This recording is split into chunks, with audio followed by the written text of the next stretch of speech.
Good morning, everyone. Welcome to this City Commission meeting for the City of Gainesville, Thursday, February 19th, 2026. Madam Clerk, what do we have on tap? Mr. Mayor, we have the invocation to be presented by the Reverend Arthur Lee from Holy Trinity Episcopal Church. Very good. Welcome.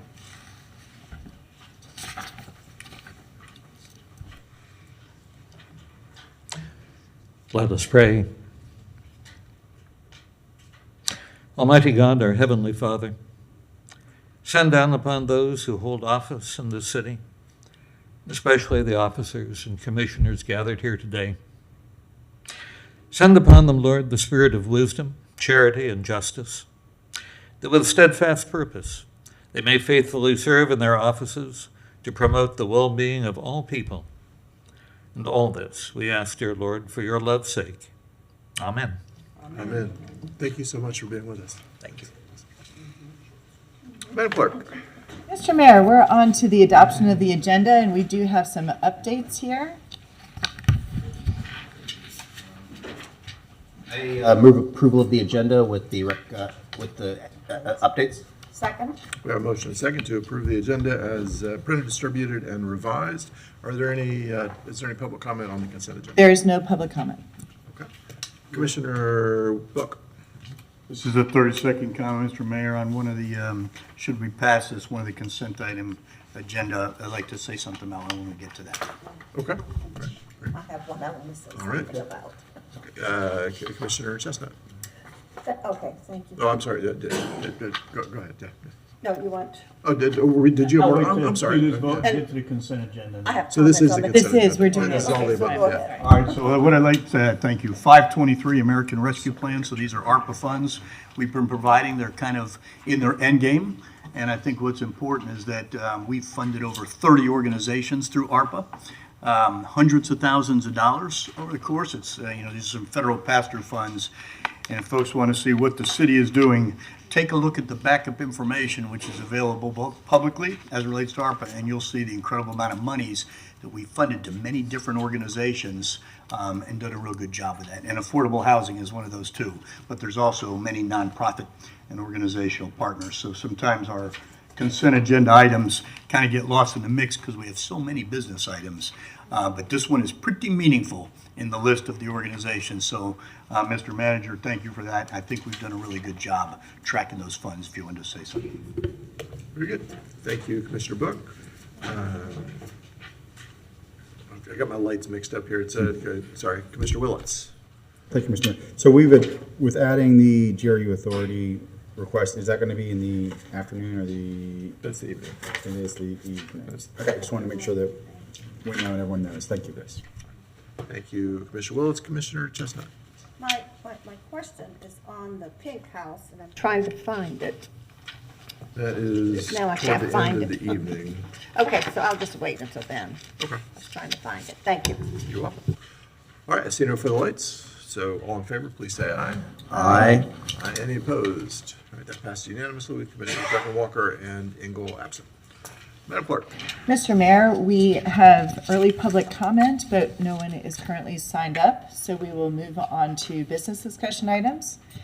We have our February 2026 employee recognition with the recommendation that the City Commission recognizes those employees with 15 years of service or more for the first quarter of fiscal year 2026.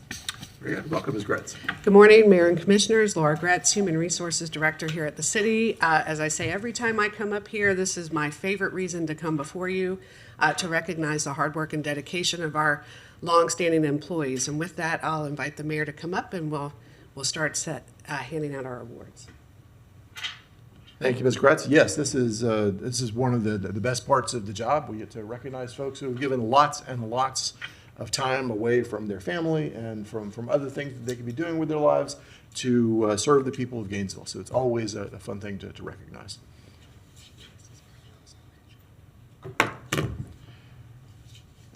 First this morning with 15 years of service to the people of Gainesville, Reginald Wilson.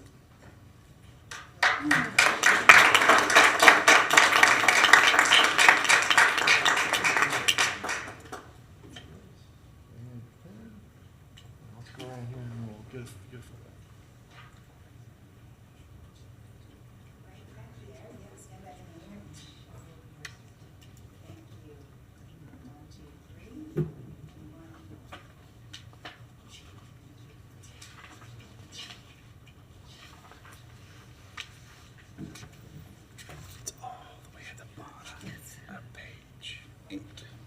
And also with 15 years of service to the people of Gainesville, Warren Brown.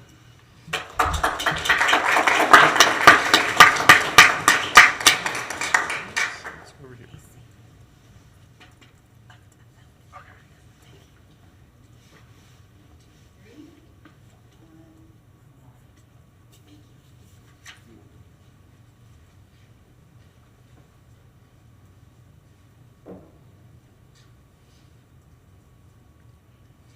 Also with 15 years of service keeping the people of Gainesville safe, Joseph Castor.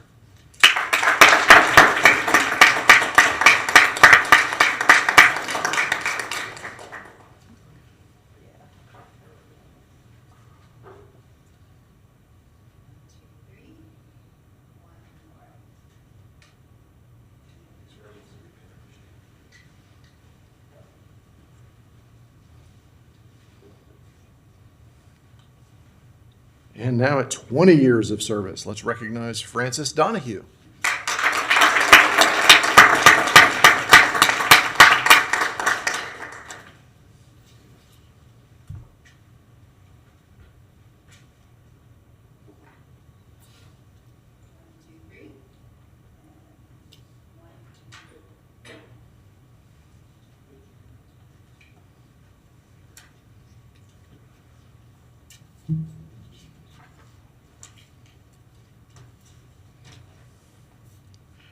Also with 20 years of service, Sandy Teasley.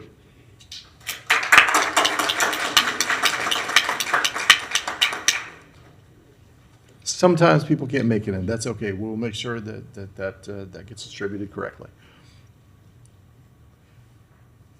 And with 25 years of service keeping the people of Gainesville safe, Helen Guyan.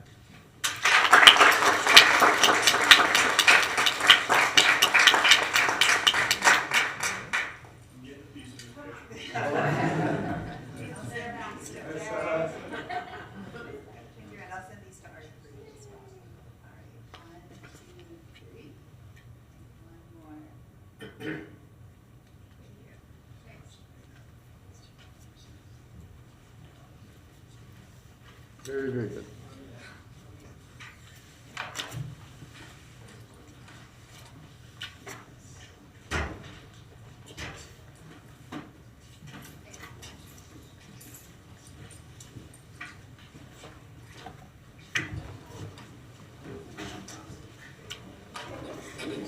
Y'all know this will be exciting the rest of the morning. You don't have to leave. I'm just saying. I do always enjoy that, the once a quarter opportunity to thank folks for all their service here. And really, that is one of the best things about this job. So much appreciated. I want to do a little housekeeping note. And I said earlier that I got my lights confused up here. For those of you watching at home or anybody in the audience who's never been on this side of the dais, you don't know what I'm talking about. So let me explain a little bit. We have a system of lights in a little box up here, and they correspond to the order in which commissioners push their button to speak. So if there are multiple commissioners who are in the queue to speak, I have a system of lights up here that lets me know who's next. And I push the button, it goes on to the next person, and the next person, and the next person. Very useful, but if I am not paying attention, it's easy to turn that around and get a little confused. So if I say something like, I got my lights confused, it means I didn't realize who was next to speak. So there you go. Madam Clerk. Thank you, Mr. Mayor. We're on to 2026-130 HUD Choice Neighborhoods Implementation Grant with recommendation the City Commission to authorize the city manager or designee to execute the partnership agreement and all related documents subject to review and approval by the city attorney as to form and legality. Welcome, Mr. Kiner. Good morning, Mr. Mayor, Manager Malcolm Kiner, Gainesville Housing Authority staff. I'm excited to be here. Again, I want to thank Manager Persons and the mayor for allowing us to get onto your agenda in such short notice, but I think this is a worthwhile occasion. And so you, as our co-applicant for the Choice Planning Grant, we applied for, just for context, we applied for a Choice Planning Grant in 2023. We went through a 2-year planning process, not only within our public housing on the East University Avenue, Pine Meadows, and Lake Terrace, but also in about a 1.5-mile radius area of the East University community. Now, the 3 key pillars of the Choice neighborhood are housing, people, and neighborhood. And for a little bit more context, the federal government, HUD, has provided grants in the past, like the Hope 6 grant and others, to help public housing authorities and cities redevelop aging public housing. But they realize that just by replacing the housing, it doesn't impact the community holistically. And so they developed a choice plan to actually make you take a look at the community, not just the housing, but the community. So it was an intensive effort to do surveying within the community, as also within the public housing sites, and to focus on these 3 key areas. So this is a very fancy rendition of the map of the boundary. What's critical to remember is that our northern boundary is 8th Avenue. Our western boundary is Waldo Road. We come back and we collect Williams Elementary and Lincoln, come back around in front of Hartwood, collect GTEC, the Dollar General, Cone Park, our public housing sites back up to 8th Avenue. So all in all, that's about 1.5 miles. So this was the process that we went through in our 2-year period. Again, we want to thank City of Gainesville. You are a co-applicant, city staff. We walked hand in hand in this, working with our residents and working with the community as well as other community partners. But listening, visioning, strategies, people, housing, neighborhood, a draft plan, and we submitted our final plan to HUD in September of last year. So why am I here today? I'm here today because I talked about how catalytic this could be and how important this can be and how game-changing this can be for East Gainesville. And it wasn't only if the implementation grant was made available, but the implementation grant has been made available. Now, in years past, it was between $30 to $50 million. This administration is going to grant up to $26 million. This is going to be extremely competitive, highly competitive. As you can see on this slide, we think, or our consultant believes, that they will grant about 3 to 4 grants, but there are likely 15 to 20 cities throughout the United States that are currently eligible to receive the grant. To be eligible, I think you had to have received a planning grant within the last 3 to 5 years or so. But what this means for us, why I'm here, why we're asking again to renew our commitment as co-applicants, is this could provide $26 million to the East University area, 19.5 of which would go towards housing. Our focus site, our focus in this application is the Lake Terrace side. And I'll show a map to make those folks at home familiar with the neighborhood I'm speaking of. 2.6 million of that will go to the neighborhood or neighborhood projects, and 3.9 million of that will go to the people part of the plan. The grant itself has a 8-year duration. It's a tremendous commitment. That's what the federal government wants to see. They don't want you to come get in and out. They want you to commit to redeveloping and reinvesting in a specific area, in a specific neighborhood. We, GHA, and you, the city, will be the applicant and the co-applicant. In terms of the 3 key pillars, the people, the neighborhood, and the housing authority will take the lead along with our co-development partner, Paces Foundation, on the housing. We're asking that the city take the lead on the neighborhood portion and that GHA will take the lead on the people portion. And I'll kind of break that out here. So what this slide depicts is just a lot of the work that we went through during the planning process. So those 4 lovely faces that you see in the corner are part of the planning process.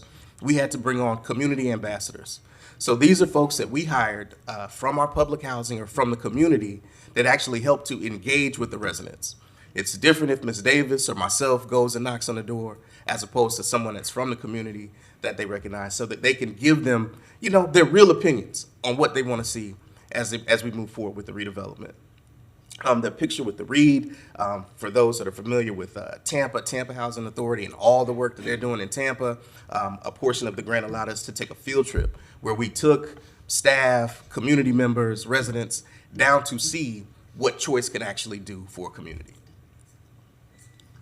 So our vision, and one of the key parts that I like about the vision that was created, that came out of the plan, is it plans to seek to identify actionable strategies that support residents to create thriving, healthy, self-sufficient community that is built by and for East Gainesville's legacy, current and future residents. And for those that are familiar with HUD and how HUD works, everything that we do with our residents, we basically have to ask them for their permission. And so this is their plan. This is the plan that was born from the community. This is a nice map, and I can't go through every part of it, but this is basically an asset map. The reason we were successful in receiving the planning grant was because there are some issues within this particular boundary, particularly poverty, vacancy rates, and others. But what we like to highlight is all of the assets that are within that community and all the things that are coming. Obviously, you're familiar with the work that you guys are doing at GTEC, at E-Hetty, Jesse's Village, Cone Park, which is a tremendous asset. And so these are things that we're going to put in our implementation plan. And as I spoke with the manager and other city staff, we think we have a very strong application because of all the work that is going on in East Gainesville currently, the work that we're doing, the city's doing, and others are doing. So plan strategies. So with all of the stakeholder meetings, all of the community meetings, we identified these strategies. And so as a housing authority, once we created the plan, we didn't want to create it and just put it on the shelf. We got immediately to work. Fortunately enough, we were already in the development phase of the training center. And so we got the training center out of the ground and it's operational. If you look at opportunity, it says art-based literacy program. So we took the initiative through our Gainesville Youth Academy to partner with Peak Literacy. We currently are operating a youth literacy program after school at the training center. And so this gives us a little momentum rolling into the application process. So again, the training center, once we created the training center, a part of the planning grant was to create an early action program. And so some of you did come out to our long table event and were able to see we have created a plaza concept. One of the things that came out of surveying is that the residents and the community felt they didn't have a space that they could come out and be with the community, watch a show, hear some live music. Through our training center, we also have done 3 cohorts of entrepreneurship training. And so we decided that we would invest in those entrepreneurs. And so at the plaza concept, and it's left out of this particular slide, we're gonna have pop-up events. And would like to announce that our first event will be on February 28th, the end of this month. We'll have our entrepreneurs out, we'll have some entertainment, we'll have some food. We are partnering with Chef Carl of Underground Kitchen to operate a commissary kitchen out of that space. And so we want to invite everybody to come out and just experience the plaza. And again, we thank the city of Gainesville for your investment in that plaza. So this is a look at the 2 housing sites. At the top of the page is Pine Meadows. At the bottom is Lake Terrace. So Lake Terrace is our community that is right next to Cone Park. Lake Terrace is 100 units. Pine Meadows is 80 units. So our focus in this application is going to be on the Lake Terrace side. We're going to start there with our initial phasing will be for Lake Terrace. And so what's really exciting, and I don't know if you all know about this, but once we brought our co-developer on, I believe sometime in September, they were extremely excited. They came, they did a site visit, they took a look at our community, they drove around, and they sat down with myself and Ms. Davis, and we determined that we would actually get started and go after some funding for a first phase. We called it phase 0 or phase 1 development, and these folks were successful. So we received from Florida Housing somewhere in the area of $35–40 million to do a first phase development on Waldo Road, just north of the Walgreens. There's a 2-acre vacant property there. And so we've already gone out into the community. I've met with the Duval neighborhood. I've met with the Azalea Trails neighborhood to let them know this is a workforce development. It's not that traditional affordable. If Ms. Davis was here, she would tell you we're no longer going to build pockets of poverty. So it'll be a workforce development. It'll have some affordable in there, but The remainder will likely be a market rate development. And this is going to be a 72 unit, likely 4-story building that sits right next to the Walgreens on Waldo Road. So again, I'm saying these things to try to let everyone know we think we have a good application, because we don't know how many other cities have actually already been starting with their redevelopment and have already received funding.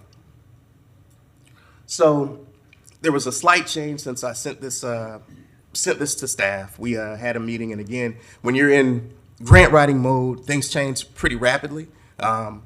So our co-developer again came back, and initially in this slide it depicts that our first phase at Lake Terrace would be where the one is that's right next to Cone Park, likely some senior housing. But we were actually able to find another RFA through the state that's coming out, I think sometime in the summer, that if we are successful in receiving the implementation dollars and utilizing the 19.5, and we're successful in receiving that, instead of starting with the 80 units, we think we can start with 240 at Lake Terrace. And so that's what we're going to apply for. We're going for it. We're going for it all. So, co-applicant responsibilities. City of Gainesville, Mr. Mayor, my commissioners. This is our ask of the City of Gainesville. It's to obviously work with the public and private community. We need the city to commit, and the city has been committed to us in the first phase, and we know you will in this phase, to specific individuals, teams, activities. Basically, what the federal government wants to see is that the Housing Authority, the City of Gainesville, and our co-developer, along with other partners, are serious about moving this effort forward over the next 8 years. And that's the agreement that the city attorney, we sent over to the city attorney to review. It's a 3-party, I'll defer to the attorney, I guess you could call it a contract, that basically we have to have in the application package. If not, it would disqualify us from moving forward. So dedicated staff, monitoring in progress, just really standing behind the transformation plan that we created. I think what stands out in this slide is about the middle of the paragraph. It says, although the city is unable to guarantee outcomes, none of us can guarantee outcomes. The city affirms and is going to stand by the ideals, goals, and objectives of the neighborhood. And those are private and public investment, amenities, safety, parks and recreation, all things that you guys have been leading and been doing in the East Gainesville community. So this is a critical component. So I talked about 26 million, 19.5 for housing, and 2.6. The 2.6 million is what the federal government are calling critical community improvements. Critical community improvements are things or projects that you guys are already doing. We've taken a look at a few things just in some general talks with city staff.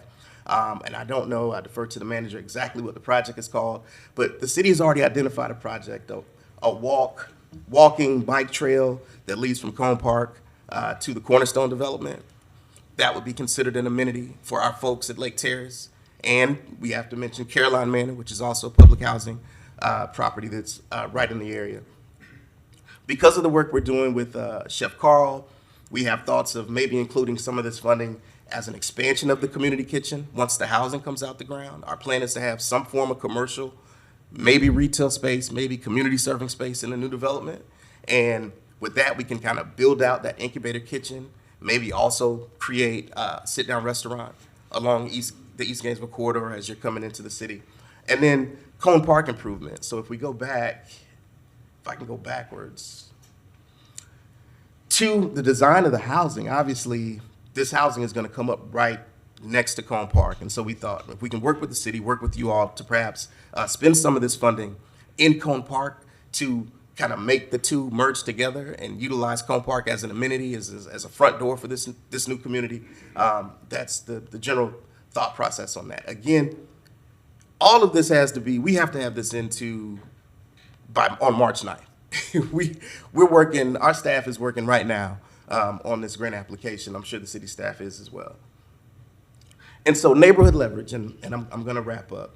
A big part of the grant, it's a lot of parts of the grant, moving parts of the grant, is we have to show the federal government that the City of Gainesville, the Housing Authority, and private development is actually already happening in the East Gainesville area.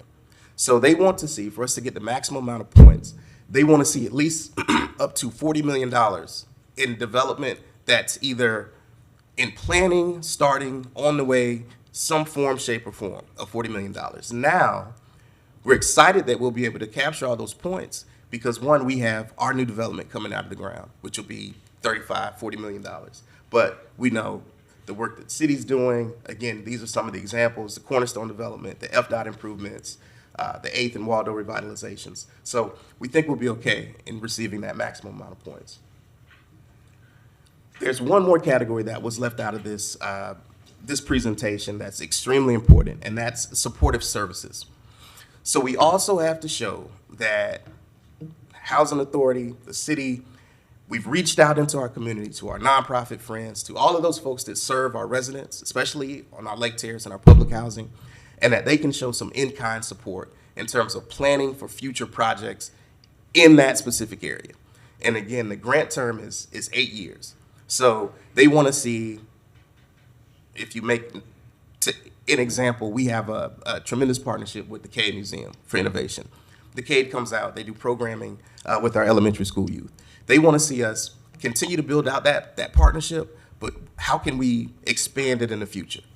And with that, $3.9 million will actually have an opportunity to go to our partners to expand those partnerships within our community. And I think that's important to note.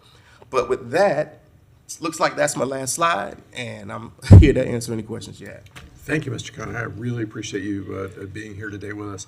And I'm sure that we could have done this on the consent agenda, but I wanted the media and folks in the room and at home watching to know about this amazing work that has already gone on. So thank you for being willing to come down and talk with us about this, because the more people that know about this, the more likely we are to be successful, not only in bringing this new $26 million in, but also at reminding everybody what's already going on. So thank you for being here today. We have a number of lights, starting with City Manager.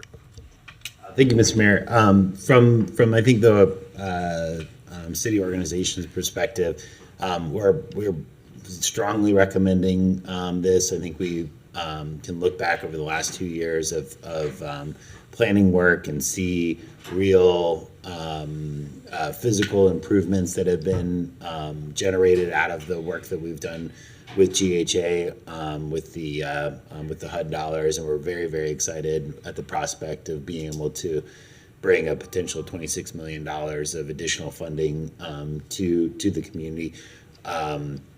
We are asking for the commission to approve entering into the partnership agreement that's in your backup. And we are already, because of the short time frame, we are already working staff in my office through John Alexander, and multiple departments are already working on various aspects of the of our portion of the application. So we're already hitting the ground running.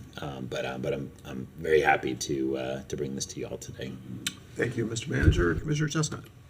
Thank you, Mr. Mayor. Mr. Conner, we feel and appreciate your energy. This is amazing, amazing.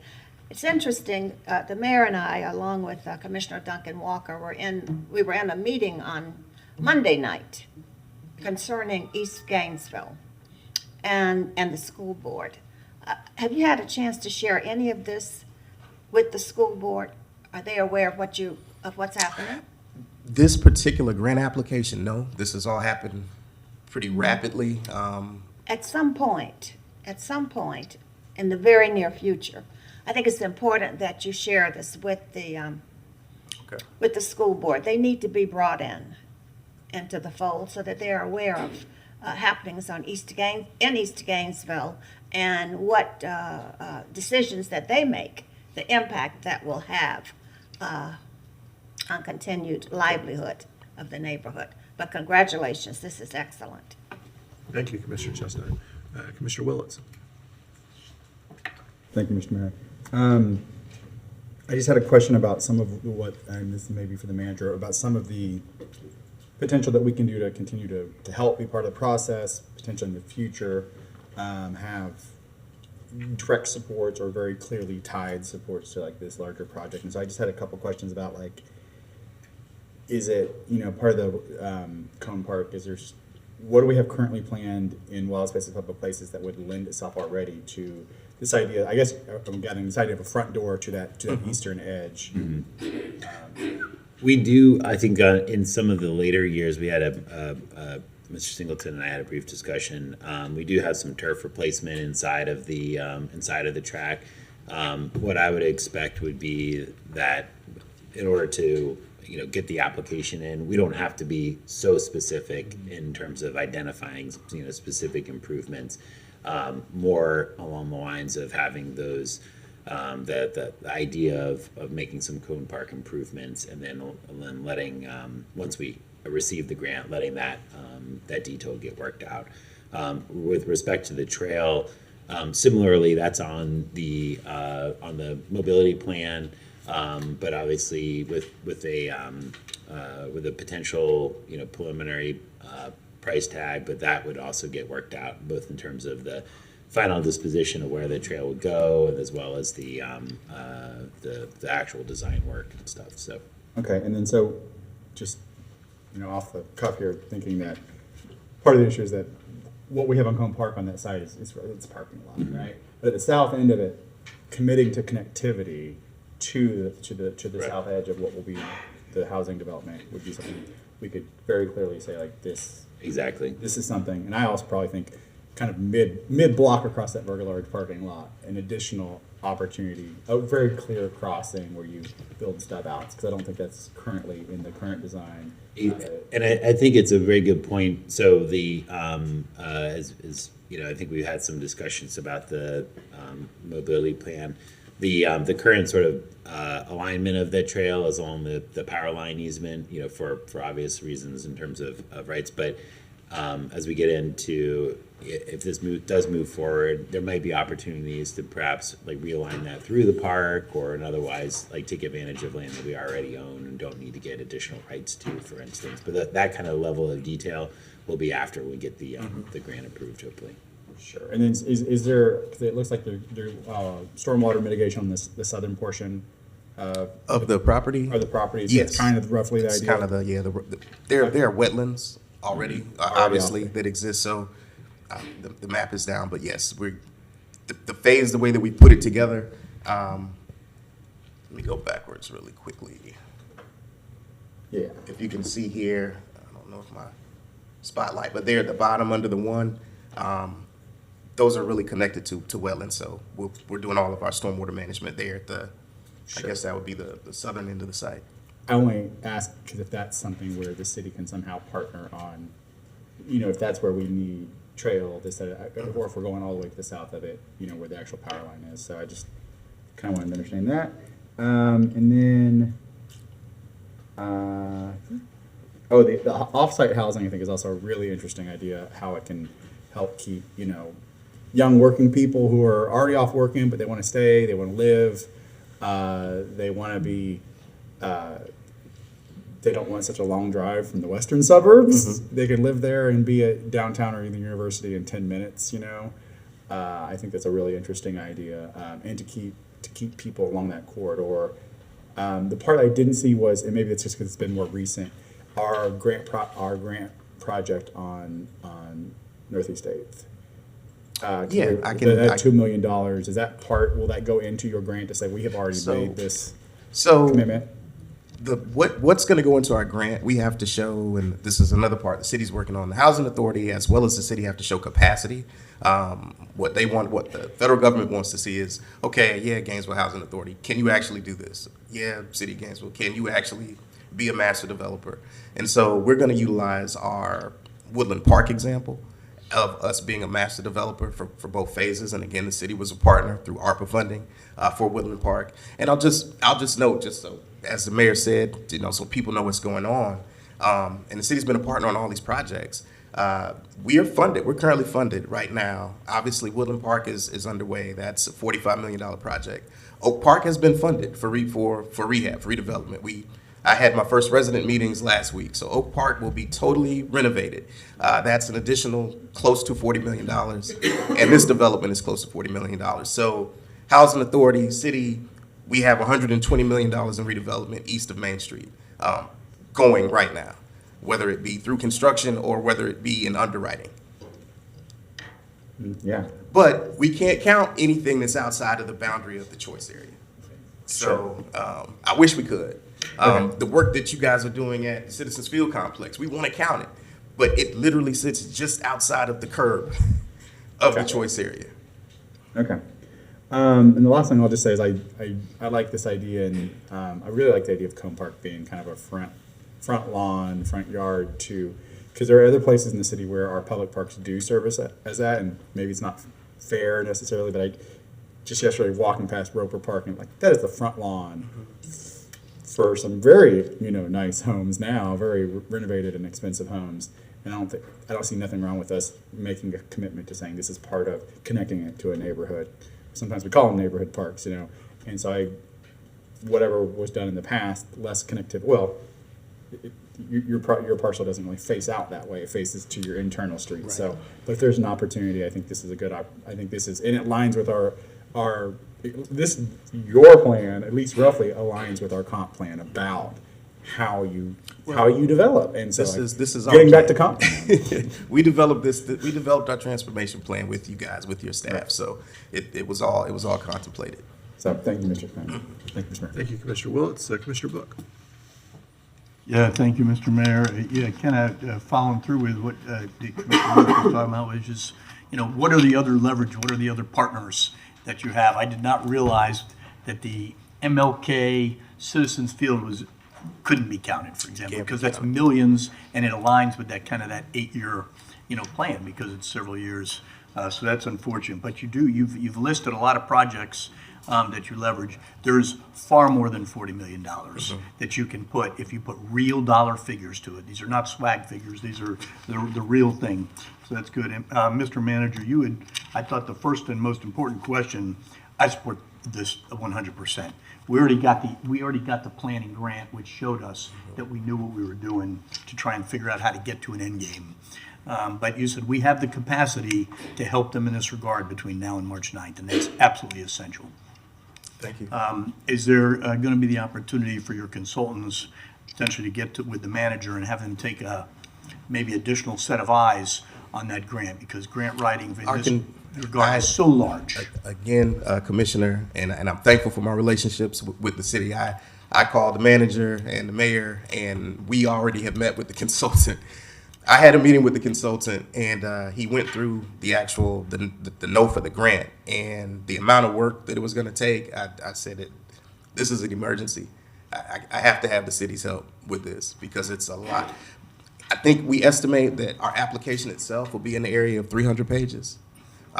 So I can't write all that by myself before March 9th. And so John, staff, everybody's been great. And we're working on it. We had a meeting yesterday, internal meeting with city staff, our consultant, my GHA team. We're working. We're going to do it. Somehow, it just always seems to work out where we have to do it in a couple weeks. Mr. Mayor, that's what I was going to add. If you remember, we had a short time frame for the planning grant as well, and we all came together and worked with Malcolm and Pam and their consultant, got it knocked out, and we're successful. So I fully expect we'll be successful again this time around. Pretty good. Well, it's all about the partners listed. I know when you do these big federal funding stream grants and seeing Commissioner Chestnut is on point. You have to have that school board letter of support. I know that they're in the midst of some other big things going on, but if you don't have a K through 12 investment or at least letter of support, it probably could be a gap, and you don't want that. So to the extent that you're able to make sure that they at least provide that support, I think that's probably a big partner, even if it's merely a letter. You don't want to miss that part. A couple of the other ones that come to mind, I think Mr. Alexander is pretty tied in, but you have youth programs, you have Baxter Place right out there, Army is right out there at the moment. So these are two partners that deal with poverty and comprehensive service that you probably want to make a contact with and see if those can be small pieces of a pretty important bigger part for your grant application. And is the Southeast 8th Avenue and 15th Street solicitation by the county, does that count because they're putting out right now their It's proposals to determine what to do with the property, right? that legacy project. No, it actually is it's the sidewalk. It runs, our boundary runs up 8th Avenue, and it collects everything in front of it, so it doesn't technically. I it doesn't couldn't, I was looking at the map, it looked like it was right there, so to the extent that that might be a portion, that would be a. Now, all a the big- projects that are adjacent, we're going to talk about them. We're going to put those in the application. It's just they won't count as leverage for us.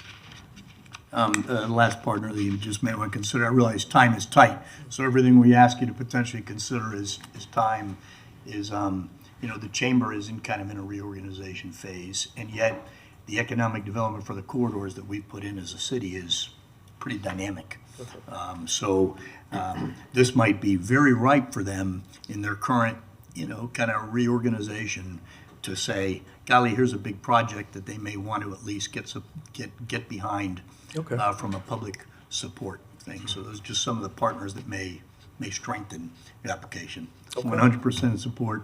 It's very exciting we got to this point, and hopefully we provide a competitive process that beats the other 15 applicants. Thank you. Very good. All right. Thank you, Commissioner Book. Commissioner Chestnut. Thank you. I think I heard you say that there's a total of $120 million in development. Yes, ma'am. In development, that's going to be coming out of the ground. So if we count Woodland Park, which is under construction, and if any of you have an opportunity to ride through or ride by, it's pretty impressive. It's coming up. It's coming out of the ground pretty fast. We think the clubhouse building will be complete in August. Oak Park was funded. We received the funding from Florida Housing in December for Oak Park to do the redevelopment of Oak Park. And what that means is the building itself will remain. We're going to gut it down to the studs and totally rebuild it on the inside. New elevator, new walls, it needs new everything. And so Oak Park will be all new. And then this phase 1, phase 0 development on Waldo Road. We received the funding for it in November. And honestly, when we applied for the funding, I tuned into the meeting, the state or the Florida Housing. It's something you can call into a Zoom call. And when they read it, and I called the developer, I said, "Did we win?" And she said, "Yeah, we won." Because it took us 5 years for Woodland Park, and this was like a month. So yeah, it's really exciting. I pinch Ms. Davis. I tell her, we need to pinch ourselves, but things are rolling. And if we can get 240 here, as I've always said, and I am enthusiastic about it, you guys know I'm an East Gainesville kid. This is catalytic for East Gainesville. It is. And so I'm excited about it. It is. Thank you, Mr. Mayor. Mr. Manager, I think this would be an excellent program for Mr. Alexander and Mr. Kiner to feature on Gainesville on the Go, to show what's happening. We talk about what's happening in East Gainesville, but I think we need to see the other players as well. I think that's a wonderful idea. Thank you. Thank you, Commissioner Chestnut. So before we go to public comment, let me just say I have one or two questions, but wow. When I think back to where we were, the conversations that we were having in 2018, 2019, early part of the pandemic, this is a different world. I mean, this level of commitment from outside sources, nothing we would have ever expected. We were just trying to keep things together with the Housing Authority. It was a different set of conversations. And now it's rolling so much that you barely even notice when you get funding for 72 brand new homes. This is a good place to be. The last time we talked a week or so ago, we were talking about a total of about 540 new homes as part of this. Is that accurate still? Correct. So, and this presentation, again, this application or this implementation is specific for the Lake Terrace side, but overall, the total development master planning, there's currently 180 units between Pine Meadows and Lake Terrace, and we plan to come back with 540 units. Excellent. Between both sites. That's terrific. Just absolutely wonderful. So I believe we're going to get the $26 million for the community. But if we don't get the $26 million, we're going to keep the momentum rolling one way or another. There are enough lines in the water that we're going to bring some fish in. I feel good about this. Thank you so much for your work on this. Madam Clerk, do we have any public comment? Yes, Mr. Mayor, Mr. Khalid Blount. Welcome, Mr. Blount. And if somebody would like to think of a motion while he's coming up.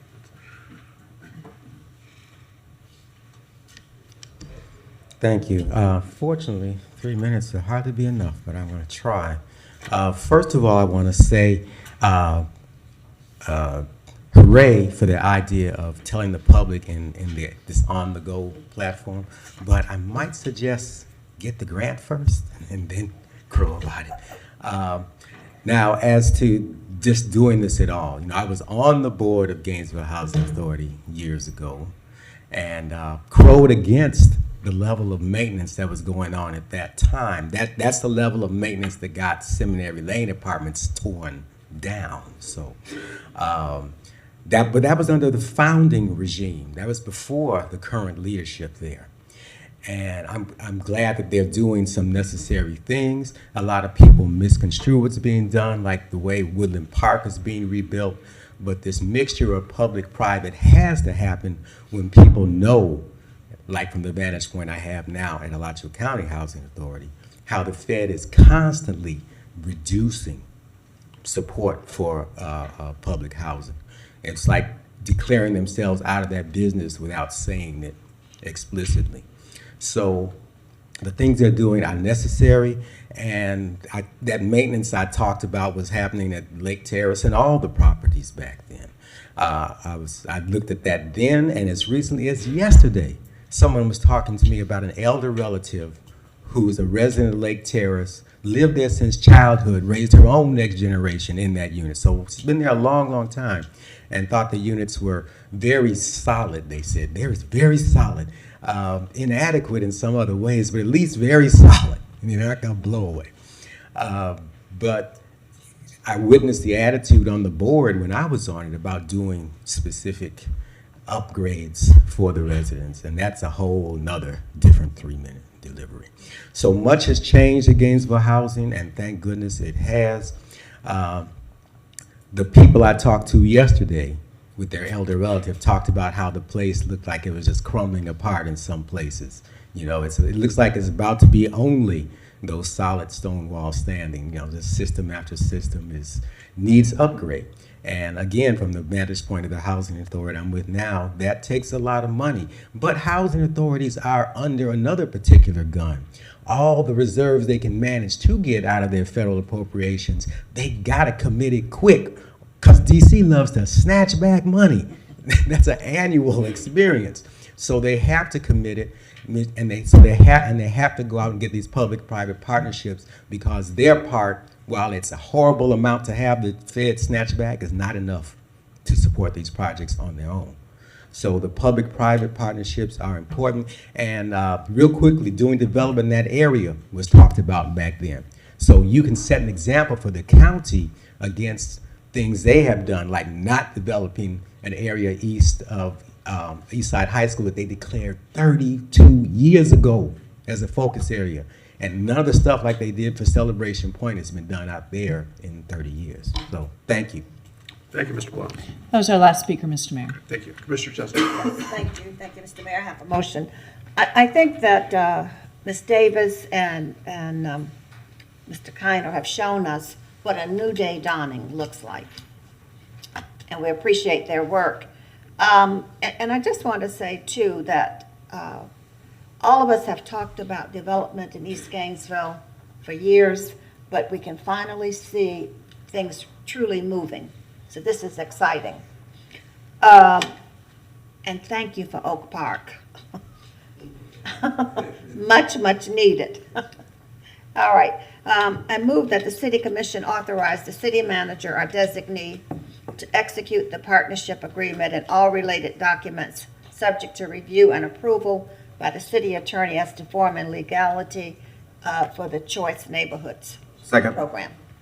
We have a motion and a second.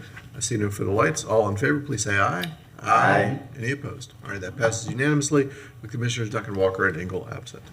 Thank you so much, Mr. Conner. I appreciate it. Looking forward to this. It's going to be exciting. Madam Clerk.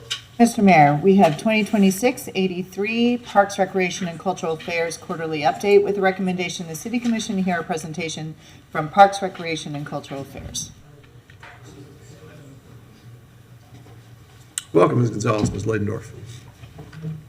Good morning, mayors, commissioners, and members of our community. I'm Roxy Gonzalez, Director of the Parks, Recreation, and Cultural Affairs Department. Thank you for the opportunity to provide this quarterly update on the work our department's doing and the continued progress we're making to serve our residents, strengthen our community, and advance the city's strategic priorities. Our department remains deeply committed to enhancing quality of life through accessible parks, meaningful recreation opportunities, cultural enrichment, environmental stewardship, and youth development. Today, I'll provide highlights across our major service areas, including administrative initiatives, cultural affairs, park operations, recreation services, and youth and education programs. I would like to begin with several key administrative strategic initiatives that are strengthening our department's operational functions. We are currently finalizing the contract for a new recreation management software system. This system will modernize how residents register for programs, reserve facilities, and access services. It will significantly improve operational efficiency, data tracking, and customer service, while also providing improved reporting capabilities to support our data-driven decision-making. In November, our department held a strategic planning retreat with leadership staff to align our organizational priorities so that we can establish division-driven work plans. These work plans will guide our operations through fiscal year 27 and 28 and ensure alignment with the city's strategic plan and comprehensive plan.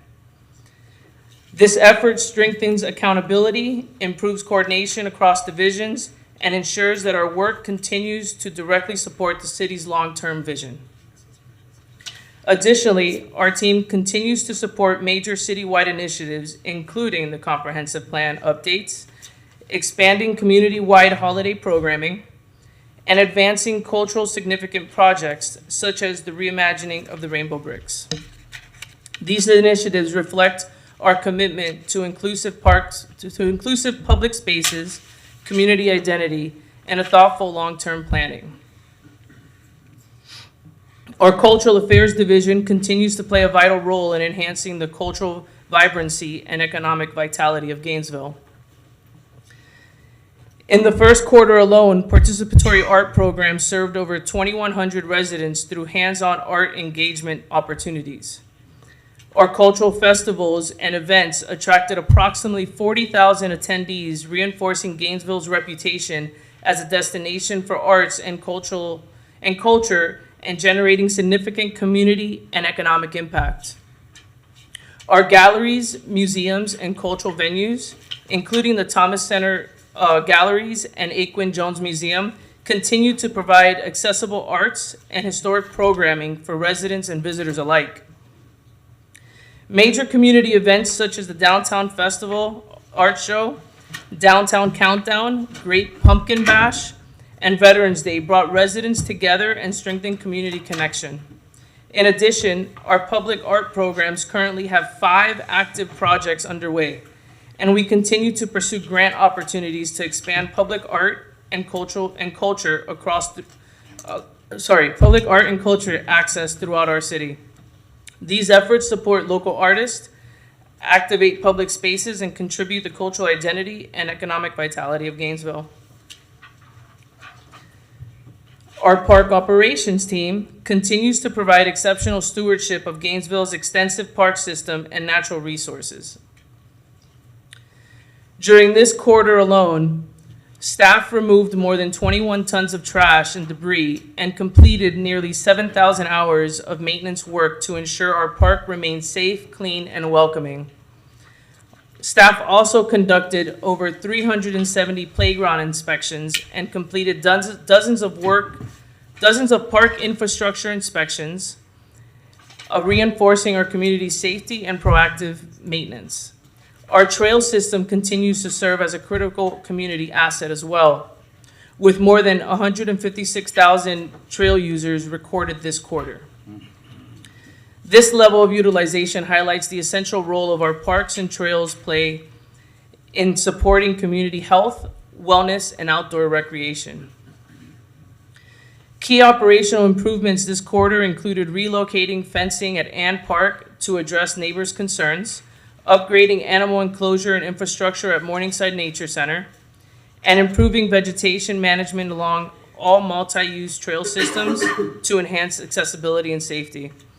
Additionally, we took ownership of a donated fire truck to support prescribed burns and improve our ability to manage and protect the city's natural lands through responsible environmental stewardship.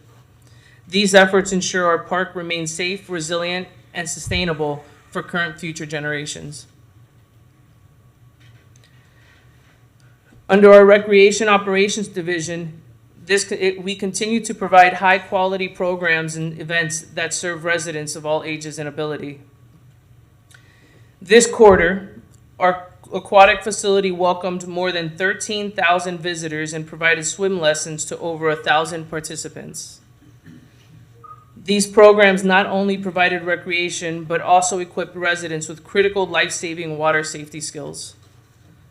Ironwood Golf Course hosted more than 7,500 rounds of golf this quarter, continuing to serve both as a recreational amenity and as an important revenue-generating asset for the city. Our athletics programs continue to foster youth development, teamwork, and leadership. Our Pop Warner Mighty Mites cheer team qualified for regional competition, demonstrating the strength of our youth athletic programming. We also hosted a Special Olympics area game at Ironwood Golf Course, serving more than 200 athletes and unified partners. This event reflects our ongoing commitment to inclusive recreation opportunities for all residents. Major events such as Sparks in the Park, which attracted approximately 15,000 attendees, and other large-scale community events continue to provide meaningful opportunities for residents to connect with one another and their community. Our Youth Service and Education Division continues to deliver highly impactful programs that support youth development, academic success, and positive life outcomes. This quarter alone, nearly 4,000 after-school participation instances were recorded, reflecting ongoing engagement by youth who consistently attend and benefit from our program throughout the week. These programs provide safe environment, mentorship, academic support, and enrichment opportunities for Gainesville's youth. Our recreation education team continues to expand partnerships with 48 active partners currently supporting our youth. Our key partnership is with the University of Florida Lastinger Center, which provided literacy tutoring through federal work-study students. This partnership resulted in over 168 hours of evidence-based literacy tutoring, directly supporting students in learning academic successes. Environmental education also has a literacy-based nature program through Poetry in Parks that serves 14 to 16 schools and 700 to 900 kids each year. Our environmental education program also continues to provide valuable learning experiences. The reopening of the Living History Farm at Morningside Nature Center and expanded environmental programming have increased opportunities for youth and families to engage with nature and learn about environmental stewardship. Additionally, our Youth Steering Committee continues to empower young leaders and ensure youth voices are represented in the community's decision making. These programs are essential investments in the future of our community. In closing, the Parks and Recreation Department continues to deliver measurable results that improve the quality of life for Gainesville residents. Through strategic planning, strong partnership, operational excellence, and dedicated staff, we continue to enhance public spaces, provide meaningful recreation opportunities, strengthen cultural identity, support youth development, and promote environmental stewardship. Our park programs and services serve as critical infrastructure that support community health, safety, economic vitality, and overall well-being. I would like to thank our dedicated staff, our community partners, and this commission for your continued support and leadership. We remain committed to serving our community with excellence and advancing the city's strategic priorities.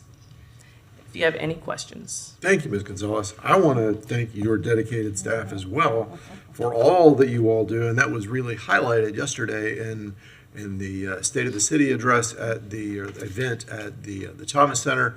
The city manager's office, the communications department, the clerk's office, everybody had a supporting role in that, but none of that could have happened without your staff at Parks, Recreation, and Cultural Affairs opening it up and making it a welcoming, wonderful place for the community to gather. And I didn't want to let it go without mentioning that. So, Thank you. Thank you. We'll have some lights, Commissioner Eastman. Yes, I mean, it's always tremendous when you guys come and speak, because, I mean, we all know what you guys do in parks, and even for me, it is hard to wrap my head around entirely. You know, the pools, the after-school care, the, the maintenance, I mean, from nature operations to all your education work. I mean, it is a broad depth of things that you guys do, and you guys do it all very, very well. I was really happy to hear about the management software that you guys are putting into effect. I was hoping that you could speak a little bit more to that. I have been I would love to see the process of people being able to rent out some of our spaces a little bit more simply, and to be able to streamline that for our staff, so that community groups would be able to utilize our buildings better. Is that what this is getting at broadly? Yes, Mayor. Yeah. Yes, absolutely. So this software is a lot more customer friendly. It's mobile friendly as well. We're lucky through the RFP process to get a company that is very selective with the cities that they actually pick. So they don't do a bulk of different cities. They say this is the limit of amount of cities we do a year, to perfect it and be more customer forward.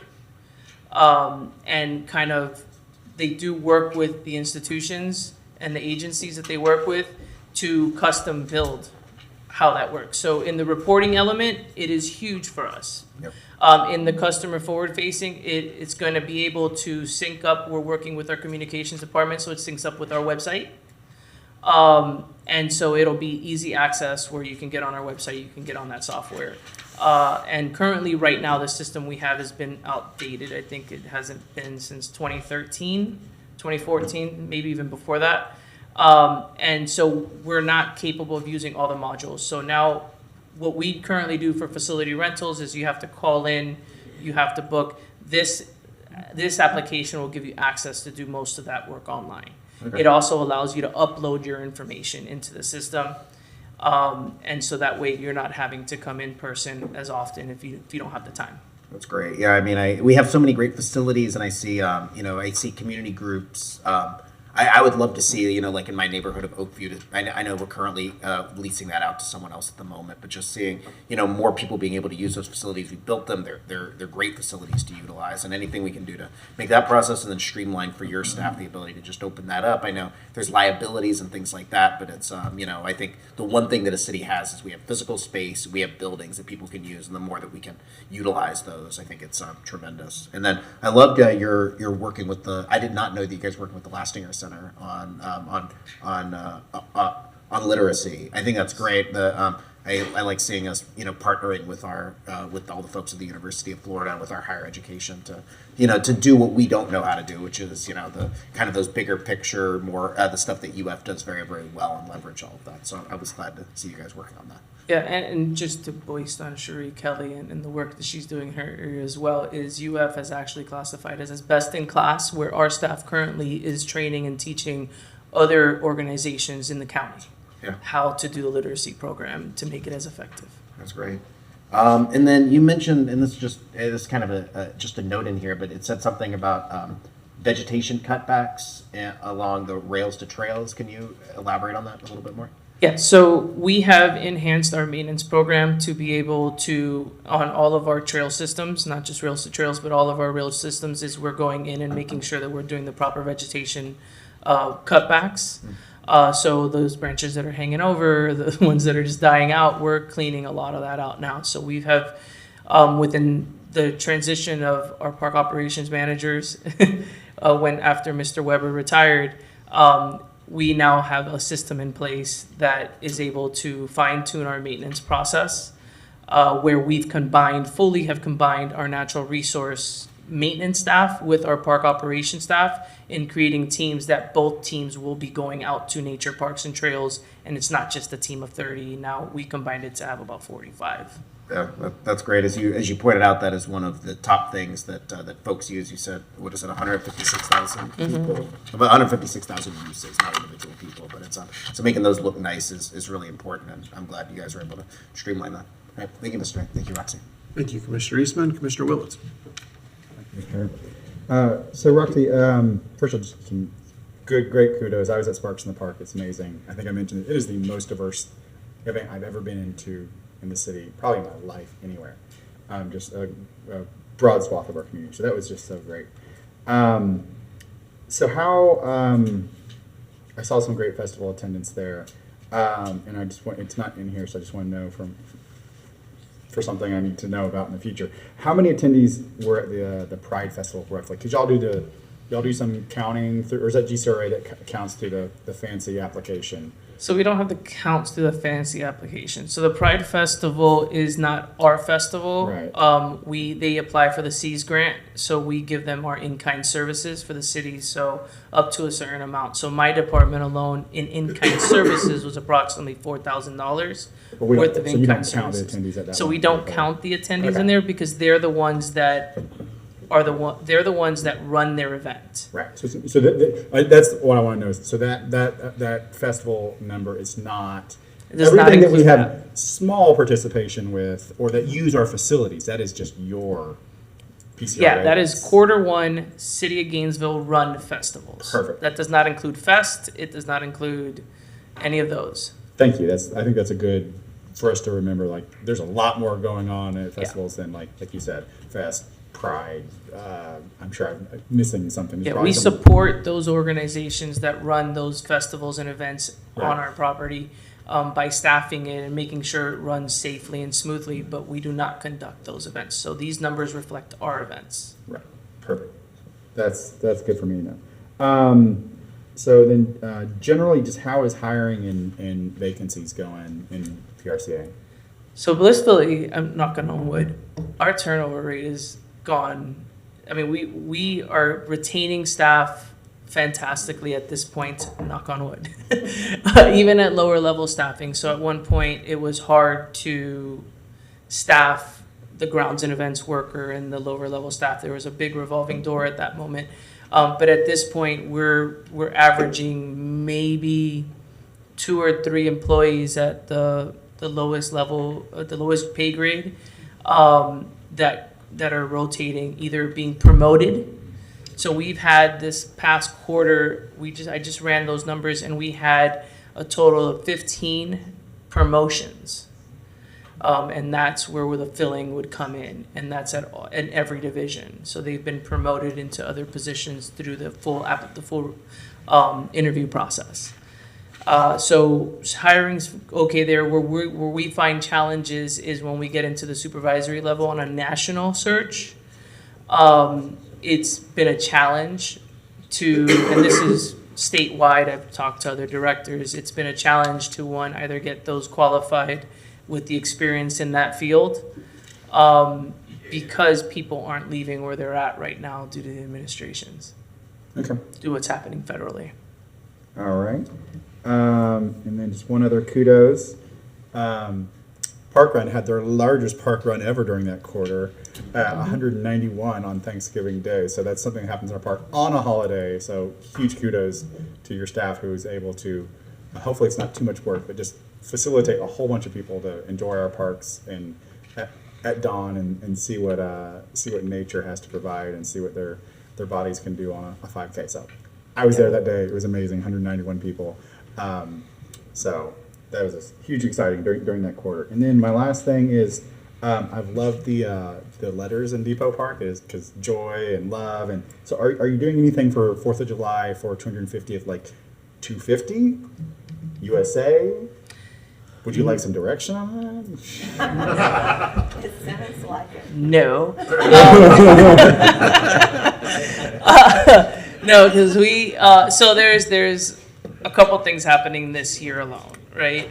For one is the letters come out to an approximate of $1,000 each letter. But my staff has manually been building them instead of spending the funds, and it ends up coming out to about $40, $50 because we build it ourselves with whatever supplies we have and paint them nicely and make them look just like the other letters that we initially purchased. So I have very creative, passionate staff that is willing to do that.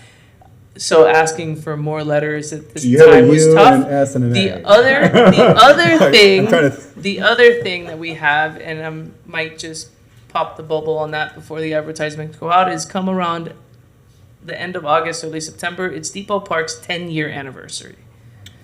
So we might do something for that. We are going to do an event, and we're working on those plans now to have that 10-year anniversary at Depot Park. So to have too much going, what we have is we put joy during the holidays, love during Valentine's, lucky during March for St. Patrick's Day, and we put freedom in June.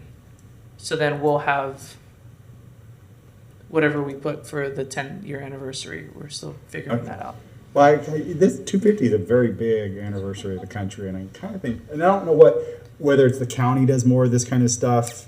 They just they just did their 200 last year, and so I don't know who else kind of leading that big 250. And I know that we have a million other things going on, but Yeah.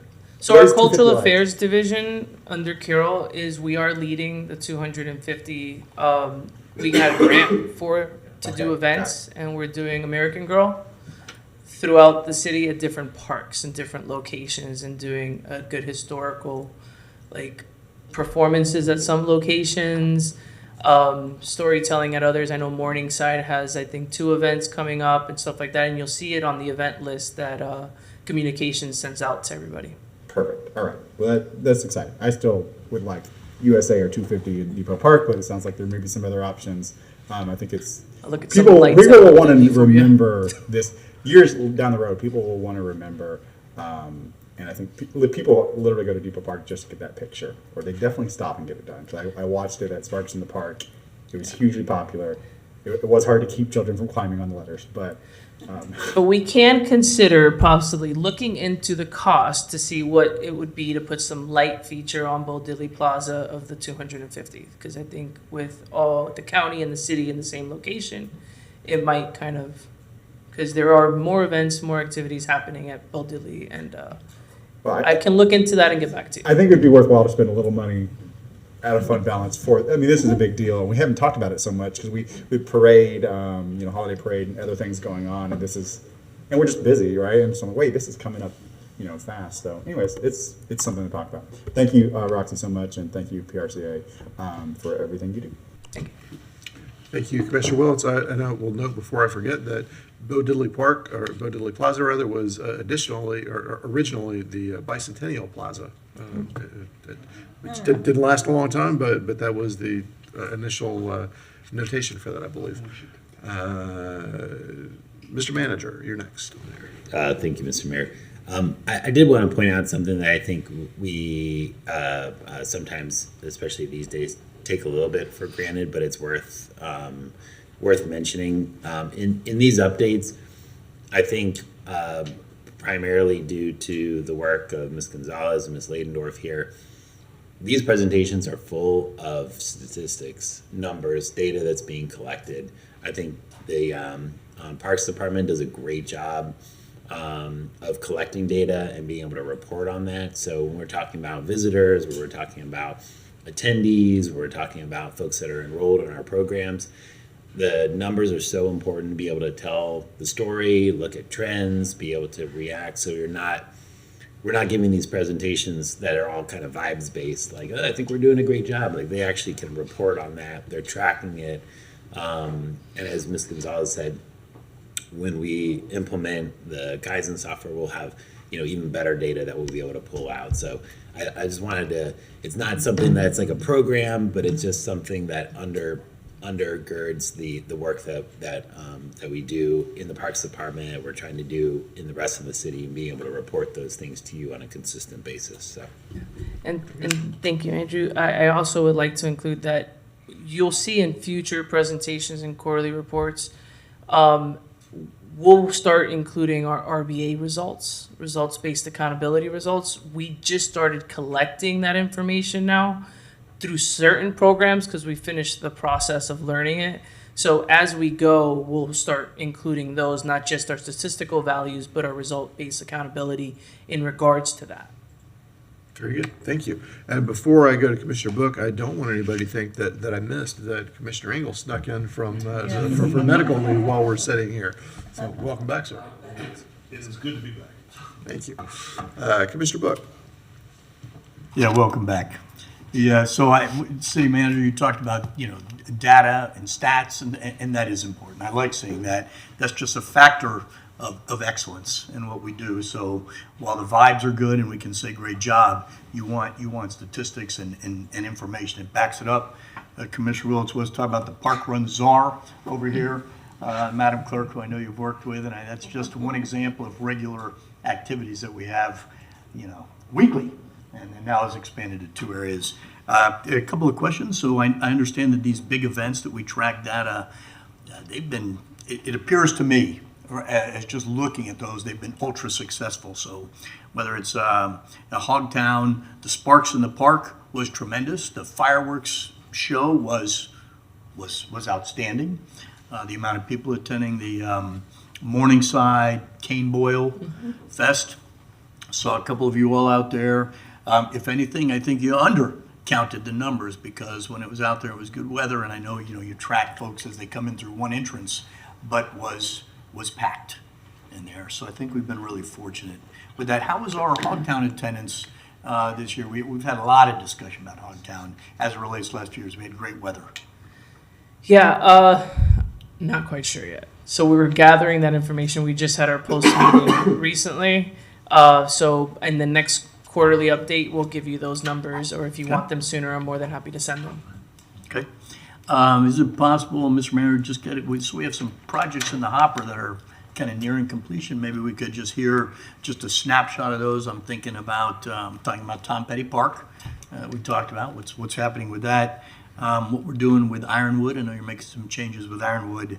And the other one I had on my note was I know we're doing some changes in the way we operate at Abbey Wambach Park to kind of help maintain those things. Are you comfortable giving some updates about those three? Let's hear about what's happening there. Absolutely. So Tom Petty Park, the pickleball courts should be completed and open today, if I'm correct. Okay.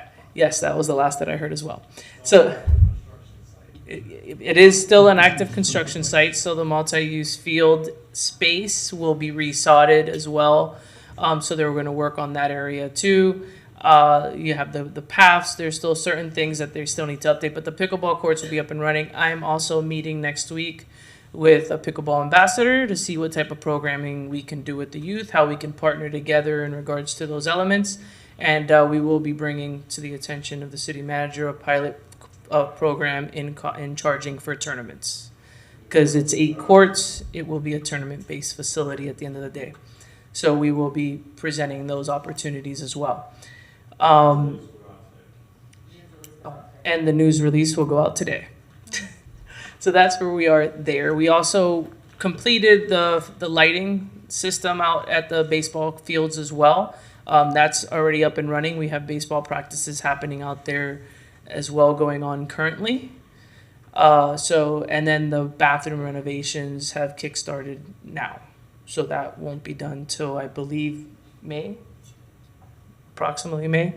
I look back as Wild Spaces. So that's where we are there. Abbey Wambach Park, we've worked with GSL to make sure that we do some rotation of field use. So we are shutting down certain fields at certain times of the year and kind of rotating the teams and practices that go on out there. We do have a staff that goes out there daily and makes sure that, we're trying to gauge how the fields are. They are highly used and utilized fields, so it's hard to keep grass when you're playing on a field that has sports with a lot of traction. But we're going to continue that process. We are working and reaching out to other organizations and other athletic organizations to see who's also interested in doing what type of sports, to see where we move and transition sports in other fields that we currently have. We have a brand new athletic supervisor as well that is going to oversee that process.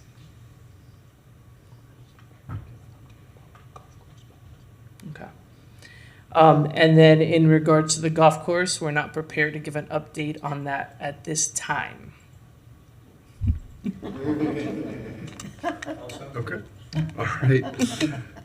Thank you for that. Thank you, Commissioner Book. And I'm going to call up Mr. Alexander. You've got a summer blitz item to talk to us about. Is that right?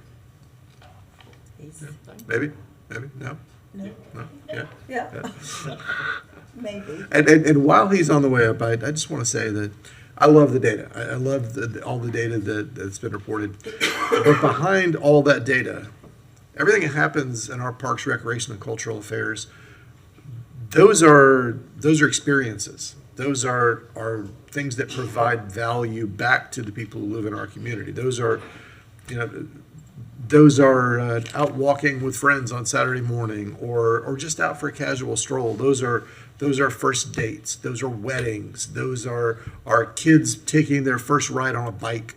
Those are every one of those. Every piece of data that you report is a person in our community learning something in our community and experiencing what the world has to offer. So I love the data, but remember, every bite of data is actually a personal experience too, and value that the city of Gainesville returns to our taxpayers.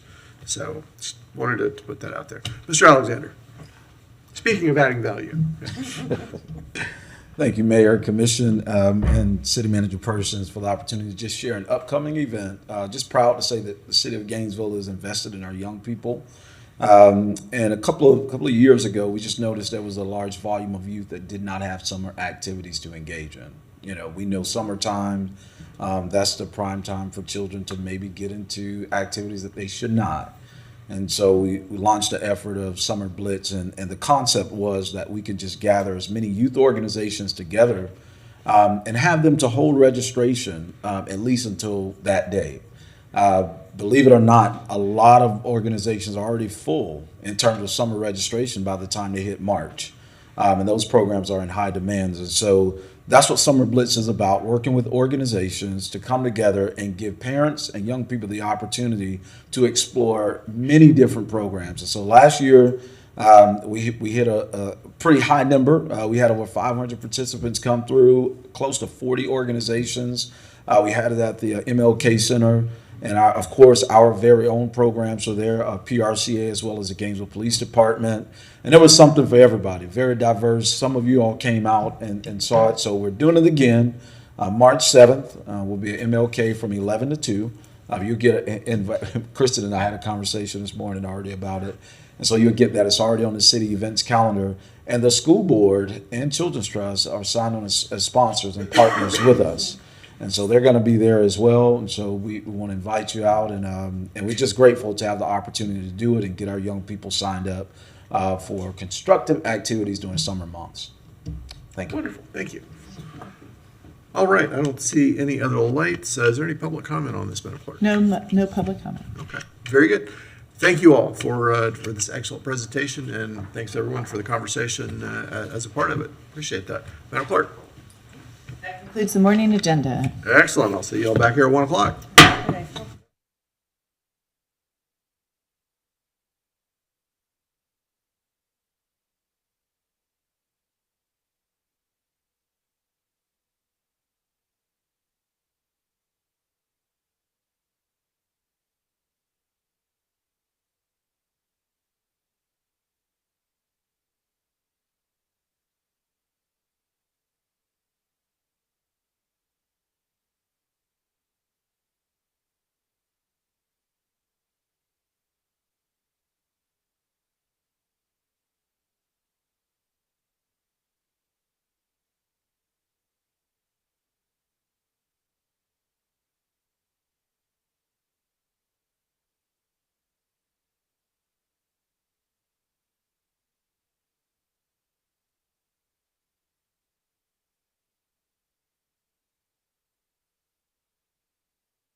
To the afternoon session for this February 19th meeting of the Gainesville City Commission. Glad to see you with us this afternoon. Lots of good business to handle. Madam Clerk. Mr. Mayor, we have the Gainesville History Moment to be presented by Ms. Donna Waller. Welcome. Good to see you. By the way, congratulations on a very nice event. I heard that there were problems, but it looked great on Zoom. So it went pretty well. So there you are. I had kind of hoped that Manye would be here for this one today because it's Black History Month. But I've decided to do something really ambitious that I've been thinking about for a long time. And that is that I want to tell you the entire Black history of Gainesville in less than 5 minutes. All right. And you folks know that I have done a lot about Black history in Gainesville, especially the buildings and stuff like that. But this is what I'm going to do today kind of draws it all together in a really large way.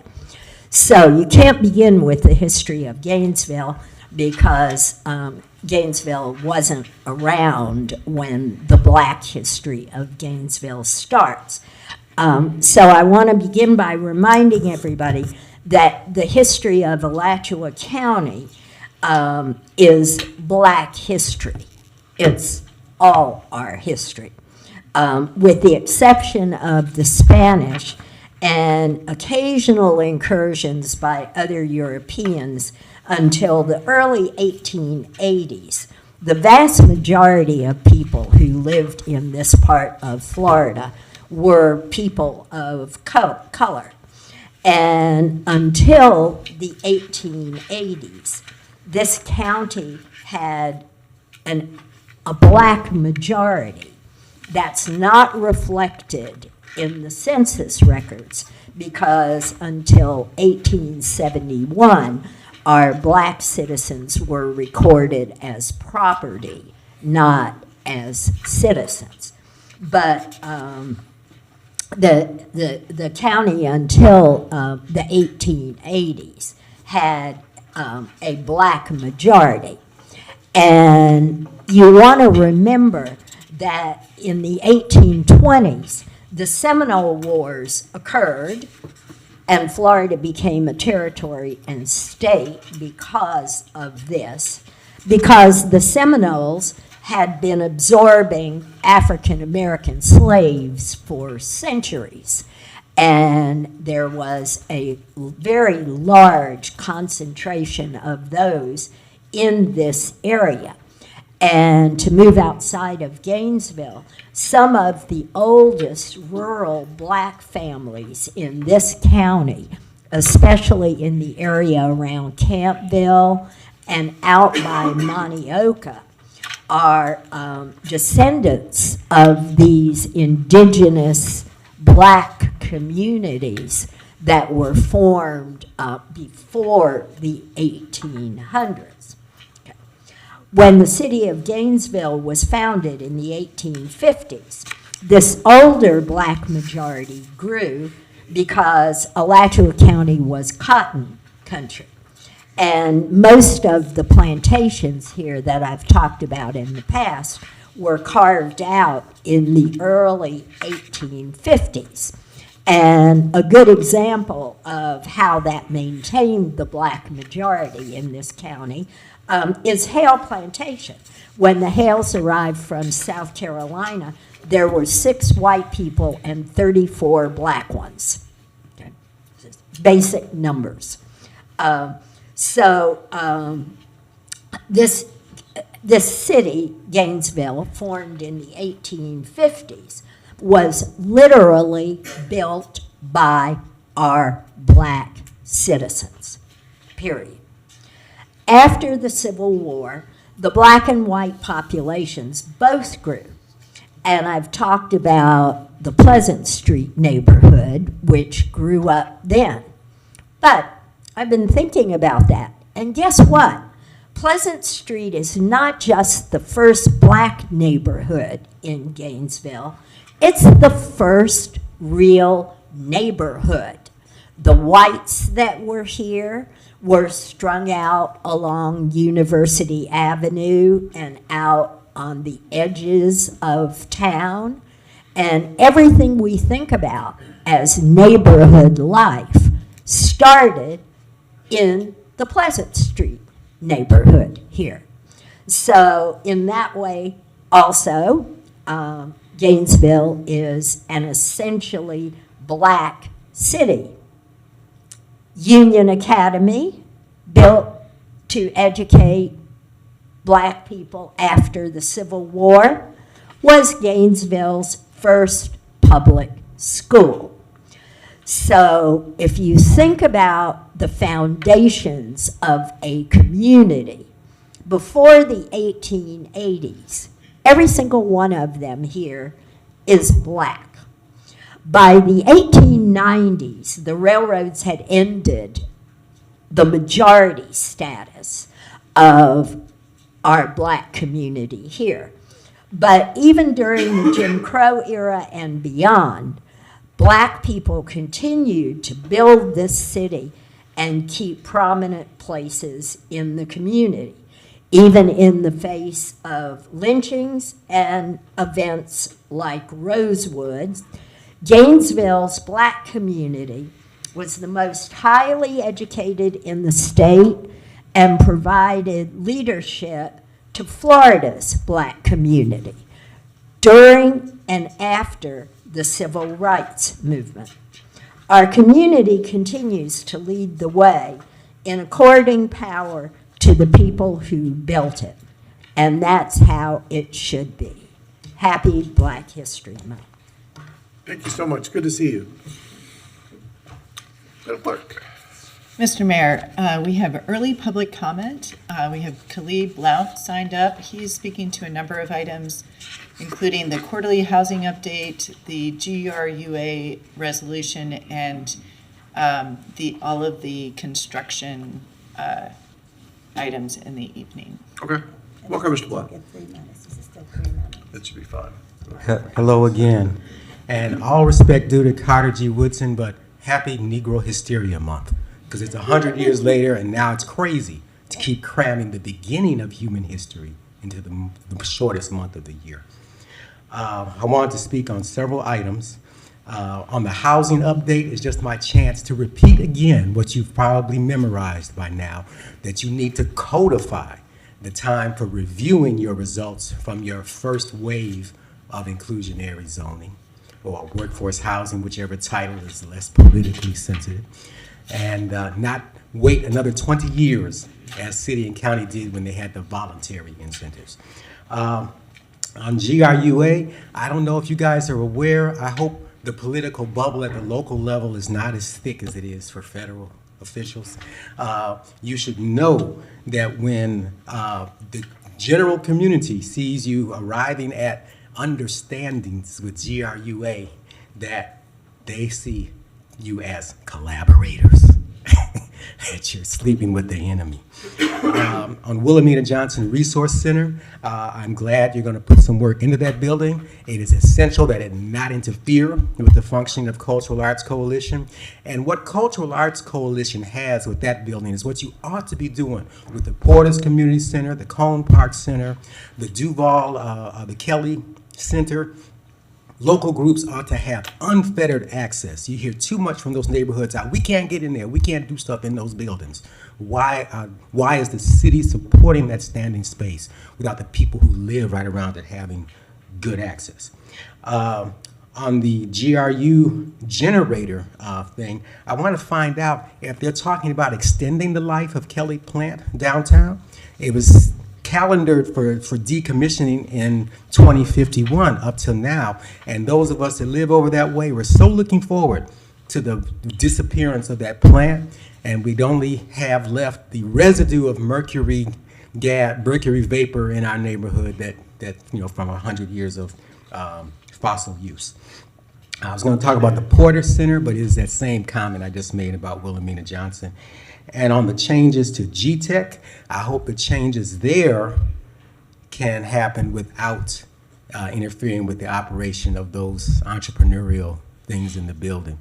There's a lot of valuable work going on, including even yoga and holistic health practices. There is so much going on important in that building, but it's important that it continue to connect with the surrounding neighborhood. The first years of GTEC were perceived by people nearby as that this alien thing just landed and it's doing its own thing and not having anything to do with the rest of us around here.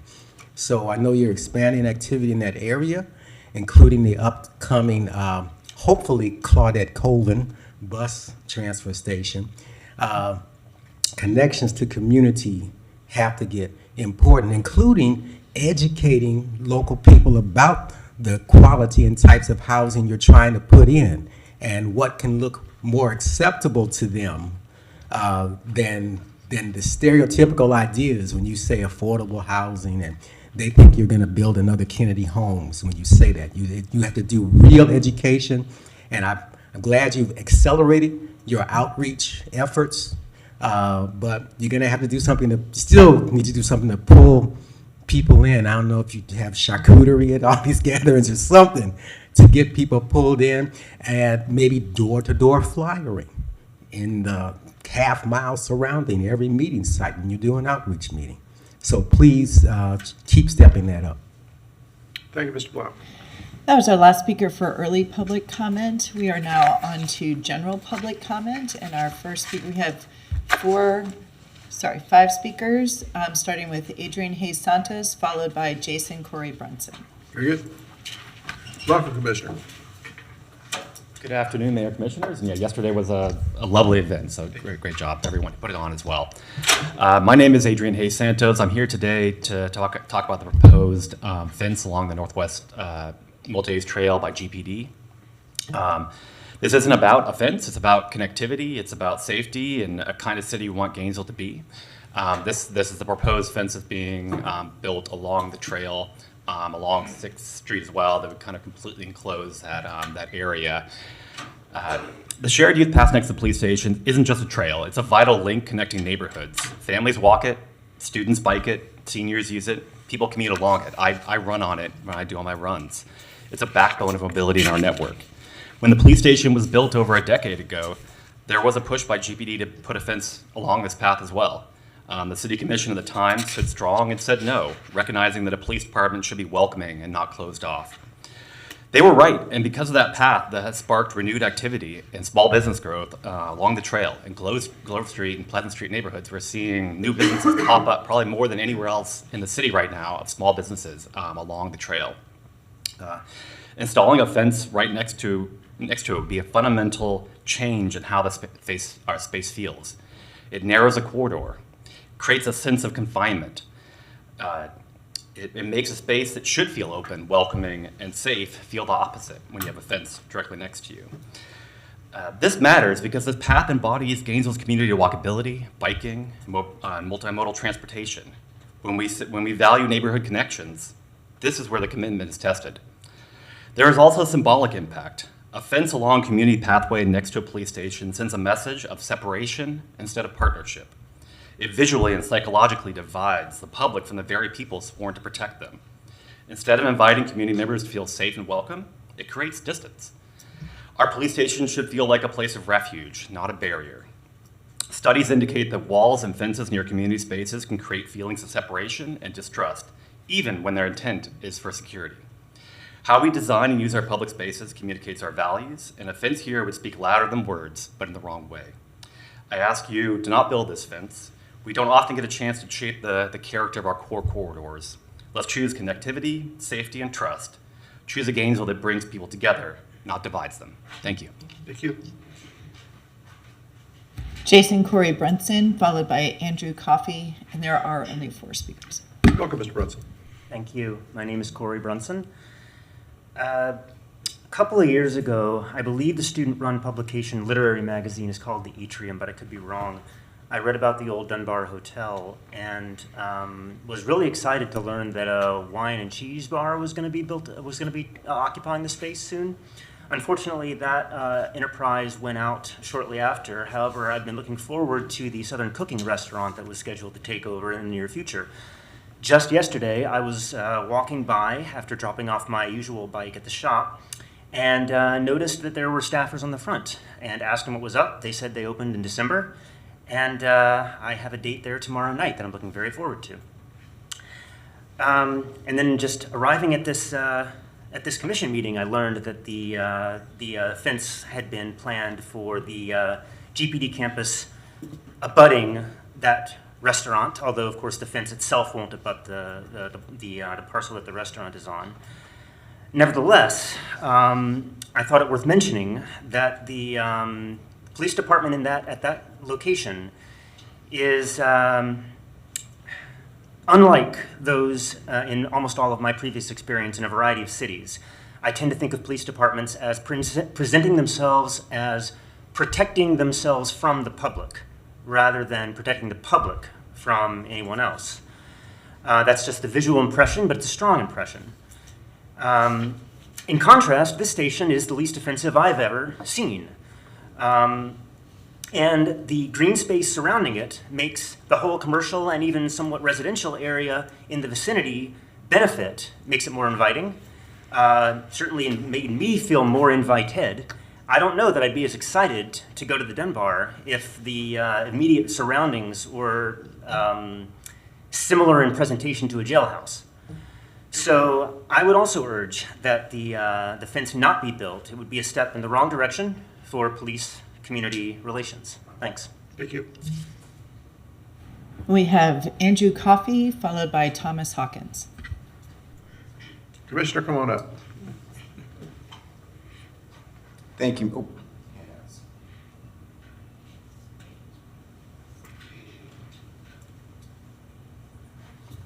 I put in a card, Mr. Mayor, for Mr. Coffey, thinking he was right behind me, and he must have been waylaid. I appreciate the opportunity to talk briefly. I wanted to comment on the police department as well. I have a slightly different ask than some of the other speakers.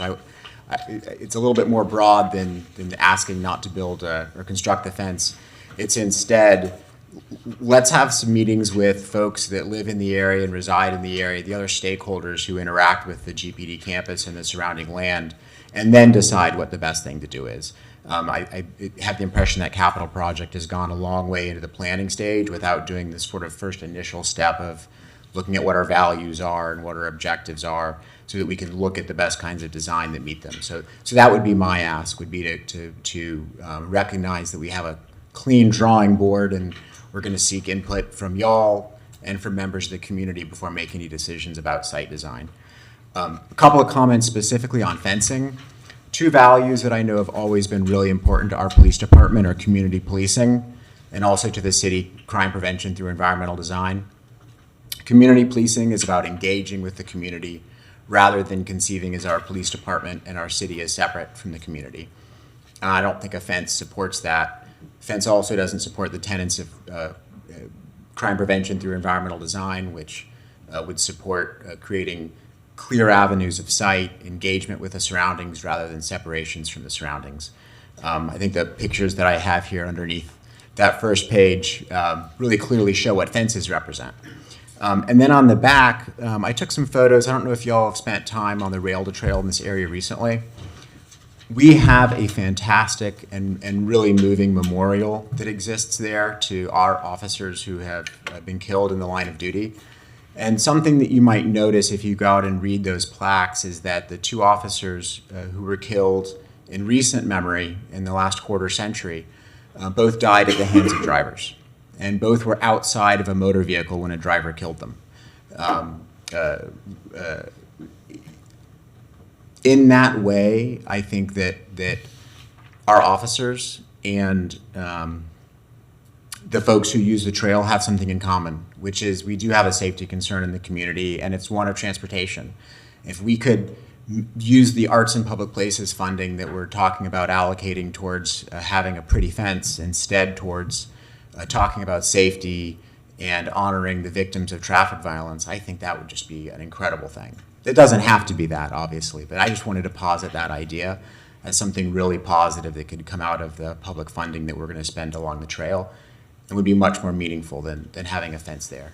In the 8 seconds, I just want to thank Commissioner Hayes Santos for bringing up that we had a conversation about a fence along the trail adjacent to GPD about 18 years ago. It was when I was very, very new on the commission. I know Major Koenig and Commissioner Book and maybe even Dan Nee would remember that because they were all here then. But I think we made the right decision then to not have that separateness, and I hope we make it again. Thank you for your time. Thank you. Appreciate y'all. Thank you, and I guess Thomas Hawkins is not here then, or is? That's Thomas Hawkins. You're Thomas Hawkins, oh, you, that's what, I wanted to make sure, okay. Thank you for the clarity. All right. Got you. All right, so that was our last speaker, Mr. Mayor. The last 3.5 minutes didn't happen. It was, very much did. I'm sorry. No. This is our last speaker. That was our last speaker. Commissioner Eastman. Yeah, thank you. Thank you, everyone who spoke. This is obviously a very important trail both for the surrounding community, but also to our overall community. I was just reading our PRCA needs assessment, and they, first of all, when we went over our parks plan earlier, they mentioned that 156,000 people have used our multi-use trails in the past year.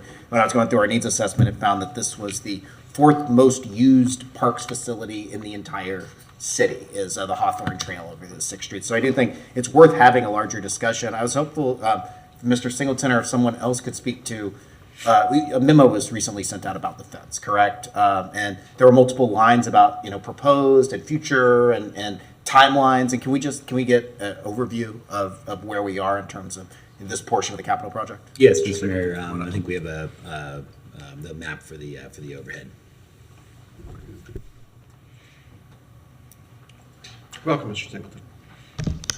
Good afternoon, Brian Singleton, Interim Chief Operating Officer. So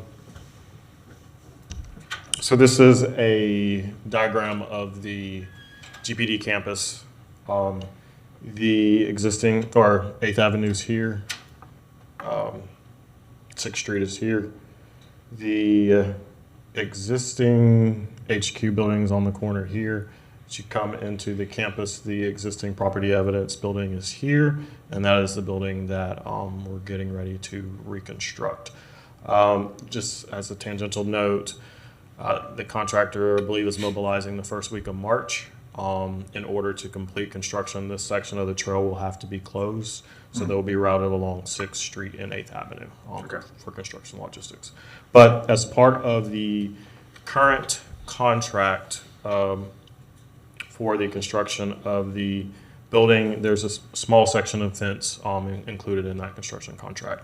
Then there is separate capital projects dollars allocated in the budget to complete additional fencing along the trail, along the southern end of the parking lot, and then along 6th Street.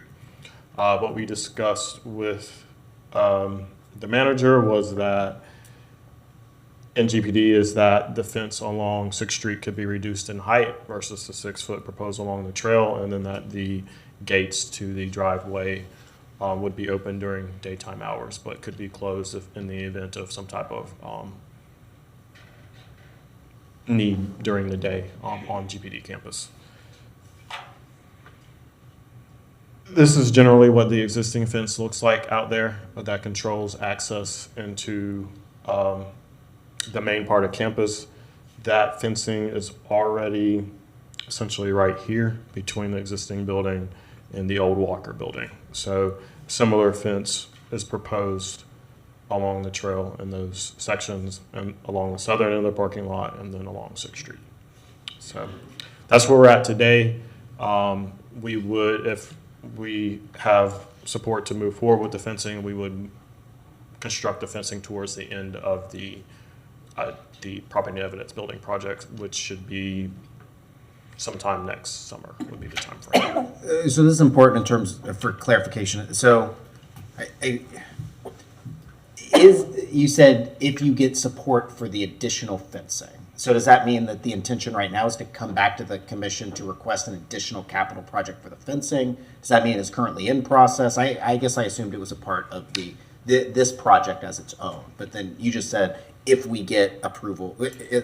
I'm trying to figure out, I agree with the speakers that I would like for this to roll back, but I also, I hear what Mr. Hawkins said about, listening to the surrounding community and having discussions about it. So I'm trying to figure out how to craft a motion that would give us the ability to find something that could work for the community or just remove the fence altogether. But where are we in that process? What are you asking from us? It's currently budgeted. The threshold to complete the fence does not require commission action. It's within the manager's purview.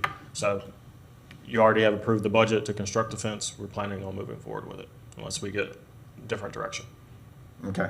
I think I'd like to give different direction, but I see Commissioner Wiltz has put his light on, so I can hear what he has to say about it. But I would think that at minimum we would want to delay and at least talk to the surrounding community. I feel like Pleasant Street has gotten, we have put up recently another fence down the way that was blocking that right of way. I know that many in the community felt like they didn't feel like they had gotten adequately spoken to beforehand. And I agree with them. I think that was our bad. We should have done better with that portion of it. I would like for us to do that, but I am comfortable with the way the current structure is with GPD and the trail, and I don't really see much of a need for the fence there. Would like to yield to Major Koenig and let her speak to the request and why the fence is being requested. So I'm going to pause this for a moment, and I'm going to ask the clerk, where is this on the agenda? Thank you. It's not on the agenda. And we are not in member comment right now, are we? Correct. Did anybody ask for us to be in member comment right now? No. I didn't think I missed all that. So it sounds like there was a plan for something to happen, and we're just saying, yeah, we passed an agenda, but we're going to do this anyway. We have a space for this. What we don't have a space for this, Mr. Mayor. That's what This was member talked about comment in is. December of last year. We said we were going to talk about it in January. We're now near the end of February. People from the community have been speaking about this. They came. Did they talk to one another and say that they wanted to come? Yes, they came on their own accord. And at some point, we need to have a conversation about this thing that obviously matters to the community. If we want to do this at commissioner comment, or if we want to schedule it, but this was requested to be scheduled over 2 months ago, and we are here, and the plans are currently moving. So let me ask you a question, Commissioner. At the time that we put agendas together, did anybody say anything about this? Because I don't remember that. Either of the last week when we planned an agenda or this morning when we passed an agenda. If we knew about it, why didn't we put it on the agenda? We frequently will have members of the public that come and talk about things, and I will hear from you as well, where you will have discussions about the things that members of the public say. If we're going to talk about spending or not spending substantial amounts of money, we should have a plan for that. But I think I'm not telling you how I'll vote on this because I'm not entirely sure. But I do know that we should have it scheduled if we're going to do it. That is fine, but I do also, I think saying that we want to have a discussion with the community is a reasonable request. 100%. Which is why we should not just pop it in the middle when there might be other folks in the community who might want to talk about it. Yeah. We have agendas for a reason. And we have member comment on those agendas for a reason. But by all means, let's have the discussion. I'm not prepared to vote on anything right now, I'll tell you that. I'll defer to member comment. Okay, thank you. Commissioner Chestnut. Thank you. And when we get to member comment on this issue, I hope that both of you will refer it for a future agenda. This is not something I want to discuss today. I remember the discussion in December, and I'm sure that the manager will be coming back with something, but I'm not prepared to vote on this today. The community's not prepared to vote on it today. So I think we can schedule it, put it on an agenda if that's what's needed, and then move forward. Just like I put on expansion of coal shelters. But remember, that's what I put on the agenda. It's planned, it's something I want to discuss, and that's the way I think that we should have an orderly process like that. Thank you, Commissioner Chestnut. Again, yes, this is something we need to make a decision on. We had a discussion about it a while back.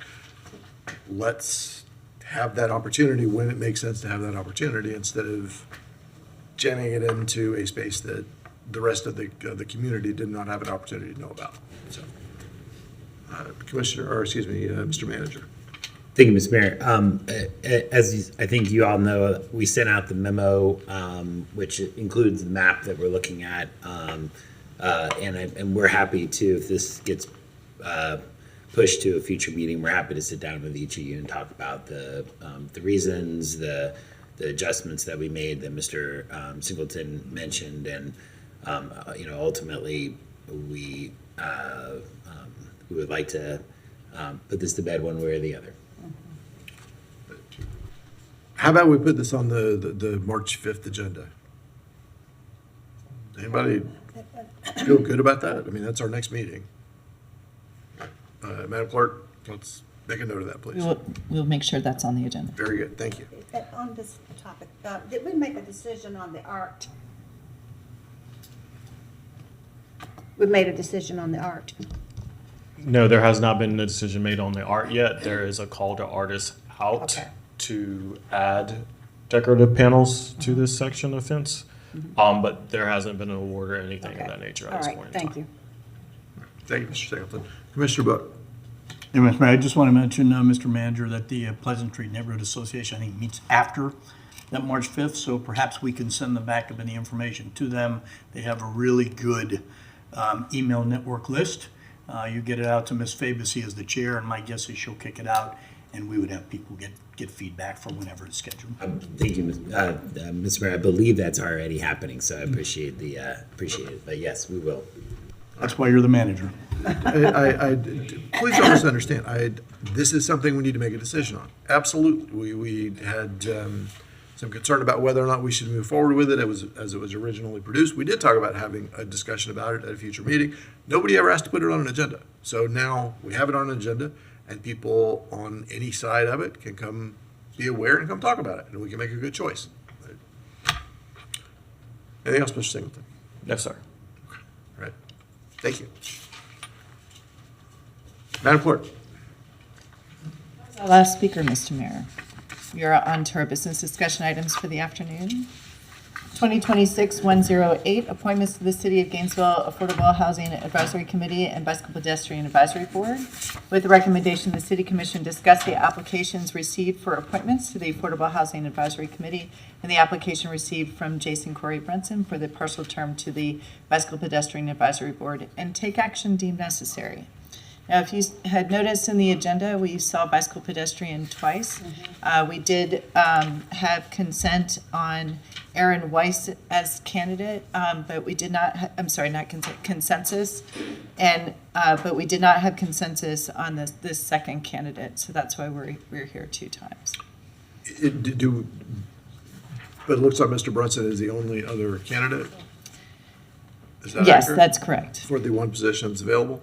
The partial, correct. Okay. Commissioner Chestnut. Yep, I was just going to move appointment of Jason Corey Brunson to fill the partial vacancy on the Bicycle Pedestrian Advisory Okay, Board. motion second. All right, and then did you have anything to add to that? To the other. Okay, all right, okay. All right, is there public comment on this? Mr. Brunson, would you like to speak? All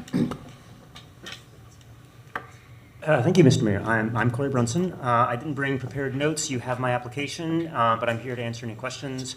One thing I will mention, in addition to my advocacy interests, I'm also interested in learning the nuts and bolts of being part of the city. Very good. Thank you.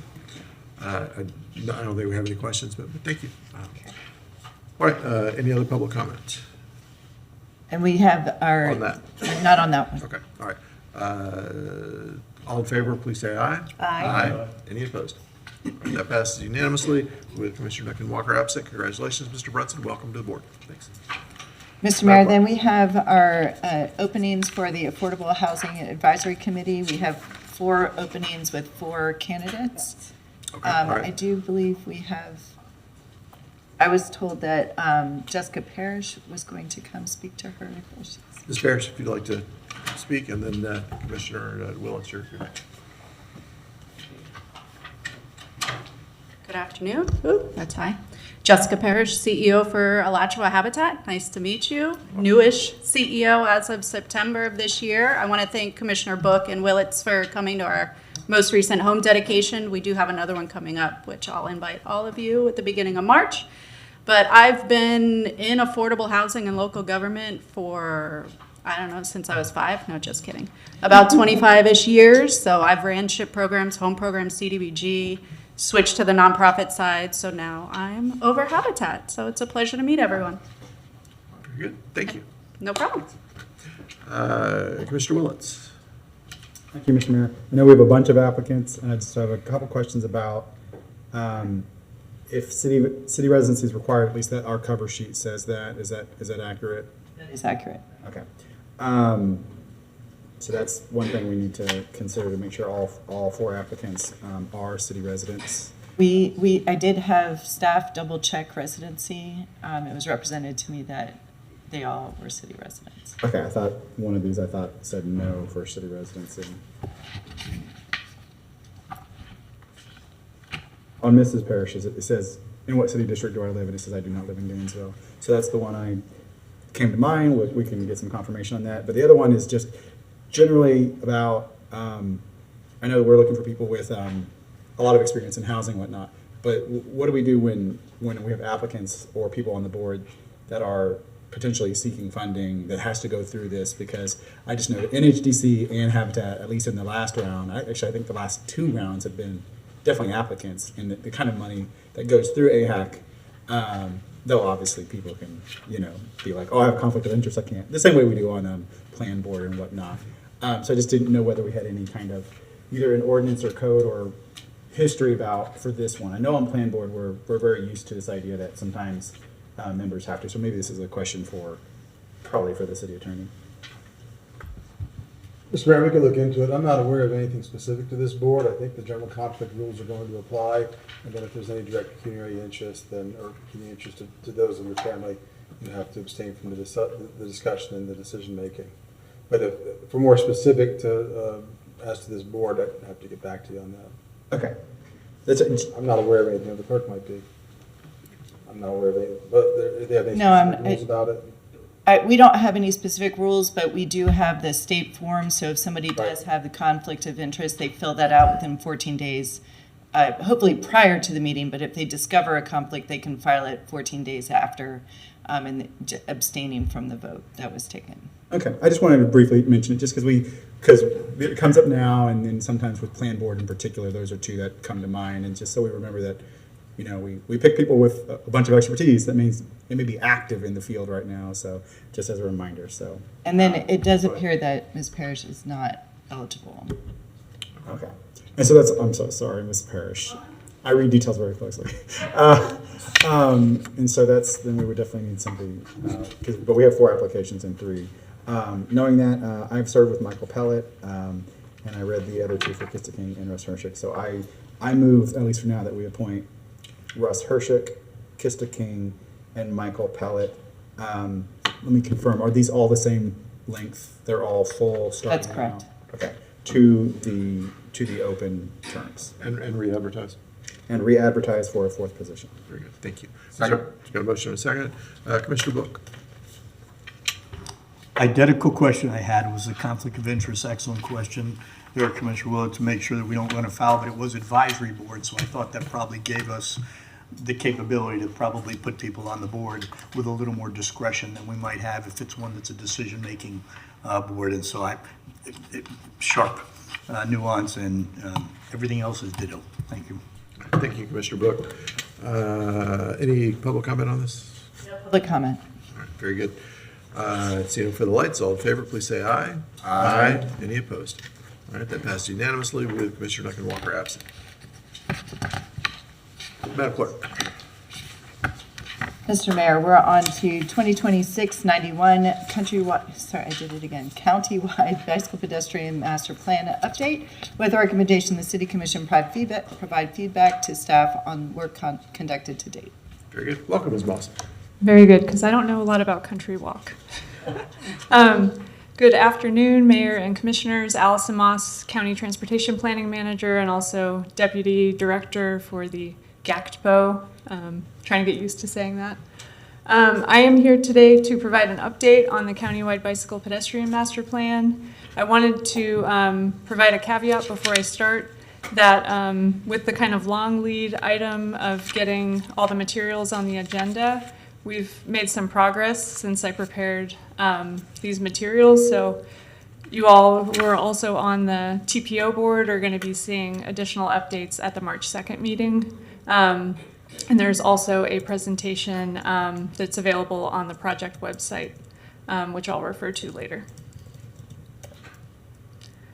So here's just an overview of what we're going to talk about. So some brief background on the project, talk about developing the network for both bicyclists and pedestrians and the projects themselves.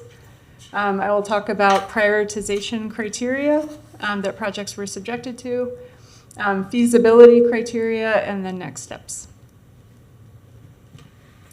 So the main goal of this project is to really create biking and walking as feasible and attractive modes of transportation for people in Gainesville and Alachua County. So that means, that people that don't currently identify as, say, cyclists might consider taking a bike for short trips to school, to the grocery store, to restaurants, and that they would feel safe and comfortable doing so. Study outcomes, I'd say one of the main study outcomes of this project is to have coherent lists of projects that we take to the TPO and we can use for lists of priority projects so that we can evaluate city and county projects in a more objective manner, and one that has included a lot of community engagement as well. So this slide just sort of shows the sort of how the sausage is made in terms of how a network is developed. So we start at a very high level with the existing conditions data. We look at demographics, transportation routes. We look at important destinations. Then we look at the networks that exist today. And then for this project, something that's very important that we did is look at an idealized network. So we aimed within the city of Gainesville, for instance, to get a grid of a quarter to half mile for, quote, all ages and abilities network. And so that means people never have to venture too far from their home to get to a very high quality facility. Then we looked at gaps, and then the end would be sort of costing it out and testing it for prioritization and feasibility to see how everything shakes out. These are all the pieces that are part of the development of a master plan. So data collection, existing conditions analysis, development of goals, policies, programs, network and project development, like I've been mentioning, the prioritization, and then of course a final document. And yeah, I think from the TPO perspective, we hope that it'll just clarify what our priorities are with limited budgets. What is a bicycle pedestrian network? So priority network. So again, looked at all the existing facilities, and we really looked at how comfortable they are today. And so that is a metric called level of traffic stress, and I'll explain a little bit about that on the subsequent slide. We looked again at identified key destinations and routes, and then where the community wanted to see things connected to develop the network. So what is a gap in the network? Traditionally, this was just considered, say, a place where you have no facility at all, and that certainly is the case. So if we have a road with, no bike facility, no shared lane marking, nothing at all, then that's a gap. We're also looking at streets that count as high-stress facilities, so ones with, say, just painted bike lanes where the street is posted 45 miles an hour. That's effectively a gap for most people because they're not going to be comfortable riding on such a facility. Community engagement summary at a high level. So we've had 2 large-scale community meetings so far, the first one at the Harm Museum and the second one at the Thomas Center, both very well attended. The first meeting was the big issues and opportunities kind of meeting, just inviting people to tell us, what they experience commuting around town. And then the second meeting, we were sharing the network that we've developed. In addition to the in-person meetings, we've done numerous sort of piggybacking on other community events. And we have a website and a digital survey which garnered over 2,000 responses. What did we hear from the community? I'd say people want separated facilities. That's very consistent with, research and best practices. People want to be able to access destinations that are very close to them, other than the barriers that are presented by, say, high-speed roads. And, a lot of focus on safety and sort of synergy between this effort and, say, the city and the county's Vision Zero efforts as well. So level of traffic stress is a sort of technical, we're okay, right? As far as I know, yeah. Just some construction maybe. So level of traffic stress is a measure that measures people's comfort. It's a subjective measure, but it looks at things like vehicle speed, vehicle volume, and then the type of facility somebody is using. And if there is a separated facility, that's low stress. So for instance, the 6th Street Trail, because it is, separated from the street by a lot, is generally considered comfortable for all people. So the next thing I'm going to show are draft network and projects. And so these are going to be very zoomed out, sort of hard to resolve exactly what's going on. But like I said, there'll be a QR code for the project website, and in the near future, a sort of dynamic web map for y'all to look at. So this is the City of Gainesville bicycle projects, including the actual type of project they are. So not going to go into, I should start by saying there are nearly 500 projects that have been developed through this master planning exercise. We wanted to propose a very dense network and some level of redundancy, because some projects may not make it. Some may face greater feasibility challenges than others. And it is the first time that Gainesville, the county, and UF have updated this plan in over 20 years. So, and it may be a while until we do it again. Just want to point out a couple features. There is a lot of bright green on the map. Bright green represents shared use paths. So facilities like the 6th Street Trail, where people walk and bike on the same facility. We have bicycle boulevards, which are capitalizing on the neighborhood streets that we have already, but looking to connect them better through making more crossings across the busy streets. And then mostly in the unincorporated county, there are developer-driven routes, because we have bigger sort of,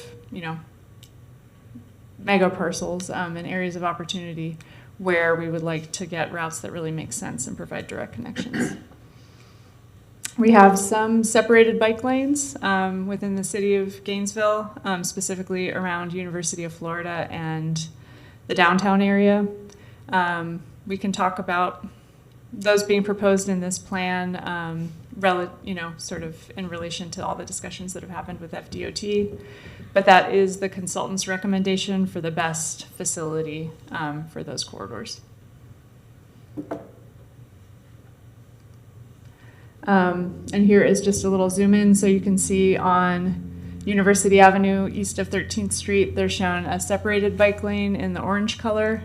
13th Street as well, there's a separated bike lane shown. And so this was before the sort of feasibility and, sort of the need and feasibility analysis was done, but this is based on the land use, the users, the type of bike project that the consultants deem most appropriate for this context. Main reason being, when you get really high volumes of people walking and biking, a shared use facility doesn't work very well, especially if you introduce e-mobility like e-bikes and e-scooters. The potential for conflicts goes up a lot. Pedestrian projects. The city of Gainesville, I forgot to mention Scott Wright, City Transportation, is joining me today and will be available for any questions as well. Scott manages prioritization of sidewalks with the city of Gainesville, and you all already have a pretty robust account of where you have deficiencies and are looking to improve them. So a lot of that data was folded into this project and still prioritized according to the methods in this master plan, but in coordination with the city. And there is an inset. Apologies that it is a little hard to see with that background.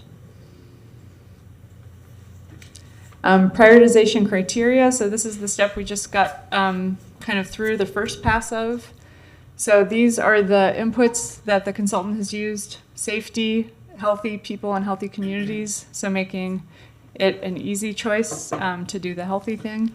Connected network. We really looked at, as the NACDO, North American City Transportation Officials Guide says, don't give up at the intersection. We really looked at not giving up at the intersection. So for each project that crosses a major street, unless there is particular attention to the bicycle-pedestrian crossing safety, we have proposed an enhancement at that location. We're looking at equity, addressing historic inequities and supporting those that really depend on biking and walking, and then an increase in multimodal trips, specifically leveraging first mile, last mile connectivity with transit. Feasibility criteria is really the reason that the project team has been kind of heads down working for so long, as we decided to take a very deep dive and appreciated the TPO board funding an amendment to the bike ped plan scope to increase the budget so they could do this very deep look. And they looked at a lot of things for each of these nearly 500 projects. They've looked at, does curb need to be moved? So if it's a street with a bike lane and a sidewalk, the proposal would be we should really just have a shared use path there. It'd be safer and better used. Right-of-way acquisition is, of course, a big deal. Drainage impacts, steep grades, trees, I think both very important for the city, UF and the county. And then parking removal and any lane repurposing required. So there's scoring on the back end for all of those inputs. There's also work from the team about how do we weight the need for a project versus the feasibility. And so we looked at 25% feasibility versus 75%. This project makes sense. And it looked like we were getting a little bit pie in the sky network. We wanted to make it a little bit more honest and something that we thought we could implement. So we've chosen 65-35 for now, and the maps look a little bit more like something we can work on. So next steps. So when I prepared the presentation, we were just in the middle of prioritizing the projects. The consultant has done the first pass of that. That'll be presented to the TPO board on March 2nd. If you use the QR code that's provided there, it'll take you to the website, and there is under documents the presentation that's been given so far to the technical and citizen advisory committees. But it is PowerPoint, still smallish with a lot of data on it. So what I'm going to be asking the consultant to do is provide a more like a ArcGIS online map where people can pan and zoom around. So we had the task force meeting. So there's like a working group of agency folks that get together. The second one to weigh in on the prioritized projects. And that's very important because you have staff, including some of your staff who can, I mean, some of which have been very involved in the project, but if there are other folks that have been more peripheral, they can say, hey, this project's probably not going to happen, or, you know, we can't pave in that area, or whatever the issue might be. We are looking to have our third and final public meeting in March, and considering the first ones have been in the UF and the city, the third one will probably be in the county, either unincorporated or one of the smaller municipalities. In April, we're going to refine based on all the input, and then in May, we'll be back to all of the, you know, relevant boards, including yours, to seek approval for the final master plan. So with that, I am available for any questions, and I believe Scott is as well. Very good, thank you. Any questions, comments? I assume we'll have some, yes. Commissioner Willits. Thank you, Mr. Mayor. Thank you, Allison, Ms. Moss. So, and I know we're not looking at the full thing and you're not zoomed in, but I just have a question where the city's mobility plan versus this, particularly Southwest, just past where the city is, because I know in our mobility plan, we draw some lines on some things that are either recently annexed in, some other things that people are interested in annexing, or we can just make some assumptions. And I didn't see those lines on what little we see. It's kind of cut off at the bottom. So I just wanted to understand a little bit about the working relationship between city staff and this plan through the county of that, specifically that area. I guess it could be anywhere where it's right on the edge where the city has some thoughts, and then, but it is at least at this point still in the county. And so just how is that kind of envisioning working? Do you know which corridor or? Specifically south. Do we have a name for this? Near like Fred Bear Road? Yeah, or? exactly. Okay. But south of where we're building our new Southwest Safety Center. So Okay. currently there are no roads, no people, no buildings. So we have taken all of the mobility plan data and included it in this planning effort. If there's any route that is missing, we will look. I've been telling the community when we're out, like, we're not looking for more projects now. We're looking to pare down. Obviously, we have a lot. But if there's something like that, then we can look to include it. Okay, I just didn't see what, I thought there was one down there, but I will closely look at our mobility Yeah. plan. And of course, we're not looking at the full Yeah. thing in just your slides, but so that just was a Okay. question. Thank There you. is, while we're talking about the mobility plan, there were a couple caveats I was sharing with people about the first pass of the prioritization. And so one is the city's mobility plan projects were not subjected to the same level of scrutiny as other projects, which seems like it might be overscoring those a little bit. I mean, I think if there's City of Gainesville appetite to do those projects, there's a certain level of feasibility that we should assume. But there are things like, say moving the curb along an entire arterial street is just very expensive and costly, and, it would take time. And so we're going to looking at some of those a little bit more closely. Another thing is some of the projects got segmented in a way where you have like part of the project scoring high, but not the rest, even though they're like right adjacent. And that has to do with the inputs. So, they're each analyzed separately, but it doesn't make sense from a project implementation perspective. So we're gonna merge those. So one example of that is like Sweetwater. Not all of it ranked high because it was split in a way that doesn't make sense if you all conceive of it as one project. Thank you. Thank you, Commissioner Willis. Commissioner Eastman. Yeah, thank you, Allison. This is this is great. This is where I was. You've said from the beginning that we would get to a place like this near the end, but it was hard to see at the beginning that it would be a mix of specific projects that were both ambitious but still feasible, like capable of getting there. This is what I mean. Having a map like this that's looking at the right of way, that's looking at what's actually on the ground where there's demand and need is. Exactly what we need out of this. So thank you for all your hard work on and trying to get this thing to a place where it's really usable.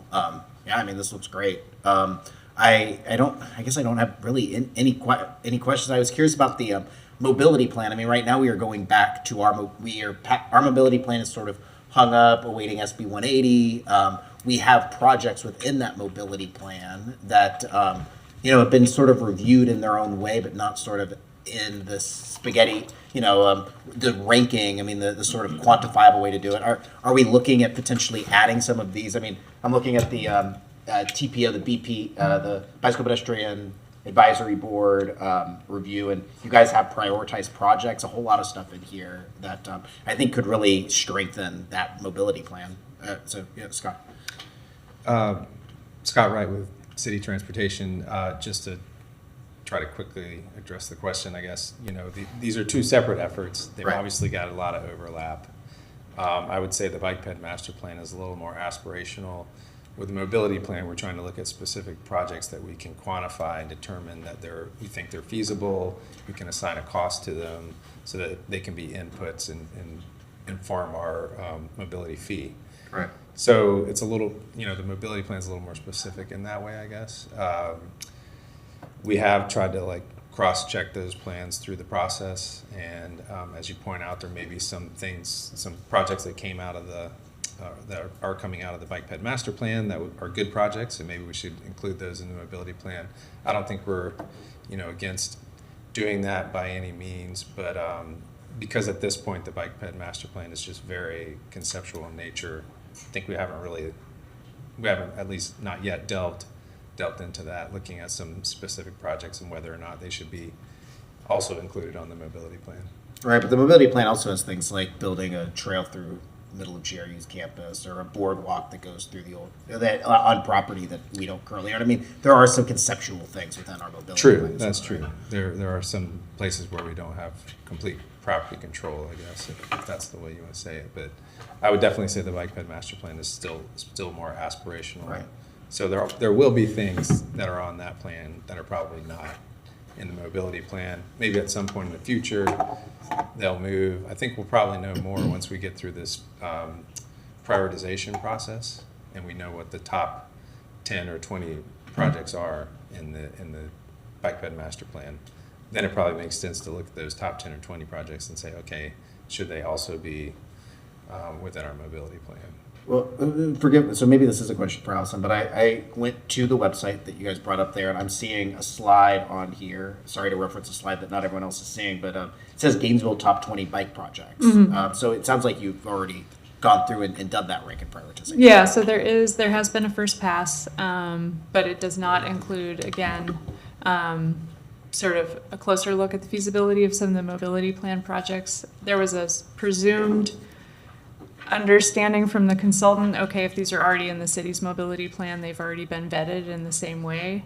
But some of them, not so much. And so we want to at least hit the very big ticket items, like, is right-of-way required? Do we have to move curb? I would say if it's like a swale section roadway where there's not room, that's another really big one. I mean, every bike path is just a really expensive drainage project in disguise. So that'd be something we want to know up front.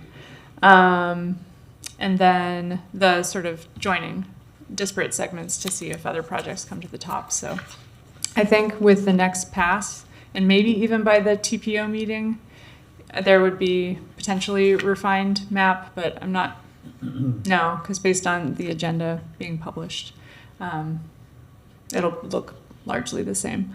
But yeah, we do have a top 20 so far. The first sort of export that the consultant shared with us was top 10, and it looked very sparse. Like, you see this, and then they showed 10, and it was like, that doesn't look like a lot. And then there's some that don't check out relative to the city's mobility plan. And that's something that city staff and the consultants are going to work on. Is there a reason in the data that it's not, and that we can kind of get behind, or is there a political will to do the project, and therefore that should be a factor to advance it? Yeah, I mean, I'll say that this was the one thing that I feel like was missing from our overall bicycle planning, which is, I think previously was much more on, well, this road is here, we know that we have the right of way, as opposed to what are the needs, and then approaching it from that direction, which, now when we have community members that are saying, well, why was this road turned into this? And I say, well, we went through a formalized process to figure out, where the most demand was. This is why we're coming forward with this. This has been long-term in plans. I mean, this is how, projects get built over time as you have these long-term master plans. The fact that we haven't had one in 20 some odd years has been, we've done a good job without it, but I'm very excited that we have this as sort of our guiding going forward. And if anyone is familiar with the 2001 Sprinkles Plan, our goal is it is going to be, that technical, but not like read as such. So like an ordinary citizen could thumb through it and see like, okay, these are the inputs that they use to prioritize projects. All of the details behind it will be available. So, there are projects that you can see, zero car ownership is a factor, or that project is served by a great crossing, or this one doesn't have a very good crossing, or things like that. Thank you, Allison. Thank you, Mr. Mayor. All right, thank you, Commissioner Eastman. Commissioner Book. Yeah, thank you, Mr. Mayor. Yeah, I'm unfamiliar with the sprinkles plan. I hear that and I think ice cream. That's all I think about from that standpoint. But It sounds like a great plan, yeah. it's certainly one that I'd like to see a strategic plan on that too. So this really is the strategic plan. I know we're using the term roadmap for things that may not necessarily be roads, but that's what it is. And as Commissioner Eastman was talking about, it gives a capability for some future guidance. So it's an overlapping document. I think my comment would be, when the public looks at it, you prioritize some of these things, aspirational is what you said, Mr. Manager back there, but it's not mutually exclusive. I think sometimes people see bicycle master plan and bicycle ped plan, and they think that's mutually exclusive from vehicular plans, motorcycles, micromodal, and they're not. They're overlapping documents, and that's what I understood from you and from Scott, right? These work together. Yeah, well, I would say in the case of the mobility plan, you're really looking at all sorts of mobility, and this ties in with it as well. And that's important, so that people will see on this stand what we're doing with these types of transportation and transit, and there's other plans that we have, like in the TPO, that talk about how we're getting people from Newberry and Hawthorne and High Springs and Alachua into Gainesville. Well, they're not walking; they're coming via vehicular traffic of some sort, but that's important. It's just not mutually exclusive to us doing good jobs with these things. So I think that's important. The one question I had, that you got our executive summary talks about priority projects. I think you've referenced this, Ms. Moss, and I think Commissioner Eastman was just trying. We had projects within the city of Gainesville in the county's urban cluster. They can go on to the website, look at those projects, and weigh in directly on the website. Yeah, presently, the full map of all of the projects is not yet posted. So I will let everyone know as soon as it is. But when it is, they can look at those and then they can weigh in directly so that you get the feedback and you can inform both the county. I think our goal should be that people can provide comments on the map as they have with previous maps for this project. Well, that would be terrific. Thank you, Mr. Mayor. All right, thank you, Commissioner Book. I don't see any other lights. Is there public comment on this, Madam Clerk? There's no public comment. Okay. All right, and we do not need to give you direction today. Is that correct, Mr. Manager? Okay, all right. Very good. Well, thank you for the overview. Much appreciated. We'll see this again in future opportunities. Madam Clerk. Mr. Mayor, we are on to 2026-114 Quarterly Housing Update with the recommendation the City Commission hear the Quarterly Housing Update presentation from the Department of Housing and Community Development. Welcome, Mr. Harris. Good morning, or good afternoon. I'm so used to doing these during the morning session. Good afternoon, Mr. Mayor, to the Commission. Commissioner Engel, it's good to see you. Of course, I'm here today to give the quarterly housing update, and I'll try to make this brief. So just as a reminder, we have sources of funds from the federal level, state level, and our local level. And again, this slide is a refresher of the list of funding in each of those sources, whether it's federal, state, or local. We have ARPA here. I'll go through the ARPA slide maybe in a little bit greater detail. So City Commission awarded $8 million of the $32 million towards affordable housing. Of that $8 million, at some point since the time of allowing those funds to be used for affordable housing, some of those funds were redistributed for homeless support. So what remained was this revised budget here, $4.5 million to subsidize the development of rental units, $250 for home ownership, $100,000 for land acquisition, $320 to help support our owner-occupied rehabilitation program, and then the $410,000 for down payment assistance.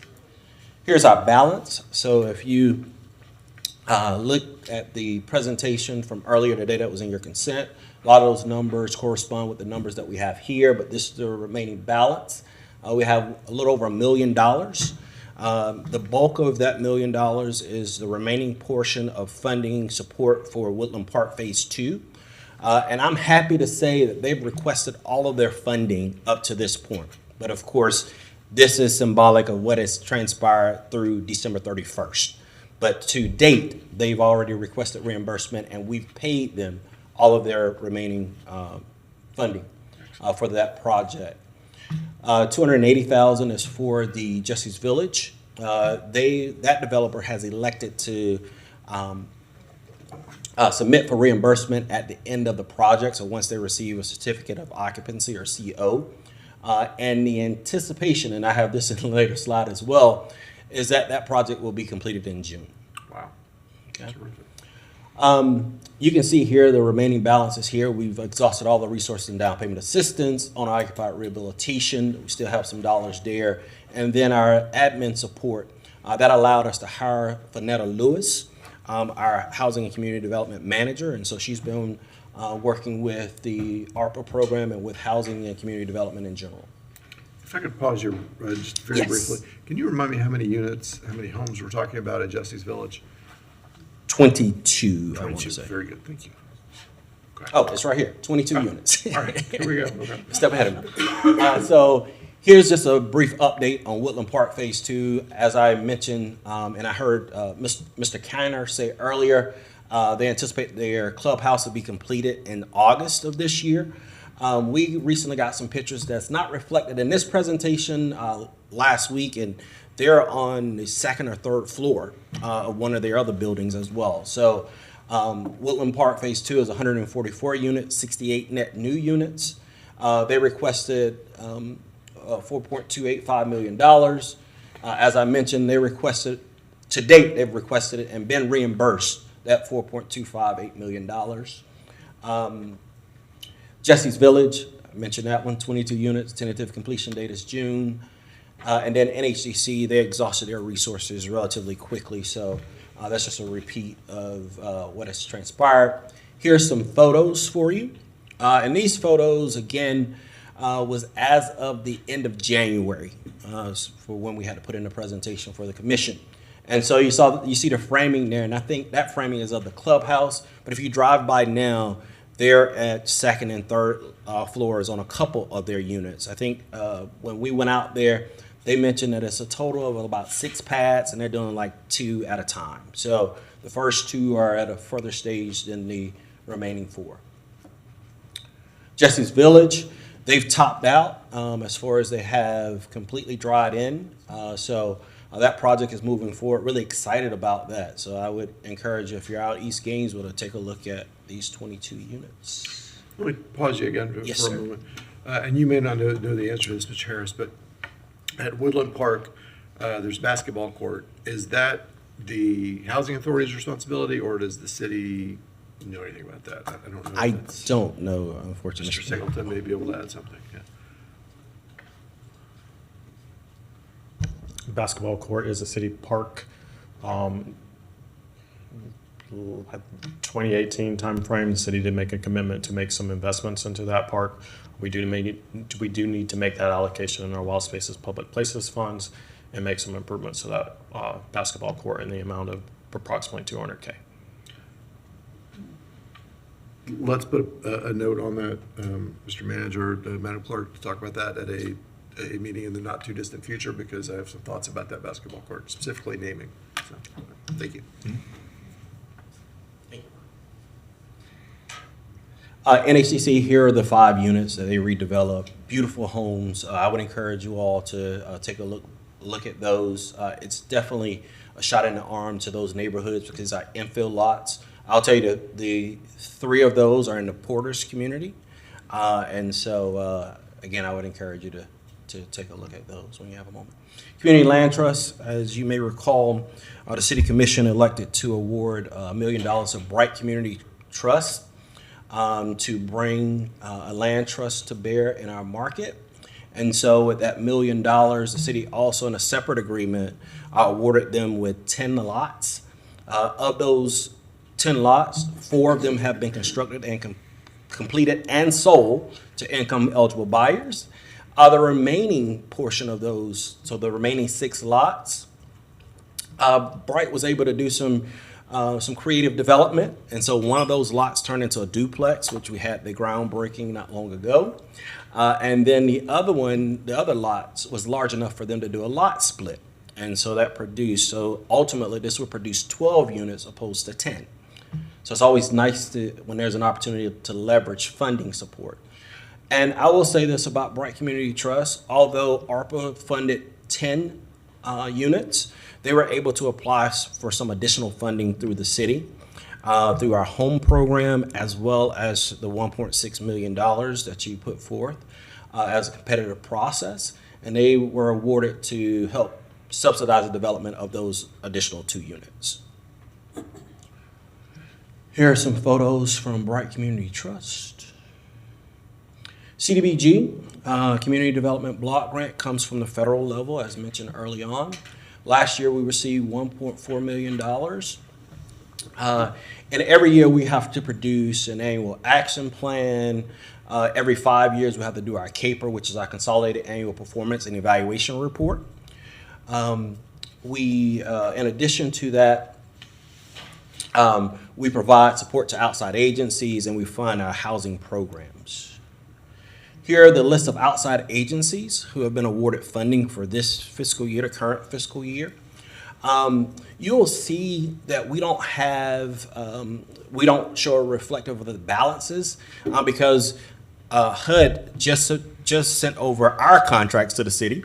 And so those contracts were signed in late January, and we don't initiate the contract with our outside agencies until we have a executed agreement with HUD. So we were waiting on HUD before we executed these agreements, although, and I'll say this, those agencies can request funding as of October 1st.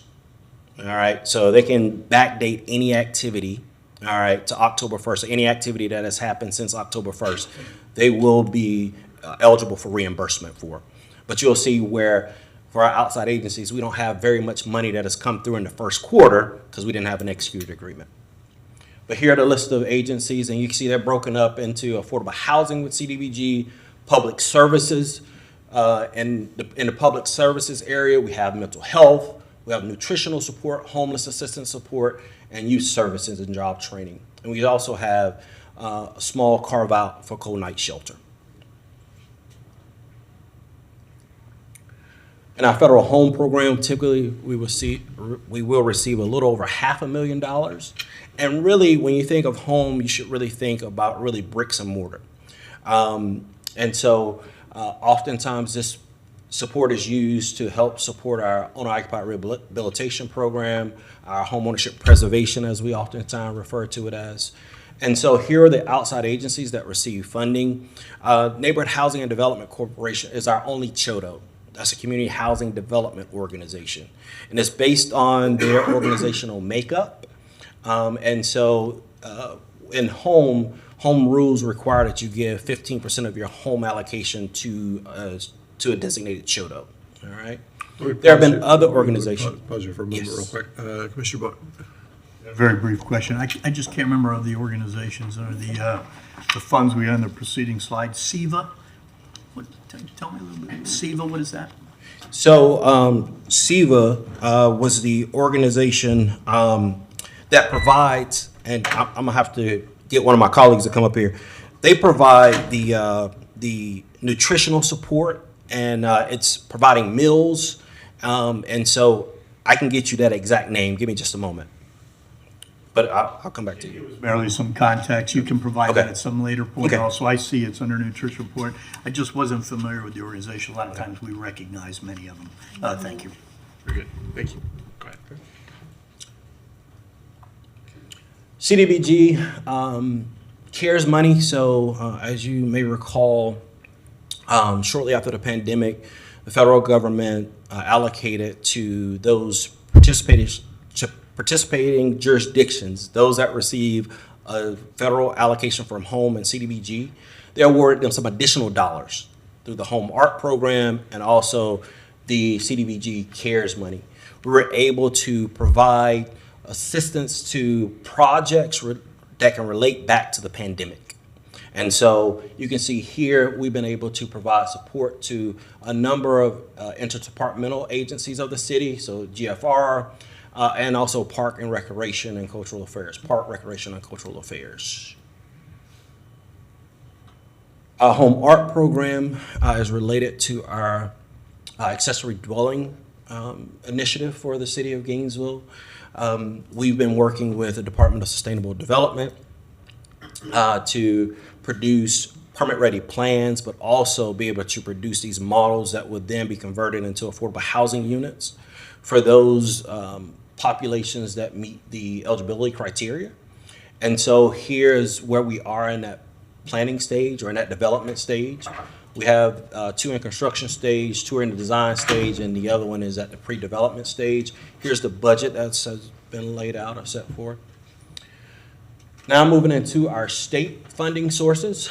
So we receive an allocation each year from the State Housing Initiative Partnership Program, or SHIP, through Florida Housing Finance Corporation, also referred to as Sadowski funds.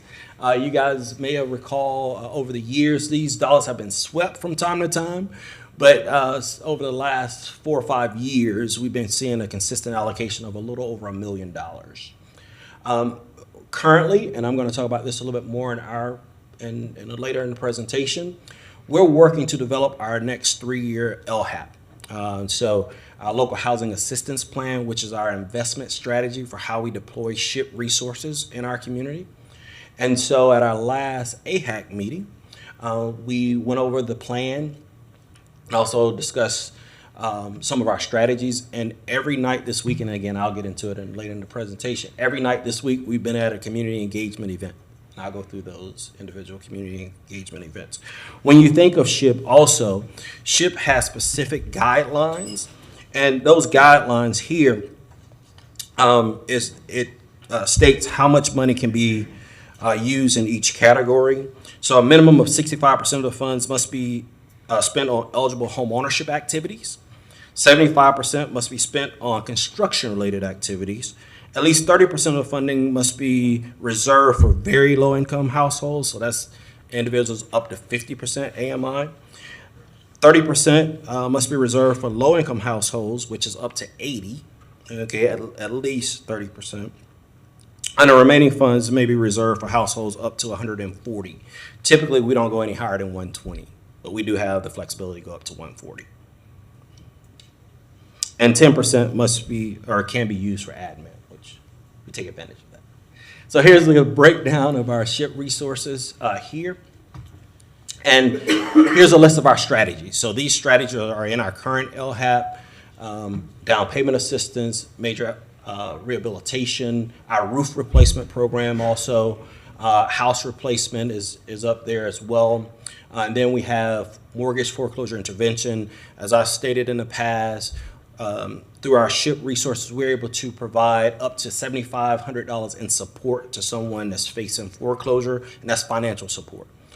Typically, on an annual basis, we have enough money to award about 3 to 4 of those individuals, so we don't have a lot of money that we put towards the foreclosure intervention, but there are dollars that we are earmarked every year for that. And then we have our developer subsidy.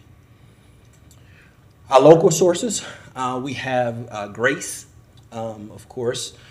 Our department, we administer the contract with GRACE, so as they're submitting their reimbursement requests, we're the ones that's processing those and checking their numbers or reviewing their reports. So you can see there the $2 million. The Early Learning Coalition, $65,000, and the Family Reunification Program, which is sometimes referred to as our Homeward Bound program. But we've also expanded that to be able to provide temporary shelters in hotels as well under that $10,000. Connect Free. I know oftentimes I'm asked, how much money is remaining in Connect Free? Unencumbered, we have roughly about $1 million. It's a little under $1 million unencumbered.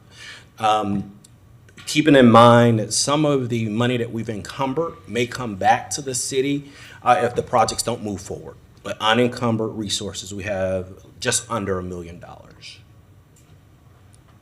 And so with Connect Free, again, it incentivizes the development of affordable housing. It adds new ratepayers to the utility service, and all the projects can look to underwrite the wastewater portion of their of their development project. This past quarter, so that's from October 1st through December 31st, 8 projects were awarded. And those 8 projects with Bright Community Trust. And then we had 4 neighbors that connected to the water wastewater during that first quarter as well. And also with Connect Free, we also fund the local government area of opportunity. So that's our local government contribution for low-income housing tax credits and our self-funding, the State Apartment Incentive and Loan Program. So I'll say with the local government area of opportunity, you may Recall this is the $460,000 commitment that will assist in the developers apply for the low-income housing tax credits of 9%. And then the self-funding is a commitment of $37,500. All right. The city commission elected to earmark $1 million to support the development of affordable housing. We paired that with the $325,000 that we had from this SHIP year and last SHIP year to cobble all together or combine it to be $1.65 million that we made on a competitive basis. Here are the projects that have been awarded. Here are the number of units that it will bear. Here's an update on where these projects are in the pipeline. With development projects, oftentimes there's a longer runway. Sometimes we have projects that they start their planning stages based on the allocation. And so Habitat has been one of the more aggressive, and I see Jessica in the room, she's still here. Habitat has been one of the more aggressive developers in utilizing these resources, so they've completed construction on 3 units. We've attended a few home dedications, so we're really excited about that partnership. Bright Community Trust, as I mentioned, they have a couple underway. I won't go through them all, but I'll just pick out a few. Hawthorne Heights, although they are vertical now, because of the fact that this funding was awarded after the project had started, they're now having to go through, because they also receive self-funding, they got to get it all approved through all of their investors on that side of the aisle. So again, I anticipate once everything is approved, they're going to spend down their money relatively quickly. But it's a matter of getting everything approved once you incorporate another funding source into the overall total development side of things.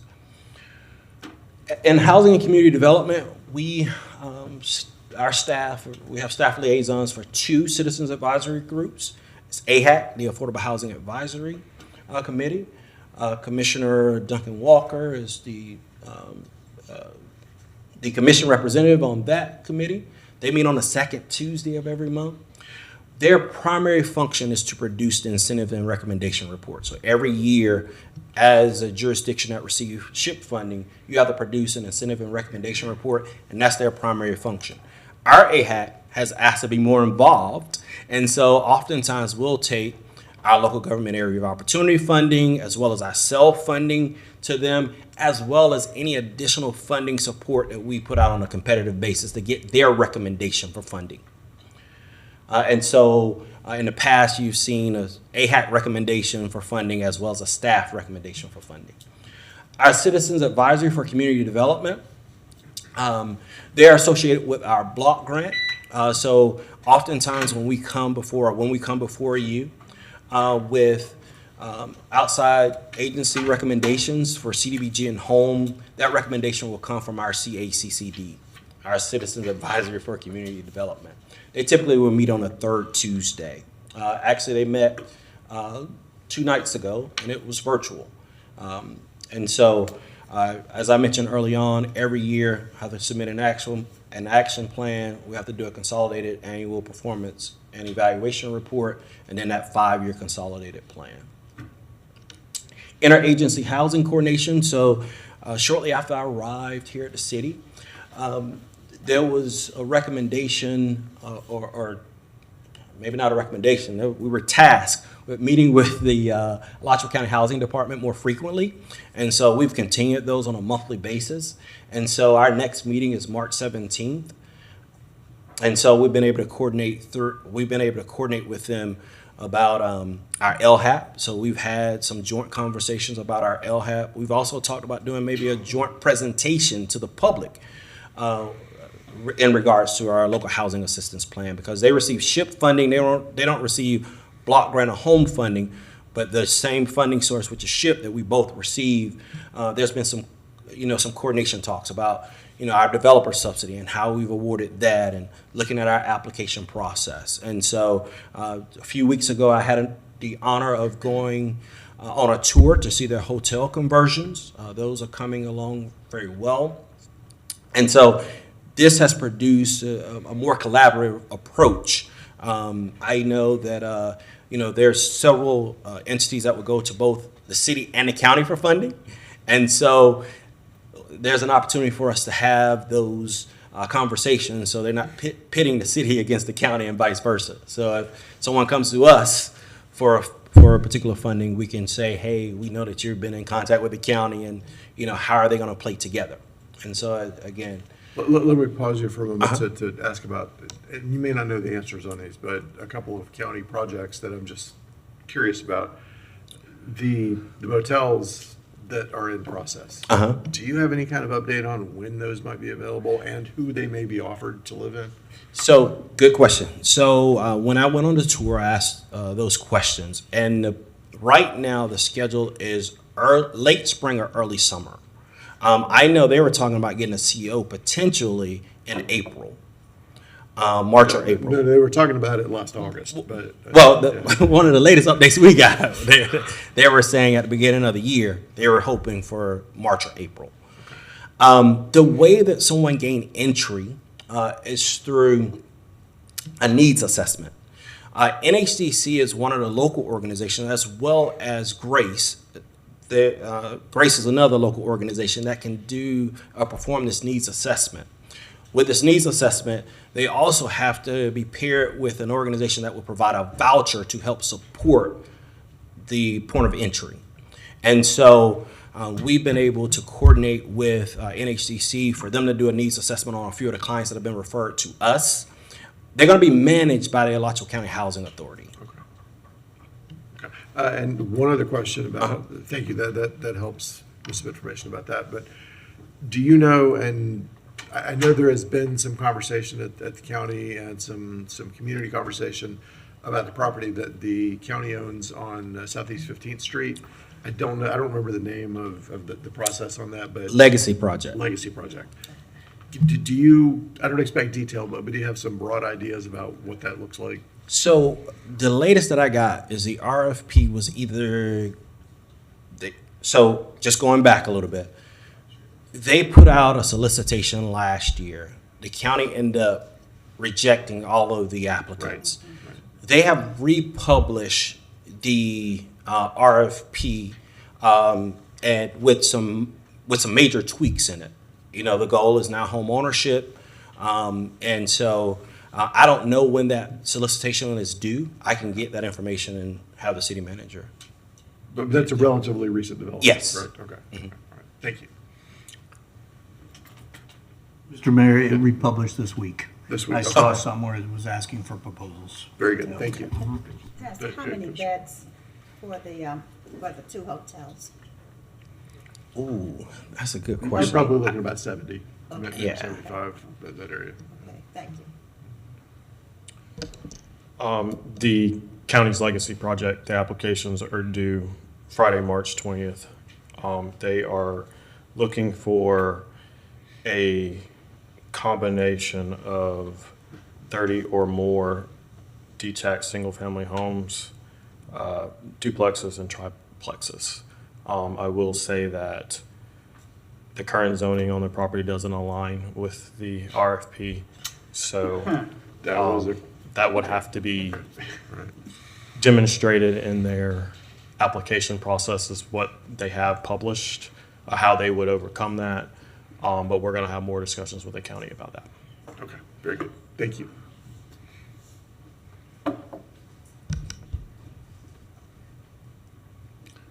Here's a current snapshot of our owner-occupied rehabilitation projects.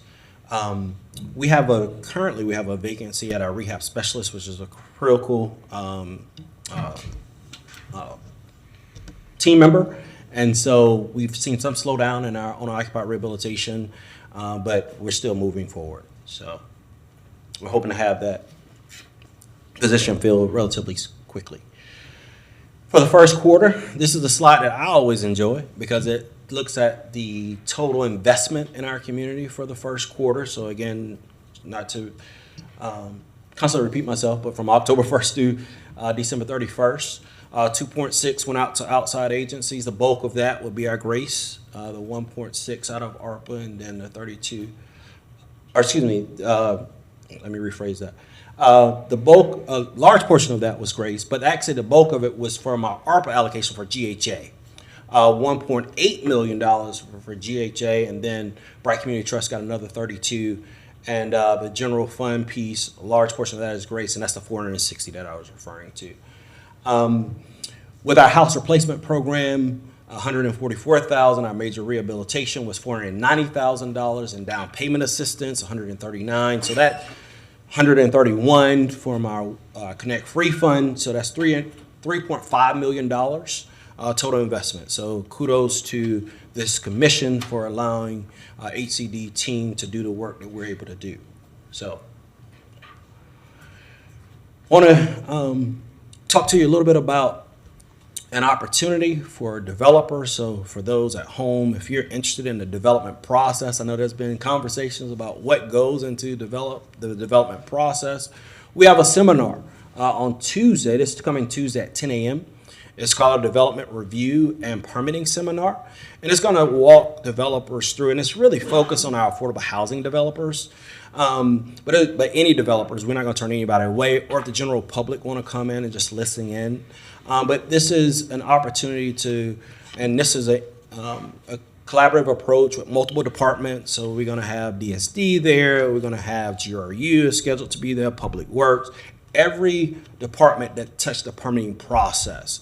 And so this opportunity will help people understand kind of the first step. And the goal is to, after they leave here, they want to attend those first step meetings, even more so when it comes to our affordable housing project. So this is a great opportunity. So if you're free at 10 a.m. Next Tuesday, please feel free to come over to the Thomas Center and learn a little bit more about the development process. The Local Housing Assistance Plan, as I mentioned early on, this is our SHIP development strategy. We've had a series of community engagements. They've happened all this week. The draft was available on our website and is still available on our website February 5th. Monday night, we were over at the Thomas Center. Tuesday night, we were over at the Senior Rec Center. Last night, we were over at GTEC. Tonight, we'll be in Celebration Point. And the goal was to be able to go into each commissioner's district to be able to do some community engagement. And so, because there's not a facility yet that the city owns in one of the districts. That's why we're over in Celebration Point. But hopefully, in a few years, we won't have to do that anymore because we'll be able to use that fire station, that public space there. Initially, our plan, or we had a tentative date to bring the LHAP before the City Commission March 5th. It looks like we're going to bump that probably to the first meeting in April. If everything falls right, maybe we can do it the last meeting of March, but we're right now tentatively shooting for the first meeting in April, which I think that would be the April 2nd meeting.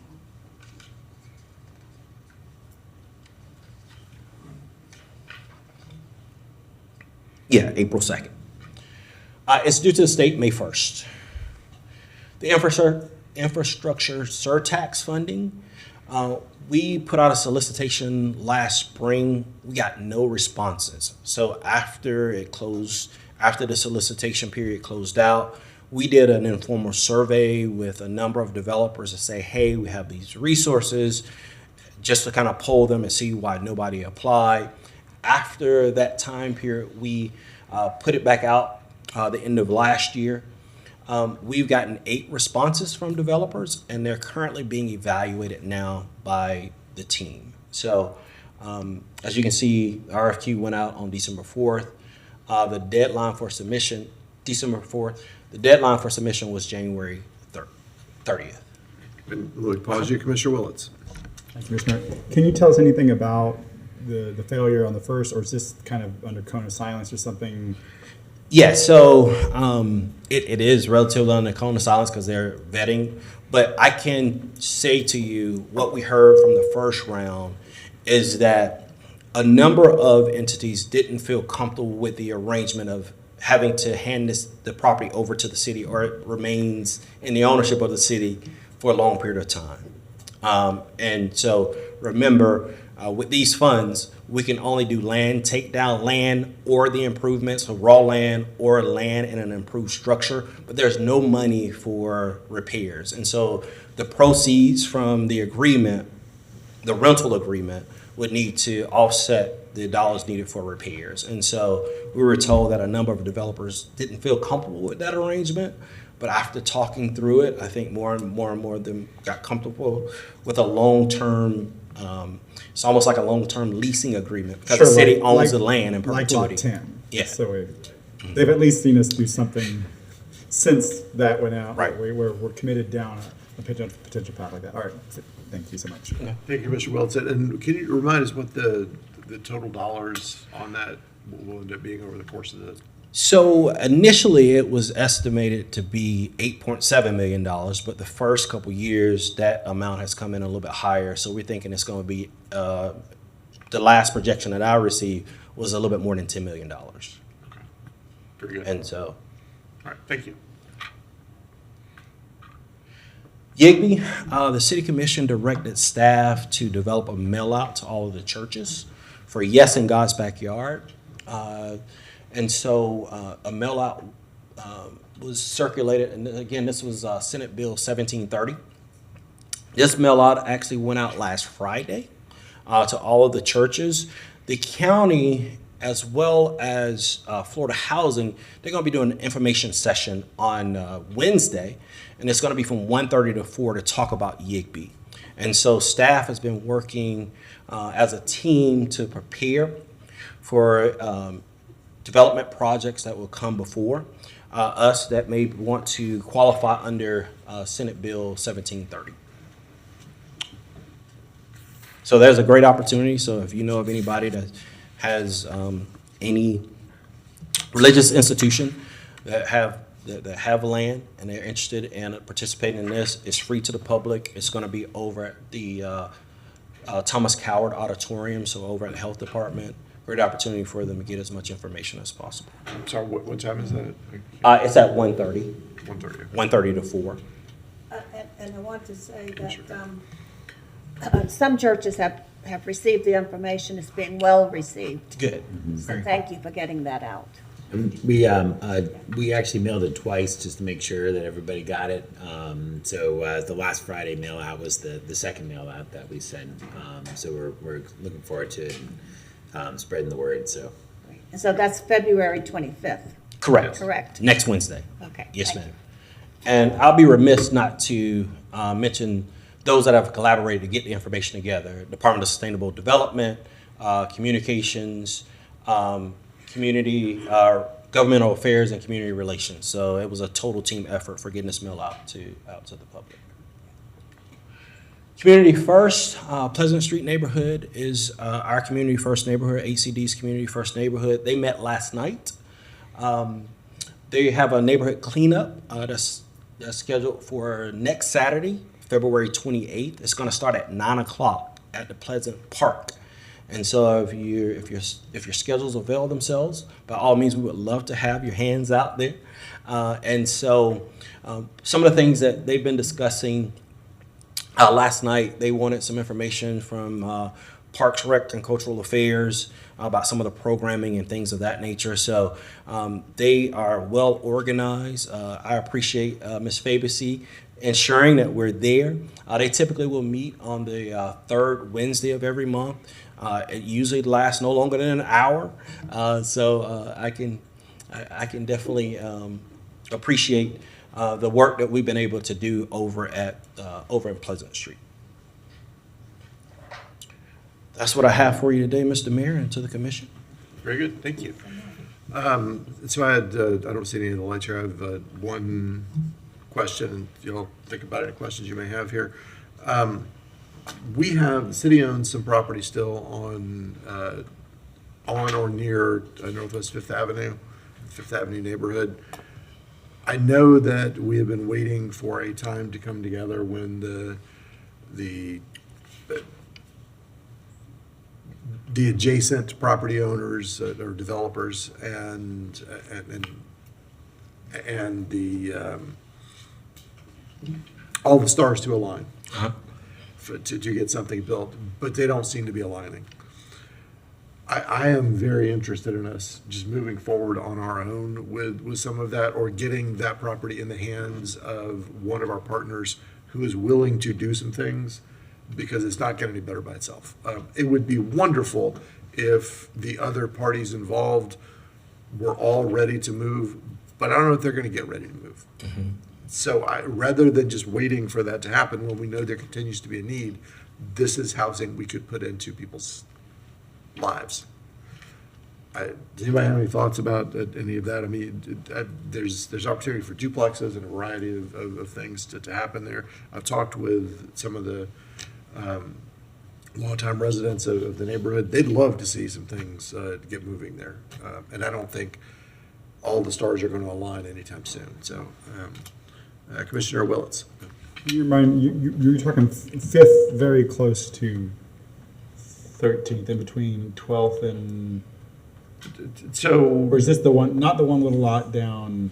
I think we have like one lot on what 400 block or so of 5th, but then we're talking about a different 1 or 2 lots down, what, like 10th, 9th Street, something like that. There's just a few though. It's Right. not a huge number of lots that we have, but they're vacant lots right now and have been for a long time, and it's not getting better on its own. Did you have any other Yeah, questions? well, no, I do have a thought. Well, rather not. When I was hearing the update from GHA, there's such big plans that this site and also funds with a different housing authority came to mind of like, GHA is moving in ways big enough that millions of dollars would really build some new homes, whether it's here, there, elsewhere. So particularly their mixed site, their off site, I was thinking like, oh man. So these things were all bouncing around my head during the GHA, presentation. Some of the stars are aligning then. There we go. Mr. Manager, do you want to lead into Mr. Singleton? I can, go ahead, Brian. Just going to show the location. Oh, I don't sure, know sure. any specifics, but 5th Avenue is along here. 13th Street is here. This is 10th Terrace, I believe. We own this lot, and this lot. Mr. Mayor, I can add to that. So we do have, as Mr. Singleton indicated, we do have several properties along 5th. Some are already on the city surplus list. Some would be surplused that we would bring back a resolution. As you indicated, I think at one point there was discussion between the city and the developer of Seminary Lane, and in addition to the Housing Corporation, about working on all of the lots at once, including the 10 lots that was not part of the city's any sort of city deal, but part of the original sale and development. But that's been a long time, to your point, and those lots are still sitting there. So if that was the direction of the commission, we could bring back a resolution to surplus the lots that we own that are not currently being utilized, that would need to be surplus, and then put together an RFP that we could put out, for instance. All right. Thank you, Mr. Manager.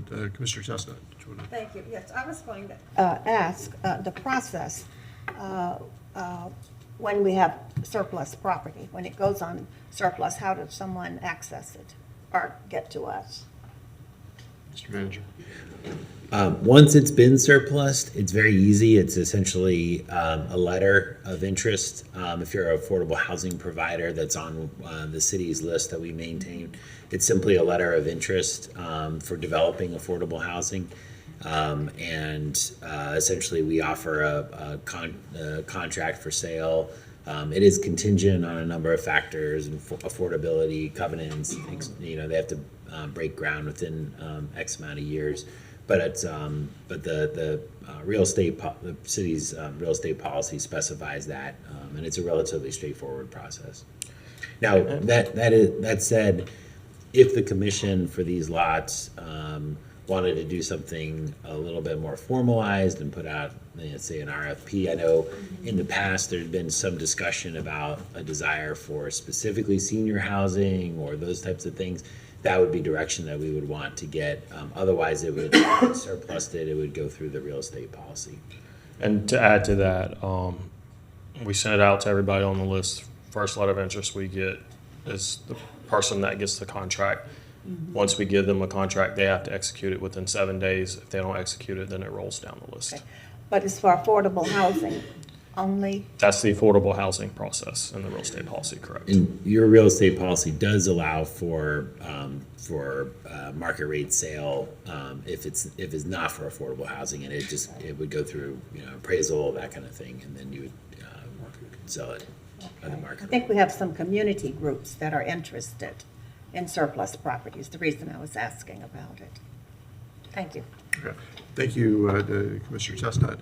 So, so I'm going to ask for public comment on this in just a moment, but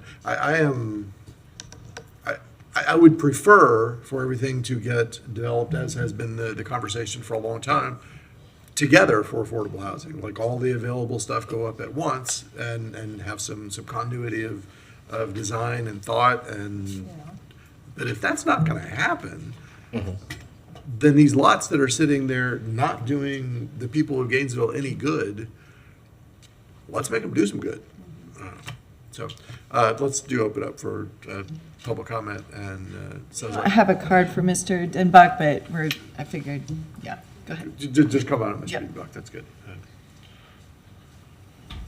This is absolutely not the reason I'm here, but good afternoon, Mr. Mayor, members of the commission, Commissioner Engel, welcome back, Mr. Manager, Mr. Attorney, Madam Clerk. We are just about to advertise the neighborhood workshop for the development plan for that Fifth Avenue block. In an abundance of caution, and because Mr. Persons and I and Mr. Singleton are trying to get this to glue together, we're going to advertise bigger than our individual properties that are directly related to the Seminary Lane acquisition, because we're still holding out on hope that we can get something together. Two factors have been in play in there.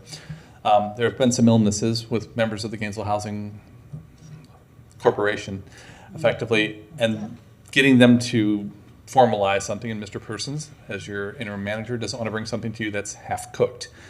We really want that to happen at the same time because there's the economy of scale.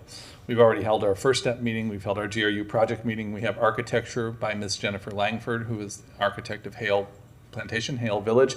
So we'd really like to glue that together as quickly as possible. But again, in an abundance of caution, we are going to advertise bigger for the neighborhood workshop. So should those properties come in, they could be included while we're having the economy of scale of building the rest of the block. The second thing, I wasn't sure if Mr. Persons was going to mention this. When the original appraisals were done for those lots came in exorbitantly costly. I don't remember off the top of my 6'6" head here, but they were like $190,000 or $200,000 a lot for those little bitty lots. And that was a factor in the surplusing process. And we were kind of scratching our heads on that because I don't think in a free market that those lots would command that kind of value. So it places you in a difficult position to make a policy decision. Would you have to sell them at what those appraised values were? And correct me if I'm wrong, Mr. Interim Manager, or through the mayor, didn't we get a couple of appraisals on those? From my recollection, I don't think the city ever ordered appraisals. We did, believe yeah. You guys did. Tremel Webb did, Yeah, effectively. yeah. Chip and Toby. I don't remember. I don't know if I ever saw the actual appraisals, Okay. but I remember there was some appraisal. I think at the time there had been some commission discussion, and there was a desire to see what the value of the lots were, including the city lots. I think y'all did appraisals on the city lots as well. I think I can pull those, and with through Ms. Brecken, I can probably get those to surface because we would love to see that happen all at once. That would be a groundswell of success along that corridor. Thank you. Thank you, Mr. Dienbach. I'm not trying to upset anything or, that may be in the plans, but right now what we have is a lot of many, many years of unfulfilled promises, and I would like us to start fulfilling some of those promises. So any way we can move forward with that would be good. So let's look for to hear back on that within 2 months, if that's okay. All right, Mr. Harris. Sorry, I've hijacked your presentation. Oh, no, I was finished, but staff was able to give me some more information about SEVA. So SEVA is based out of Alachua, but they provide services within the city of Gainesville. They provide nutritional support to those 62 and older.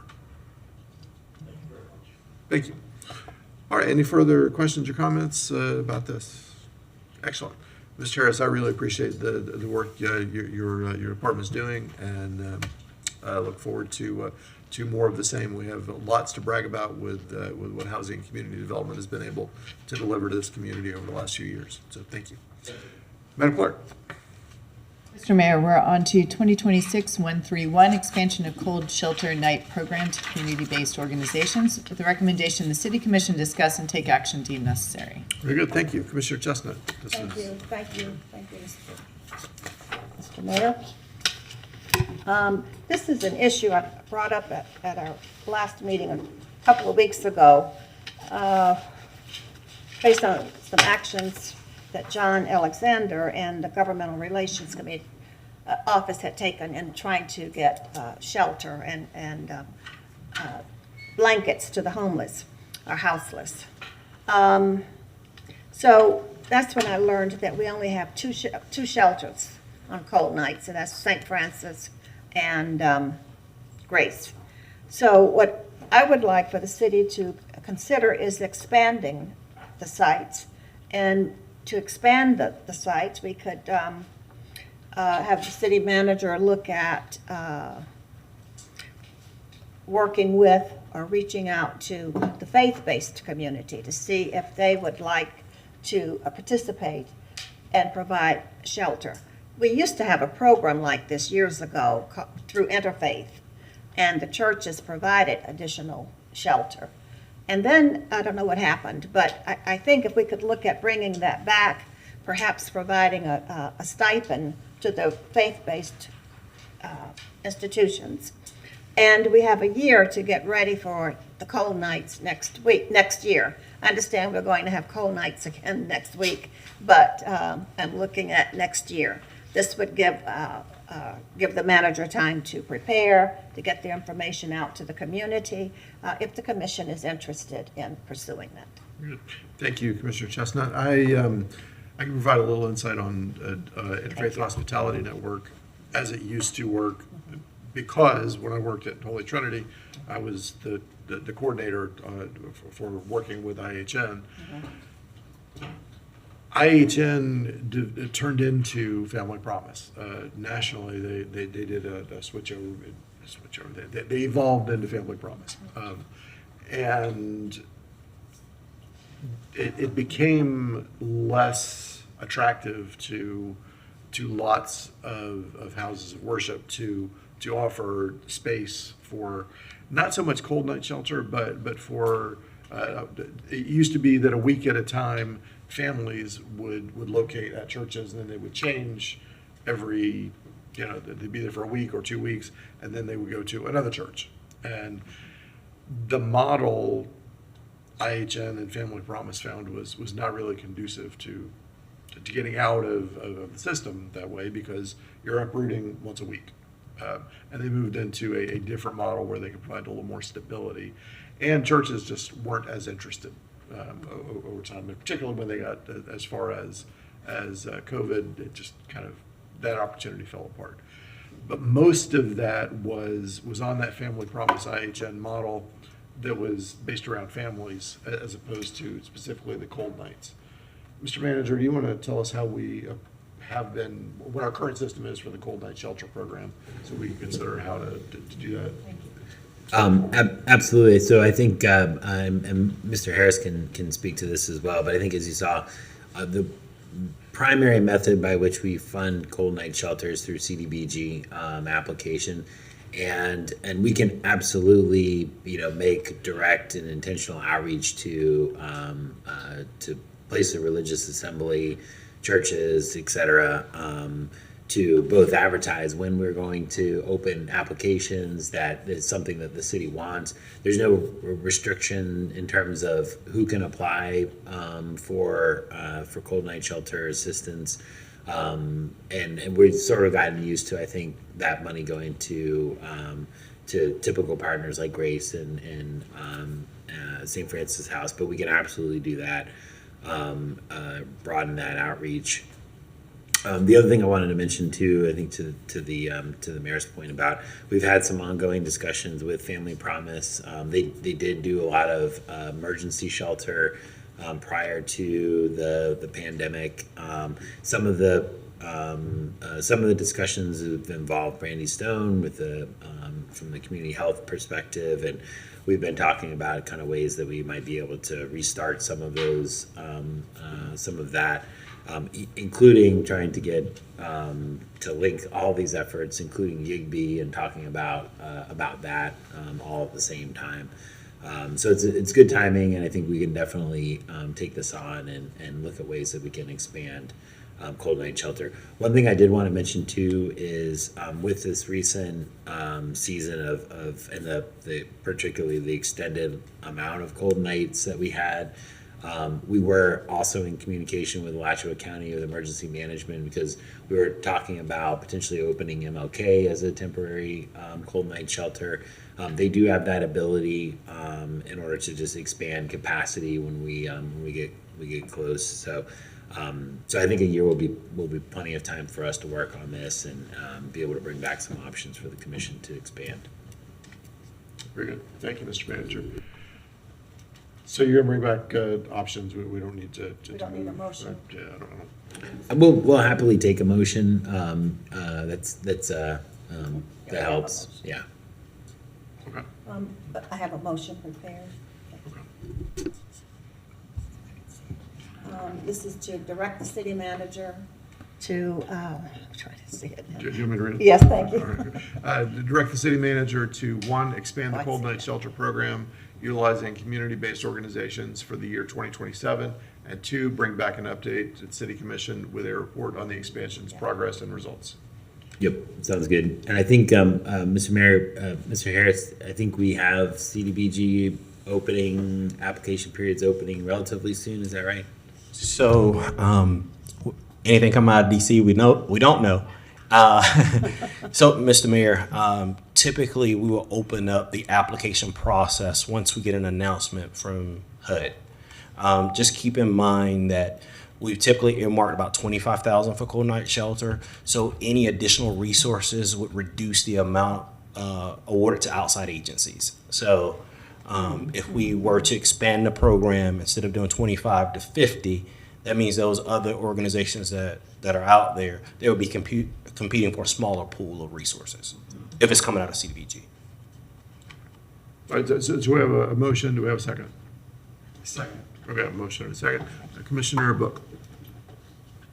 In reading the motion, Mr. Mayor and Commissioner Chestnut, it just does not necessarily tell us that we're going to provide more monies, that we may be expanding the shelter and then applicants may utilize existing money. So that's probably some of the work that the city manager would bring back. How do we expand it? Maybe using our existing, fiscal restraints, or if we don't, here's option 2 and 3 and 4. So I don't see any concern with the motion whatsoever, because I think it's built into the fact that we need that research to tell us, are we allocating more? Are we using the same amount, but allowing more partners to access that thing? That's kind of the way I viewed your motion. So, thank you. Okay. Thank you. Thank you, Commissioner Book. Any public comment on this? There's no public comment. Okay. All right, very good. All in favor, please say aye. Aye. Any opposed? All right, that passes unanimously with Commissioner Duncan Walker absent. Madam Clerk. Mr. Mayor, we're on to ordinances for second reading. Ordinance number 2025-688, an ordinance of the City of Gainesville, Florida, amending the zoning map atlas by rezoning approximately 2.87 acres of property generally located to the north and west of the intersection of Northwest 6th Avenue, Northwest 14th Terrace, as more specifically described in this ordinance, from Urban 2 to Urban 5, providing directions to the city manager, providing a severability clause, providing a repealing clause, and providing an effective date. Very good, thank you, Madam Clerk. Mr. Manager or Mr. Attorney, anybody want to provide anything on this? Not from my perspective, Mr. Mayor. This is a second reading, so we can answer any questions you might have. Very good, thank you. And does the applicant want to add anything? All the applicant wants to say is, in the interest of time, I would like to incorporate all the previous testimony brought into this, the staff report, the applicant's presentation, the PowerPoint, and have a wonderful day. Thank you. All right, any other public comment on this, Madam Clerk? There's no more public comment. Okay, all right, Commissioner Eastman. Oh, yeah, thank you. I'd like to move 2025-688 on second reading. We have a motion and a second. Commissioner Willets. I just have one comment about this and in that whole area, and this is related to some things I've commented about, but I just want to put it back out there, is that as portions of near campus and other places become more kind of quote urban, that we just know that we have to provide urban services, right? So that, someday we're going to need, our police are going to have to walk those neighborhoods because they're going to be tight, right? And they probably already do to some degree, right? Whether it is downtown ambassadors, whether it is how we handle parking in truly urban areas, where we expand or don't expand on-street parking through our neighborhood parking programs. I'm going to put this in every time we densify very tight areas, not just a random corner here or there that makes sense, like a crossing, but when we start to have really truly urban areas that we're going to have to shift some of what we consider urban services, not just downtown, but now it's near the university or in Southwest or wherever. So I'm just putting that out there as this is a step along that way. Thank you. Great, thank you, Commissioner Willets. I see no other lights. This is a roll call. Roll call. Commissioner Engel? Commissioner Chestnut? Aye. Commissioner Duncan Walker is absent. Commissioner Book? Commissioner Willets? Aye. Commissioner Eastman? Aye. Mayor Ward? Aye, that passes unanimously with Commissioner Duncan Walker absent. All Madam right. Clerk. We are on to commission comment, and Mr. Mayor, if I may, I just want to clarify that the application for Ms. Parrish had an address in District 2, but her resume was out in Williston, and the Williston address is her current address, so that's where that confusion came in, so Okay. we apologize for missing that. I'm guessing it was probably an office address was the. Correct. Okay, gotcha, okay. All right, Commissioner Willets, I know you have something to present. Thank you, Commissioner. So I have something, and this came up sort of suddenly. It's in regards to Senate Bill 1134.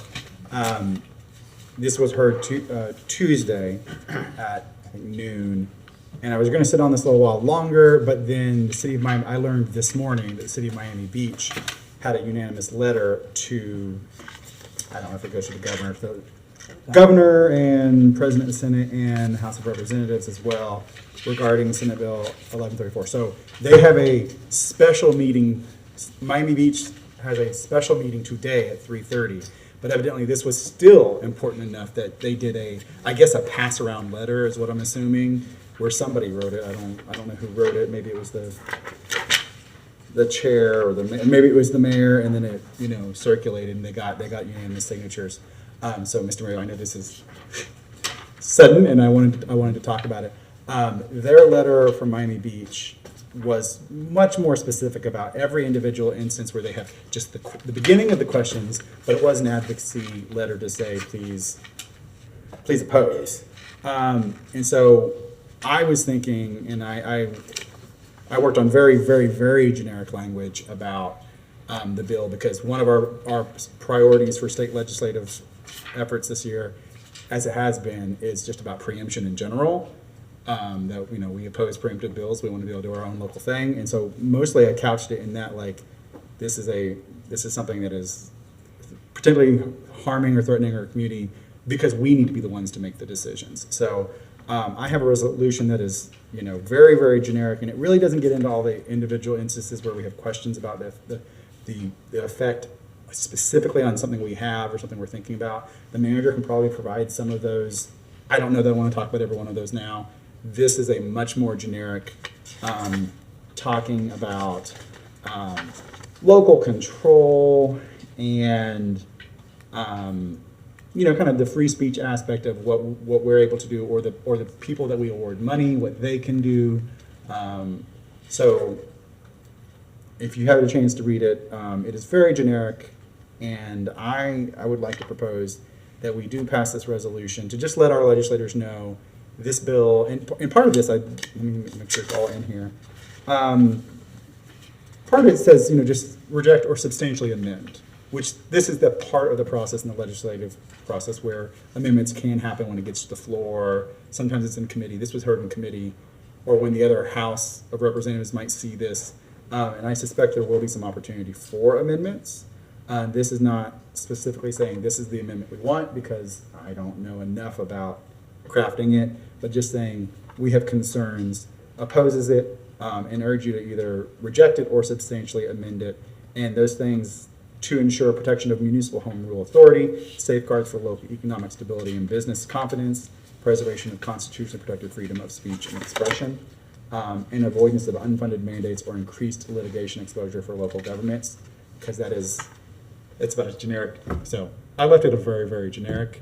I will make the motion shortly, but I also wanted to bring it up for conversation about the Senate bill. Thank you, Mr. Mayor. Thank you, Commissioner Willetts. Commissioner Chestnut, is your light about this? Yes. Okay, very good. Thank you. I was going to ask if we could have some time to review this and perhaps take it up tonight, later tonight? Oh, Yes. Absolutely. I Okay. forgot. We haven't had evening session recently. we haven't. And so maybe that's a good idea that we can look at it a little bit. Everyone can look at it.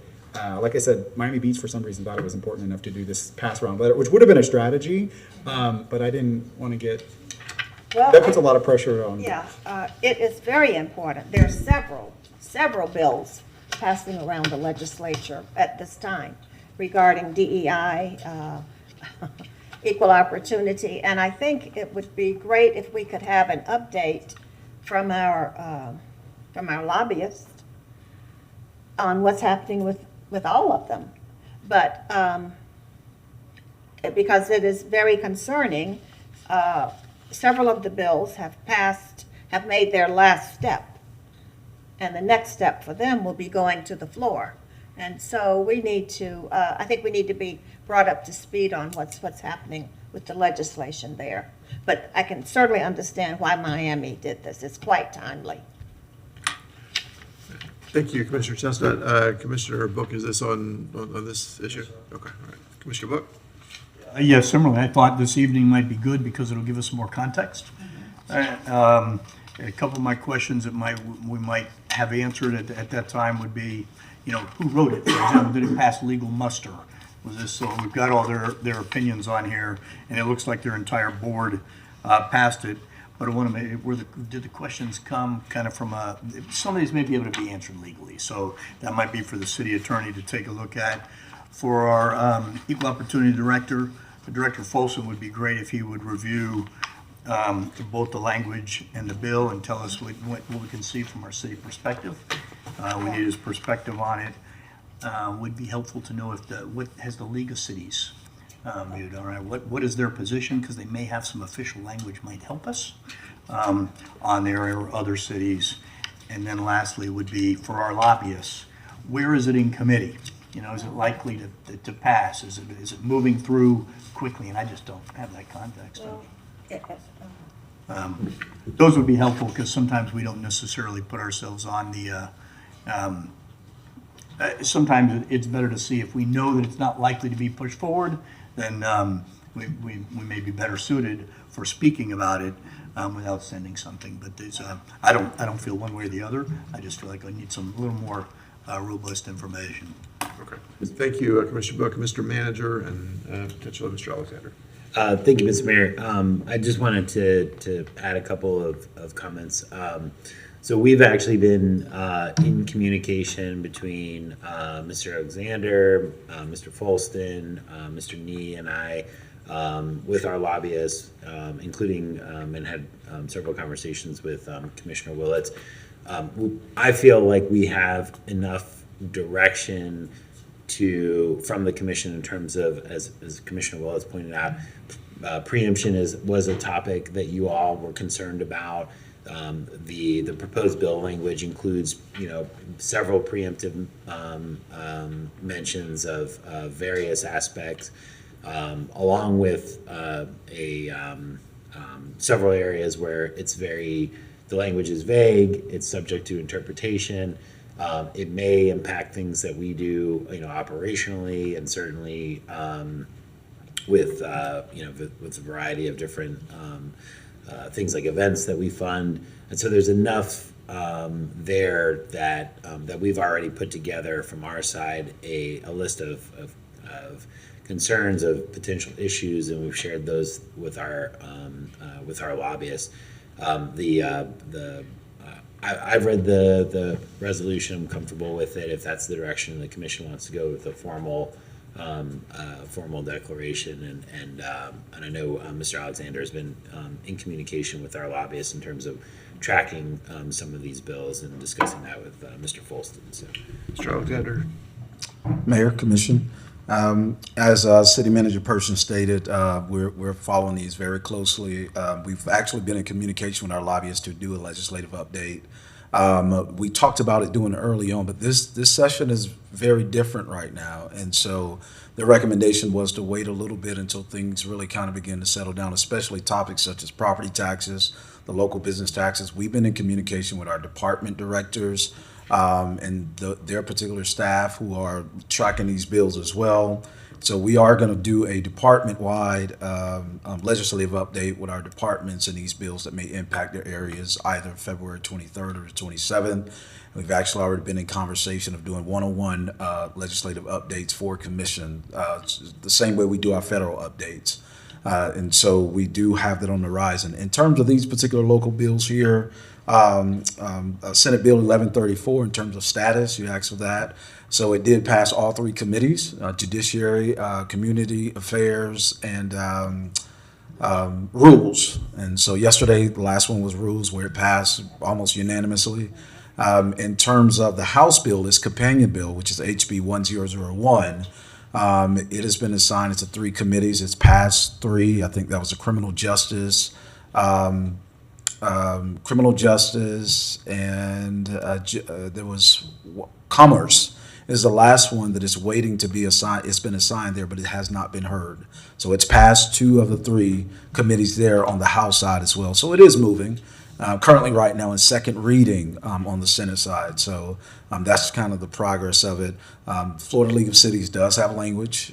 We were able to get that language and prepare something for our lobbyists with that, as well as Commissioner Willis provided us Equity Florida, looking at that language very closely and as well, and we utilize some of that to provide something for our lobbyists, who is kind of in the hallways and having those conversations and working, and we're very appreciative of Commissioner Willits, and we have the meeting, and so we're keeping our ears to the ground about what's happening with the bills, tracking this and several others, probably about, I would say total about 19 bills right now that we are tracking, and we had the chance to go up to Tallahassee, meet with our delegation, city manager persons, put some of those bills that we were concerned about on the table in front of our local delegation. And so we are trying to be persistent and keeping our ear to the ground about it.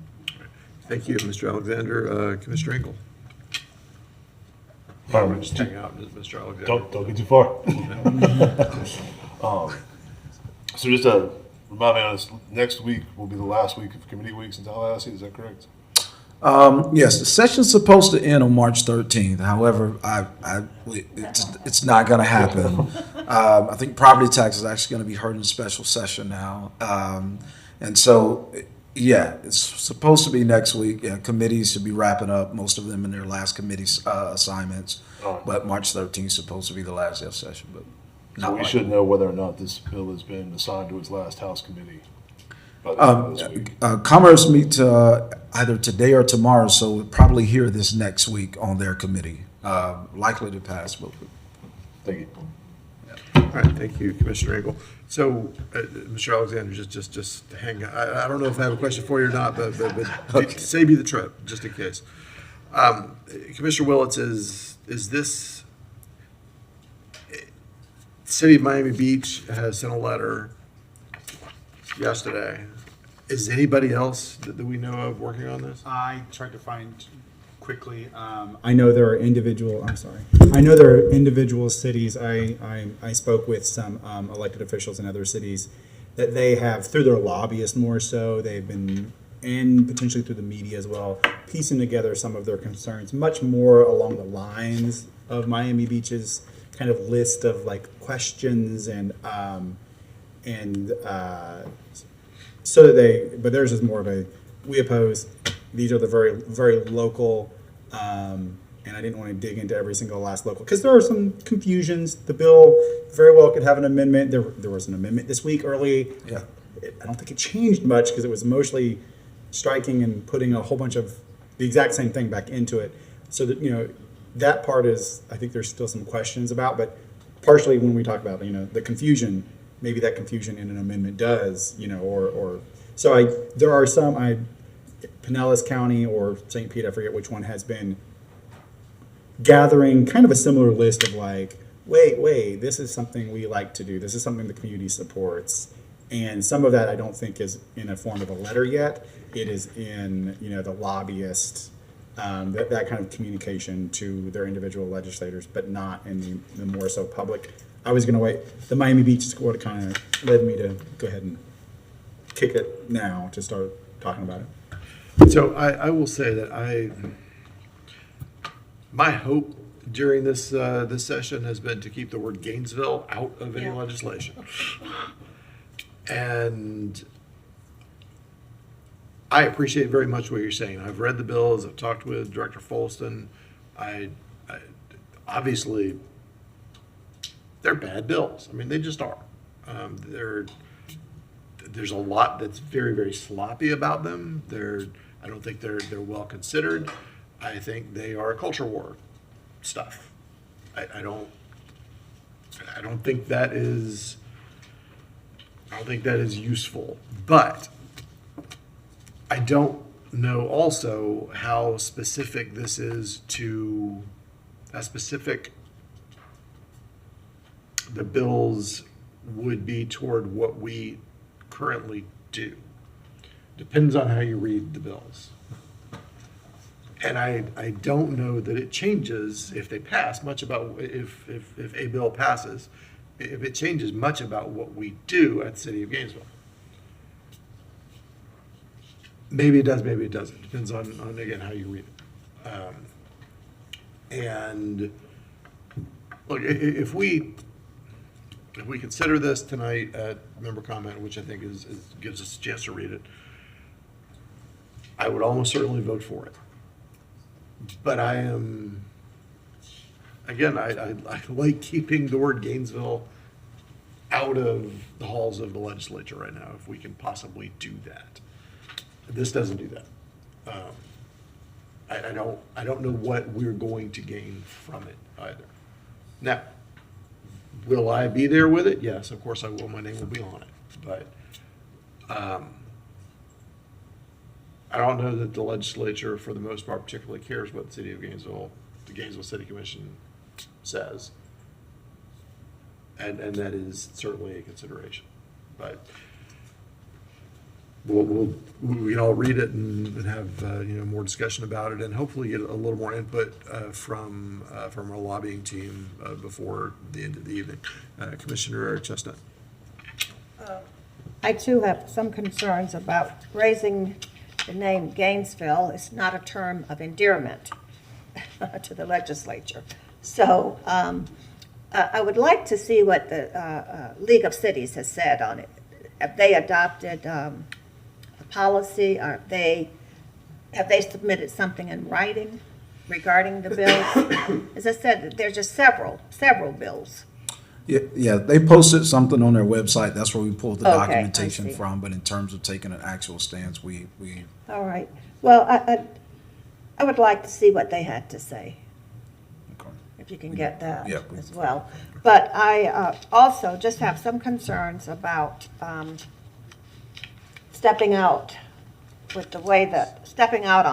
this with the way that Tallahassee feels about Gainesville at this time. Thank you. All right, thank you, Commissioner Chestnut. Now, all that said, I fully intend to poke the bear this evening on the first item on the agenda. So, who knows? At least rhetorically, if not with a vote. But yeah. So all that out there, we'll see. Okay, thank you, Mr. Alexander. And does anyone else have any member comment? Commissioner Chestnut? Yes. Yeah. Thank you, Commissioner. I would like to ask the manager if we could get an update on Gainesville on the Move. It's fairly new when we started it. That is our TV program, correct? So maybe at a commission meeting, you could bring us an update as to what shows have been produced, what they've been doing, and how they're moving. I think Is it Gainesville on the Go?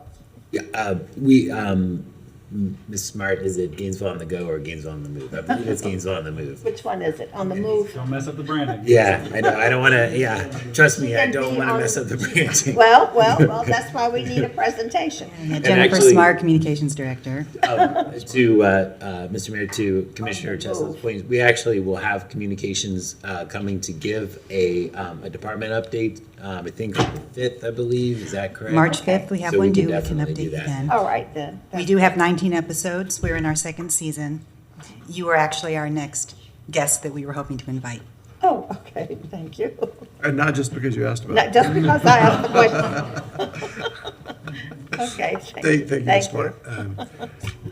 So yeah, we'll look forward to that, the first meeting of March, along with a variety of other things.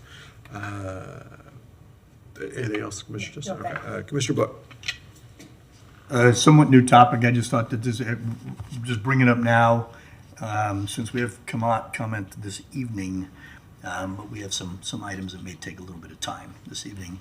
I thought if we have capacity, Mr. Manager, perhaps sometime by this summer, we should take a look at, revamping that intern program that we talked about. I know the attorney had given us some direction on it. I know there's some members up here who would like it. I would certainly like to have it and see what might be an opportunity for us to do that, in partnership with UF for SF, since I think that mentoring and one of the things we do with young leaders is really critical for the city. And the second part of that would be unique employment opportunities. So this is a topic I think would be GPC ready, and the one I have in mind there is Gainesville Opportunity Centers, which is now doing some stuff with the county and some part-time. But I don't know how to craft that, except that the topic would be maybe some more information about how we might be able to develop an internship program that's not costly, or maybe has zero net cost, and unique employment opportunities. And my thought would be if we could do something like that and present to the commission, maybe we can come out with something in time for the fall, although that may be a little aggressive. Why? Because the fall is when often programs start. And so if we aligned with that, so it's just a thought. I don't think a motion is necessary, is that, unless you told me otherwise, Mr. Manager. No, I think that's fine. What I would suggest would be perhaps, I think as we've had a little bit of discussion about this, and I think, the commission's aware that we have a partnership through the Bob Graham Center for the Civigators. Individual departments do budget and do have interns through the city's just regular job descriptions. It might be helpful for the commission to, before that discussion in the summer, for us to have HR kind of do a top-down picture of what we have in internships at the city, what departments have interns, a little bit more information about the Civigators, so at least you all will have some preparation behind having a discussion about where you want to expand in the summer. I thank you. That sounds good. And it does align. These unique employment opportunities are, sometimes we have some vulnerable populations that have clear ability to be employed, but they come with some other strings and some other strategies that you have to do. And so it's a little bit of work on behalf of the city. On the other hand, it's what you do to embrace workforce, and the chamber may have some thoughts. So I'll leave it at whatever you think is the extent of that, but I just thought that I'd like to get that squared away with potentially a fall start of something, if we were to come up with something. Thank you, Mr. Manager. Thank you. Thank you, Commissioner Book. Mr. Eastman. Yeah, thank you. I'm glad you brought this up, Commissioner Book. I think internships are really important, particularly because we are a college town. We have some of the best and brightest young people that are coming out through the city of Gainesville, and I think every employer in the city of Gainesville, as well as and in our area, as well as the city itself, really gets a lot from having the University of Florida here, finding ways to interact with that means that basically having internship programs means you kind of get, the best, you can select the best engineers that are coming through. You get to see them right as they're coming out. You have the best folks within each one of these departments. And I think I think we gain a lot from having an internship program. If I recall right, because of a memo that came out from the city attorney's office, a lot of this came forward because of a discussion about us personally having interns, right, through the city of Gainesville. I didn't realize this. I actually spoke at an internship program on UF campus that was for young folks that are looking at getting involved in local government. It was me, the supervisor of elections, and Mary Alford from the county. And the county actually has they pay $18 an hour, and they are basically staff for the county commissioners. And because it's relatively good pay, they're not that expensive in the scheme of a city or county budget. They get, they work really well as sort of policy interns that help move things forward. We can't do that because of stipulations in our charter that are very strict about us not being able to give direction below a certain point. Those stipulations, I think, are quite old. They came from a very old, very strict kind of civil service reform when we passed our charter back in 1925. But usually as cities get bigger, there is some discussion about having staff members or having interns or being able to give direction. And so I know that your request was trying to solve a specific thing, but I would like for us to have a conversation as we're looking at the other charter provision related to appointments, whether it makes sense to do a charter provision that would give us just the opportunity to potentially in the future, I don't think our budget's at the point where we want to do this now, but potentially in the future, us to be able to have a set of staff members or interns that we would be able to give direction to within a box of some kind, whether that be under the clerk's office or in some other way. And I think most other cities our size have something like that. There is some structure that you could choose to do. It would be left up to the legislators to make that determination. But right now the limitation is our charter. And so if we even want to have that discussion, we have to talk about a charter amendment. And so that is a bigger conversation than how we work with the Gainesville Opportunity Center, which is a phenomenal organization. But it's one that I think I'd like to have a conversation about if we're going, and then potentially put something on the November ballot to give that flexibility in the future. That's all. Thank you, Commissioner Eastman. I completely agree on the topic. We are missing enormous opportunities by having one of the world's great universities a few blocks from us and a great college a few blocks from us, and not taking advantage of that as an organization. If you looked at this from outside, not knowing that there was some relatively arcane thing that kept us from doing this, you would say, well, of course, an organization of this size would leverage that opportunity. And we don't. And I understand the reasons that we don't, but they're fixable reasons. I mean, they're things that we could work through. We've just chosen not to. And I also understand some of the reasons for that. But it is a discussion that we really ought to have moving forward. Mr. Mayor, sorry, I do want to clarify. So we do use them interns. The organization uses interns, but not the commission, right? Yes. Yes. I understand, but there is also there's a longtime congressperson from down south whose first job in politics was as an intern here in City Hall, and there ought to be lots of stories like that out there. That's how it's one of the ways we don't end up in the situation that we're in with the legislature, is by having some folks who work up there because they worked here first. And there are opportunities for us to think through this in much more traditional ways than the box we have put ourselves in. And I was an intern at the city. See, there you go. So there you go. Right. Okay, Commissioner Engel. Every time I hear the word intern, I just want to make sure we're talking about paid internships. Because there's, I think, a lot of people taking advantage of putting them through a lot of labor into organizations that don't get compensated for that. I want to make sure that just when we're talking internships, we're talking paid internships. So I agree with you for the most part. But there are also, and this is a discussion we need to have, there need to be folks who there needs to be value offered for that. If we're talking about real work, then yes, there should be real pay. Sure. Sometimes it's a matter of, hey, follow me around and learn how to do stuff. And that is a different thing, but the terminology is not always different. I feel those opportunities typically present themselves to people that can afford to not have a job. So having people that are going to be coming in and doing those type of things, and I think that it's all members of society should be able to have that shot. And so I'm a big fan of paid internships as opposed to unpaid. As long as we can find ways to pay for them, yes. And this is why we, honestly, the reason we don't have them is because there are lots of ways to think about this. And over time, we have done a great job of getting lost in the details and saying, well, we don't know, and walking away from the process. And I don't want that to happen this time. I want us to get to a place that makes sense. So, all right, thank you, Commissioner Engel. Commissioner Book. I'm just glad we're going to be putting it on a GPC, and you know, part of the function of the city is to develop future leaders.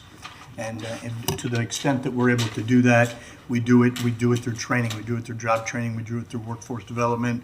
And if one of those ways is for folks to shadow other city elected leaders so that later they're sitting right here, I'm for it. So I guess we'll hear some more as the city attorney kind of has already provided us some good guidance, but what's doable and what's not. So I just look forward to the conversation. Excellent. All right. Thank you all. I don't see any further lights. So we have a big agenda ahead of us this evening, and let's get some study and some nourishment and some rest, and I'll see everybody back at 5:30.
Good evening, everyone. Thanks for joining us for this evening session at the Gainesville City Commission.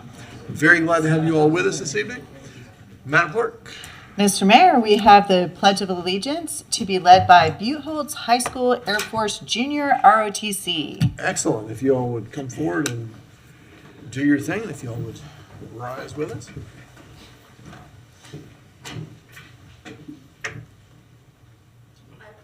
Allegiance to the flag of the United States of America and to the republic for which it stands, one nation, under God, indivisible, with liberty and justice for all. Thank you all very much. If you would turn around here, let's stay up here. We'll get a photo with you and the commission. Maybe move a little bit to the left so we'll a little more evened out there.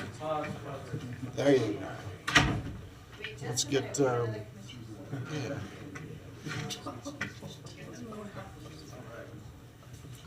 Brian, you want to scooch? Oh, yeah.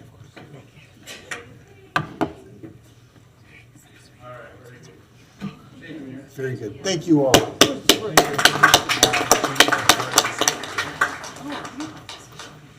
We like to try to get different school groups and scout troops and such to come lead the pledge for us. So if you know a school group or scout group that would like to be involved, please send them our way. Madam Clerk. Mr. Mayor, we have early public comment on agenda items, but no one is signed up. So we're going to move on to our resolution for the evening. 2026-129 Gainesville Regional Utilities Authority request for City Commission resolution authorizing Gainesville Regional Utilities financial transactions with recommendation the City Commission adopt the resolution subject to the approval of the City Attorney as to form and legality.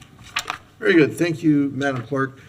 So I'll intro this with a few things. I'll go to the City Attorney to give us a little more detail, and then ask folks from GRU to come up and walk us through before we get into the item and any discussion on the item. This is, to my understanding, a fairly straightforward transaction. It is exactly the same sort of thing that the City Commission used to do when the City Commission was running the utility. Nothing out of the ordinary with this. You're refinancing some debt, getting some new debt to build new things that are good for the people of Gainesville, as I understand it.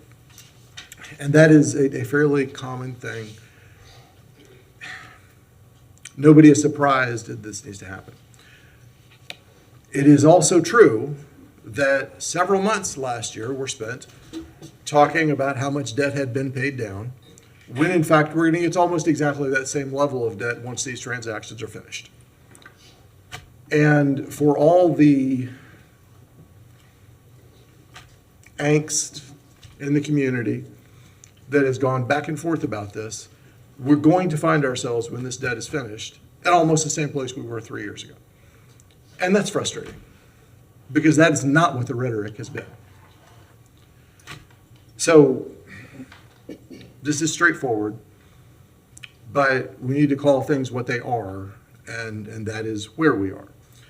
I do want to address also some of the rhetoric that has been out there. I want things to move, and have wanted things to move for 3 years in a very business-like fashion.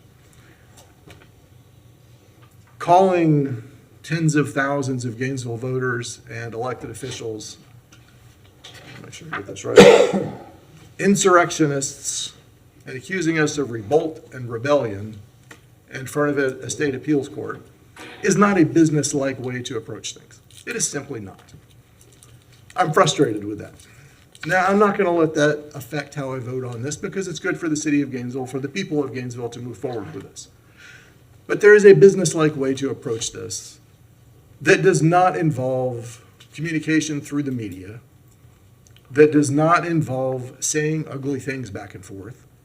And until we get to a place where we can act like business folks, where we can send each other letters and answer those letters as boards,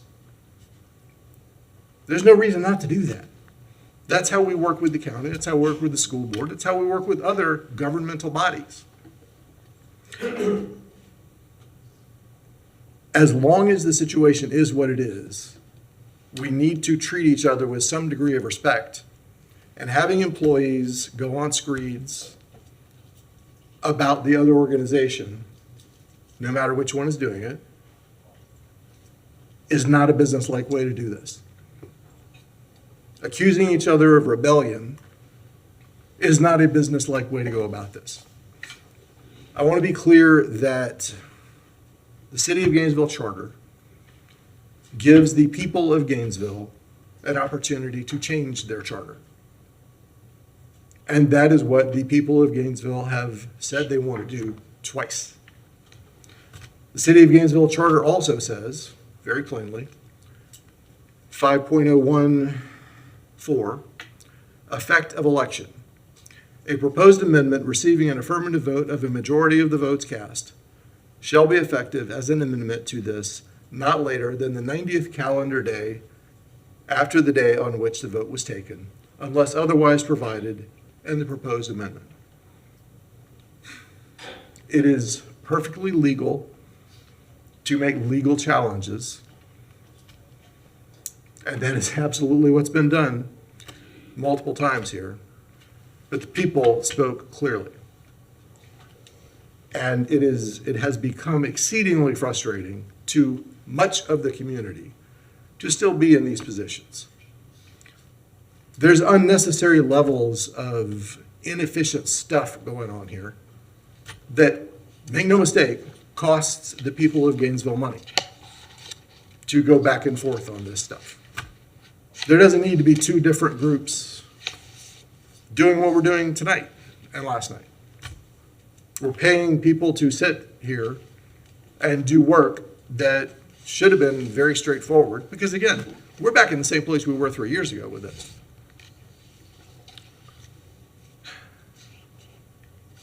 I am hopeful we can start leaving rhetoric and name calling aside and move forward with some level of business-like decorum until the courts sort this out, or even better yet, until one group decides that the voice of the people is a good voice and one that should be listened to.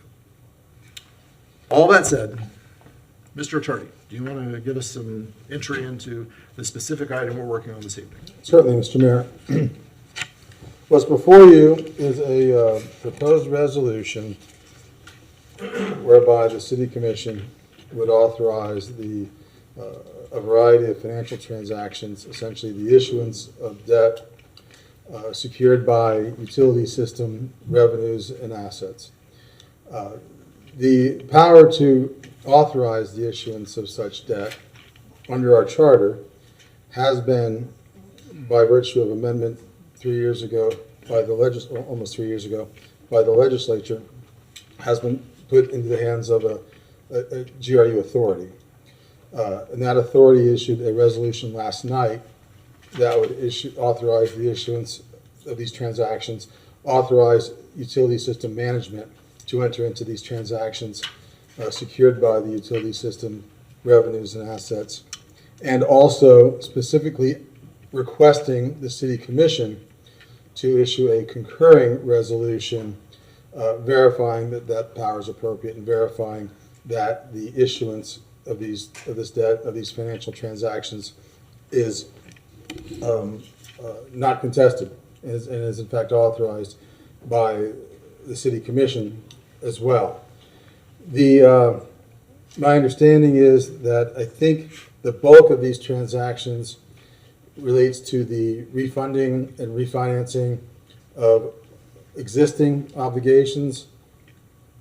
I probably shouldn't say a number because I'm not certain. I think it's to the tune of about $440 million of existing transactions, and those numbers you can get those straight from the horse's mouth.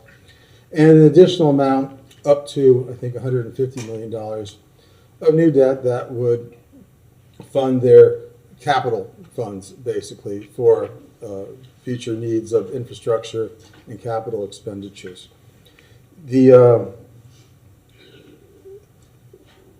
Before us today, I think you have both the Chief Financial Officer, Ms. Rasnick, and Mr. Benton, who's I think the Director of Accounting and Finance for the utilities, and they could do better than I to explain to you, if to the extent you want to know, the exact transactions that are before you, that are before them, in order to maintain the operations of the utility as efficiently and effectively as possible. And also, they brought Attorney Mike Weiner, who's bond counsel for the utility system, and also bond counsel for the city of Gainesville as well, who could, I think, speak to the procedural transactions and the, I think, the desire of, his need to issue an opinion that is unequivocal as to the legitimacy of the offerings, but perhaps more importantly, the input from the bond marketplace. I think the banks, the underwriters, the potential bondholders, as to the desirability, if not, and the need to have these concurring opinions so that the marketplace understands that this issuance are issuances that are not going forward with challenge from the city organization as a whole, in addition to just the utility system.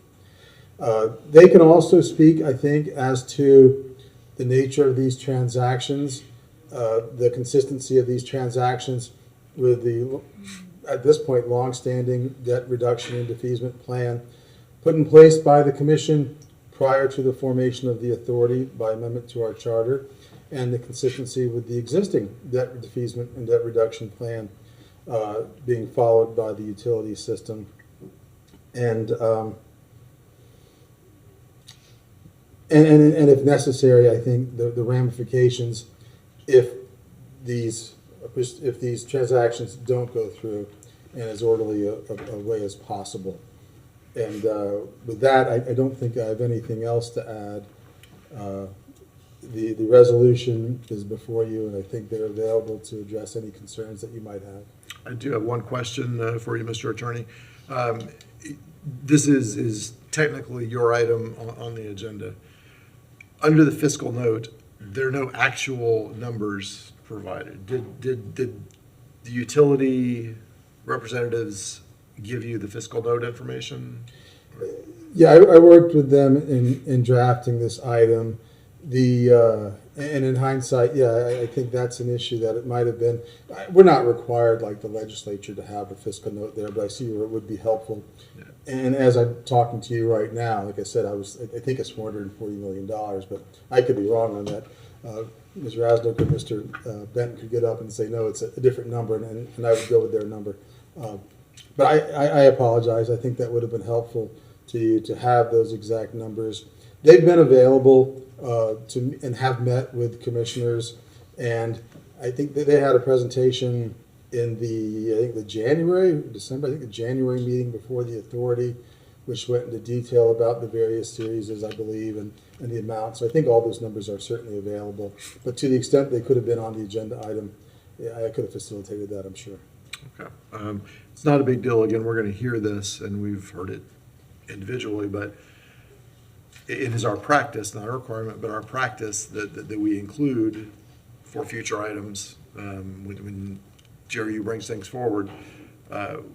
We include under a fiscal note the actual fiscal information instead of broad thoughts. So, I think there's some discussion in there as to in the full agenda item that's attached to the backup as well. There are limitations placed on the refunding and refinancing of each of these issuances that cap them. Yeah, I don't want to get too far out of my skis here. That cap them in such a way that they will be cost advantageous over the existing debt.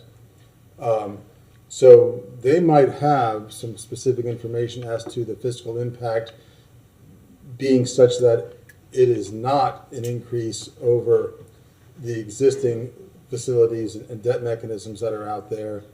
And again, they can also speak to its consistency with the commission's debt reduction defeasance plan as has been adopted and modified to a certain extent by the authority since then. So that all plays into, I think, what the actual fiscal note would be, and it may be that it is difficult to quantify, but I think those are questions that are all fair game They're the experts, the financial experts. All right, very good, thank you. Does anyone from GRU want to preface the item before we start asking questions, or no? Okay. All right, does anyone on the commission have any thoughts before we go to the public? Commissioner Eastman. Thank you to GRU BFA for meeting with us. I had a number of questions or certain things that when we first saw all of this, I know so did the city attorney. I think you guys in very good faith tried to take some of those and you implemented, I think, many of the concerns that I had and I think that our staff had. I think you guys sat down and met with us and explained yourself well. I mean, we have been living inside of GRU bonds and some of the metrics and the data that our ratings agencies look toward and all of this, and it's incredibly important to this commission that the creditworthiness of GRU is maintained at the highest level. That is why we passed the original debt reduction plan, and that's why we've continued to do this. So I'm comfortable with nearly all of it. I mean, making sure that we can refinance all of our capital, that we ensure that our liquidity is still stable, that all of those things are. I did have a couple of questions about in the one section of the 3.04, which is of course the new $150 million in new principal amount. And can we just we talk about that? What exactly is that paying for? Is there a list of projects? Tell me about the new debt that is coming out instead of the refinancing. Yeah, thank you. There is a list of projects that comes directly from GRU's capital improvement plan over the next 5 years. I believe that's the list that you requested and received. A good portion of these projects are related to our water and wastewater system, our Main Street plant. It will enhance the capacity of the plant, it will improve treatment, and it will upgrade some aging infrastructure. If you've got the overhead, I'm happy to put the same list that you have.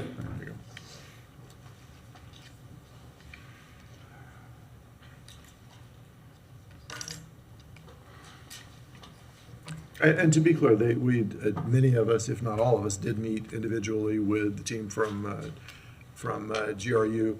But it is in this space now. It is not about us having information. It is about us making sure the public has the information as well.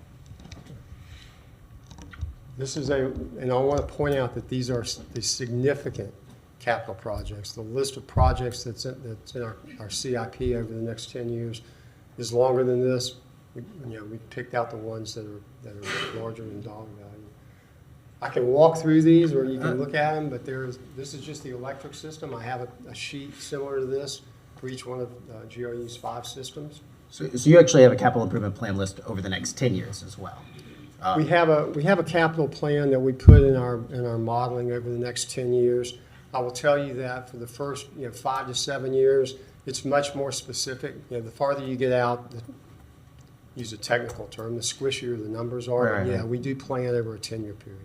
Okay, and that you said modeling. That's modeling? What kind of modeling are you? We hear a lot of modeling, the integrated resource plan or Plexos models or things like that. Like what kind of modeling? It's the financial modeling that we do to determine our rates, our reserves, and our cash balances.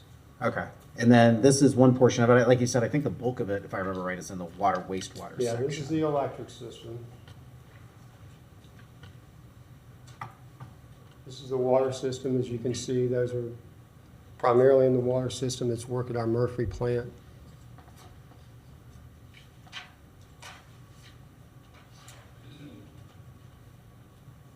And then, as you know, Commissioner, in the wastewater system, it's primarily work upgrading our Main Street treatment facility. All right. How do you guys get to what goes into these capital improvement plans? Where does this information come from, or how do you determine? It starts at the department level with the engineers. They look at what the needs are for their various operations. They bring those forward to the officers. The officers sit down with the CEO, and we begin to model them. We show them what the potential rate impact is. And it's just, in your normal budgeting process. Right, right.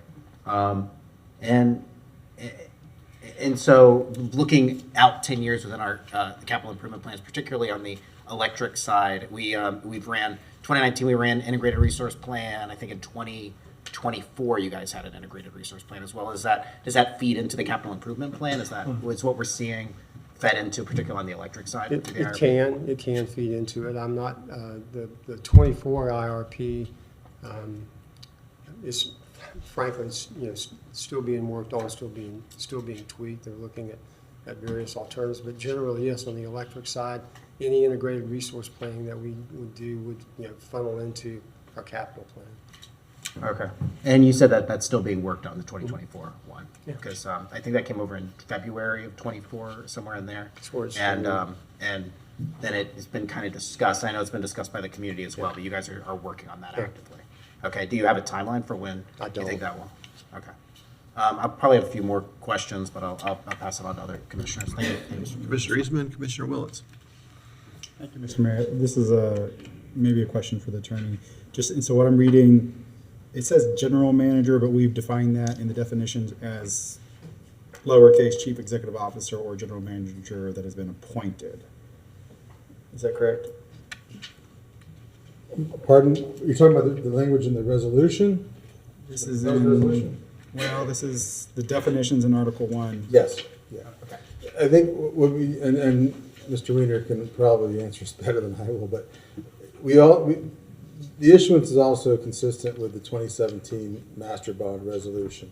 So there's an effort to make sure that the titles, the authority of the positions, where the nomenclature might change, where the general manager is now the CEO, GM, and so forth, but to be sure that those individuals are properly identified so it's clear in the marketplace and clear with the authority being given by the respective boards.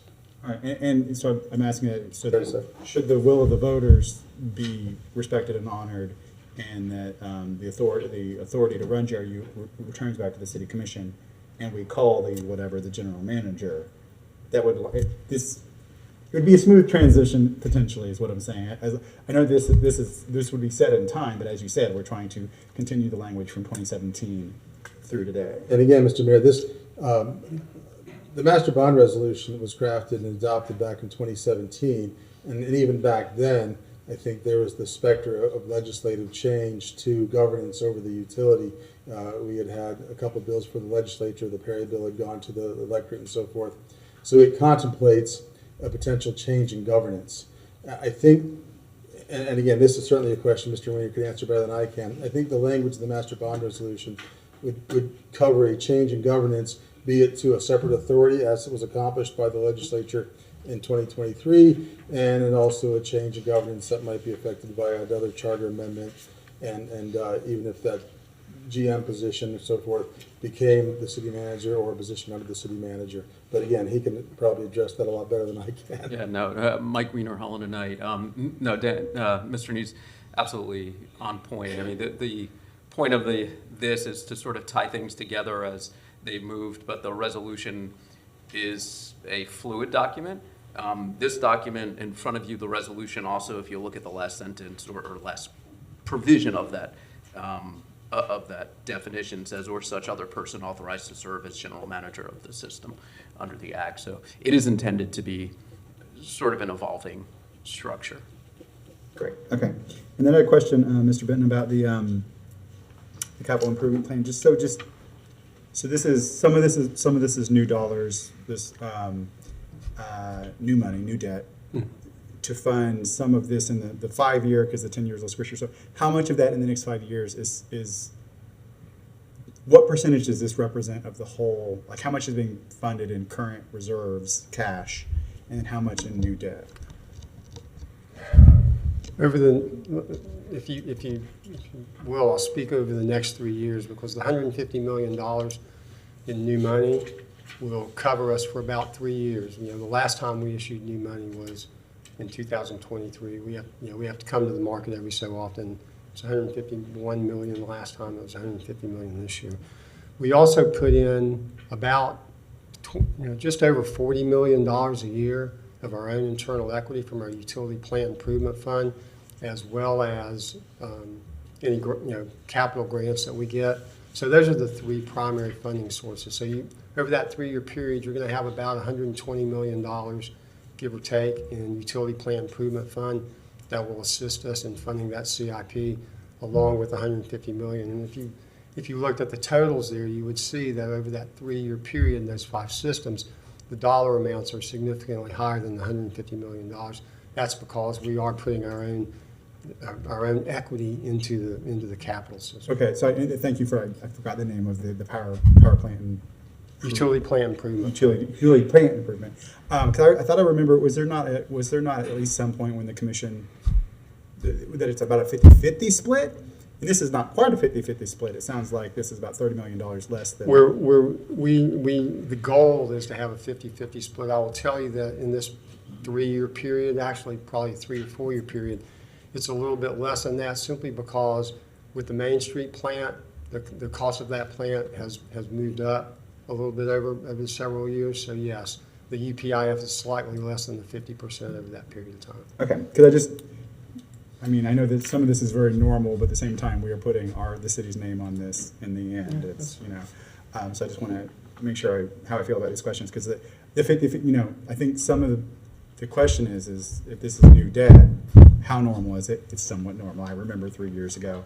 But if it's really supposed to be about a 50-50 split, and let's say you're short $30 million, and to the mayor's point, we talked a little bit about rhetoric, but like the cash you don't have in hand is potentially because it was, was it just, well, I guess here's a question, because there are bond people and people who understand finance in the room.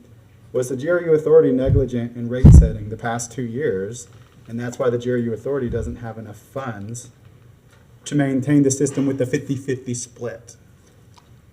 So you don't have sorry, that is a rhetorical question. Is that a rhetorical question? I take back it is a rhetorical question, Mr. Benton. Thank you. I'm happy. I'm happy to give you a very you described the answer. 50-50 pretty clear. So, and you described. I think we got to my answer. Since you went on the record, let me go on the record. No, the GRU board was not negligent in its rate setting over the past 3 years.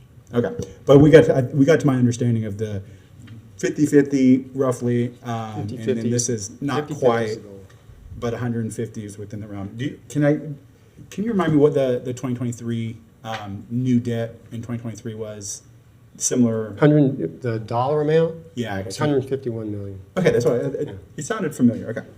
And then, so Mr. Attorney, does the passage of this resolution in any way just negate any of the city's, legal arguments we've had? We've had some lawsuits, and what we understand our role and the relationship to be as far as the orderly transition of governance of GRU.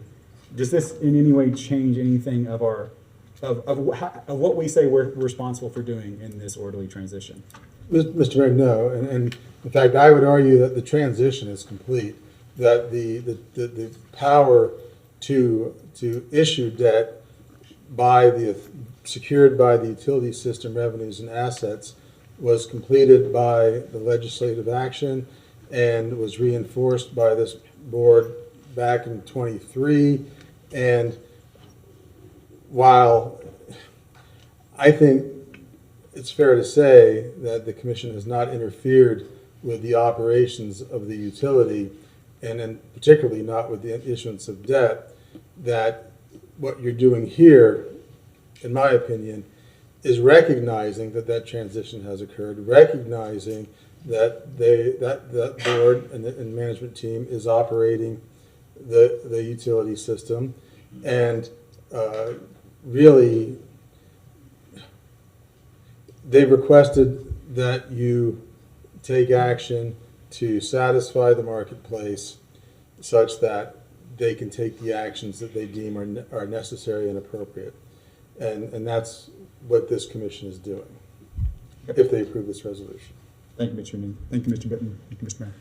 Thank you, Commissioner Willis. Commissioner Book. Thank you, Mr. Mayor. So, Mr. Benton and Mr. Attorney and CFO, thanks for the information, and in particular for meeting with us, because these are complex financial transactions at a very high level, and they involve millions of dollars.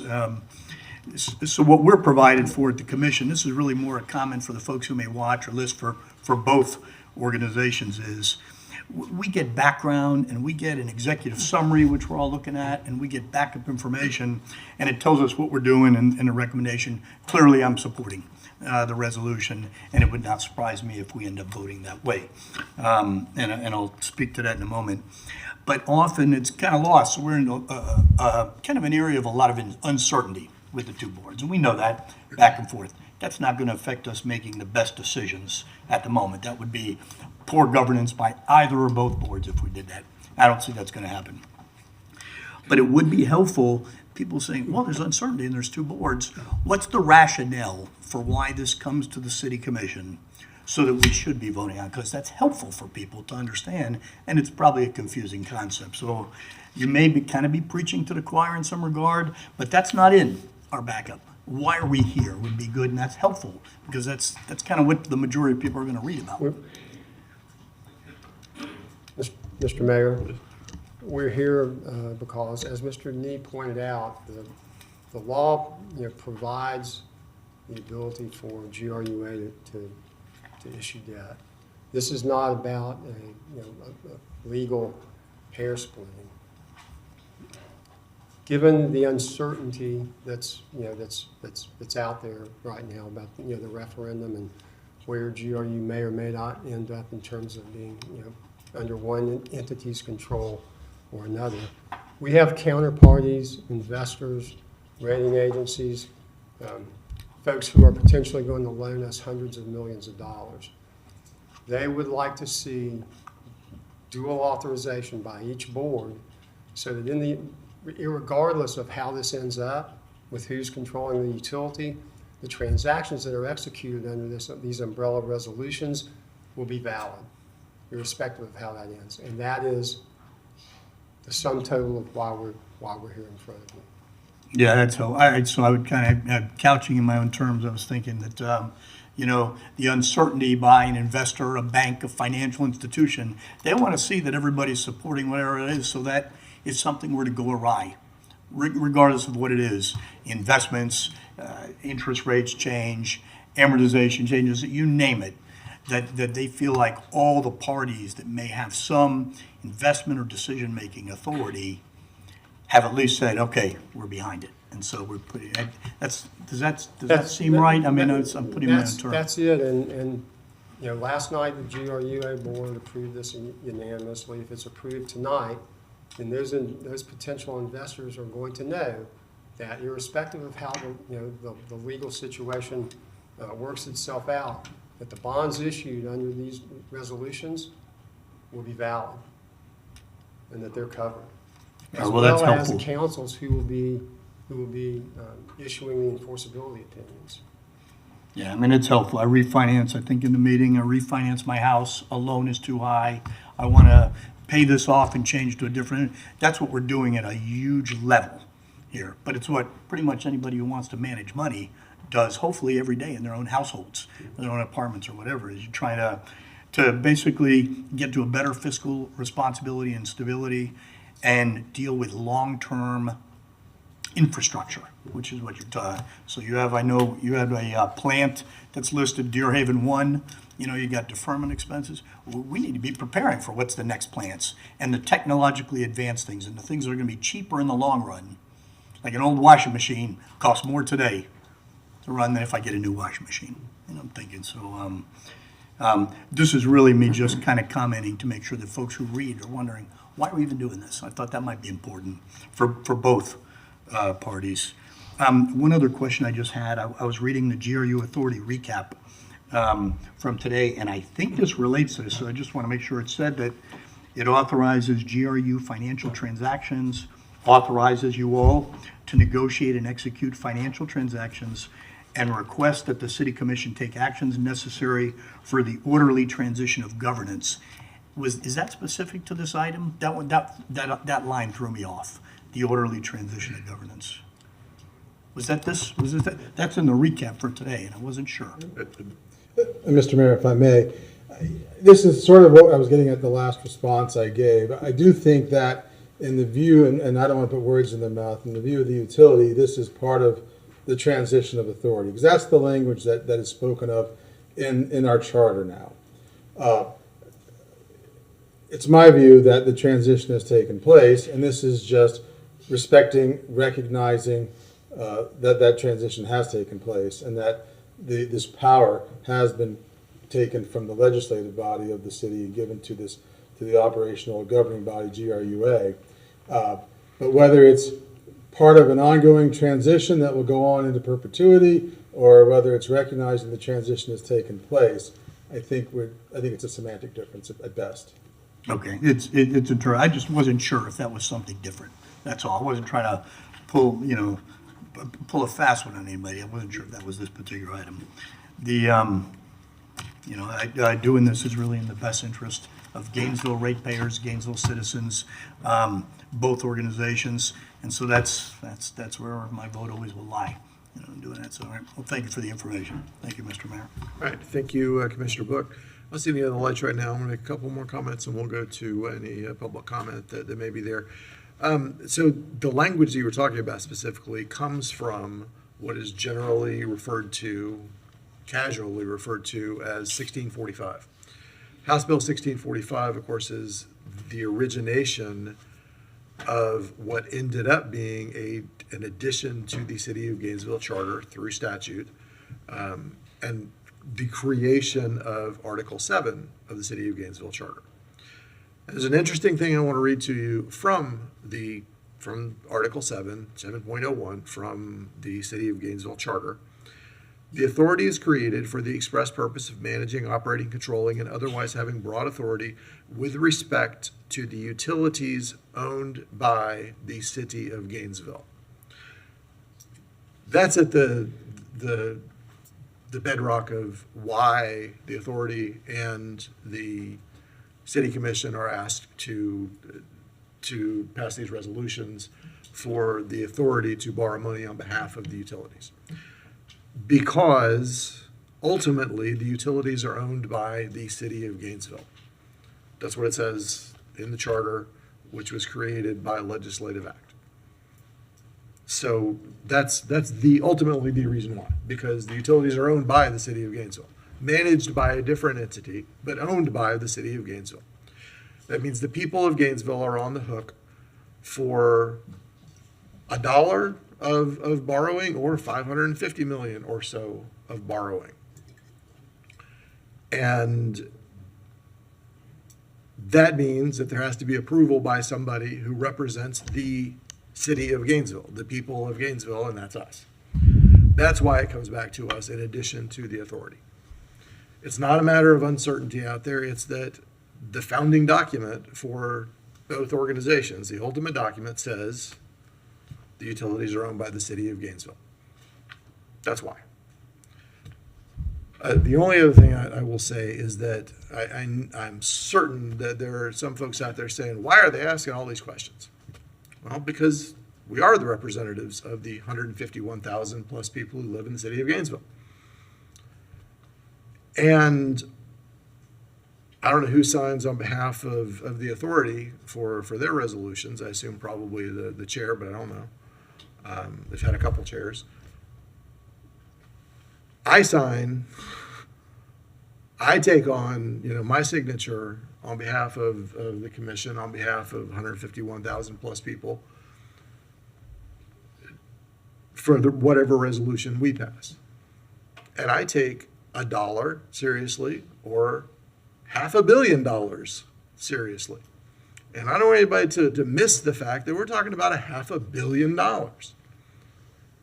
And in previous times, I sat up here for a lot of borrowing on behalf of the utilities through the City Commission.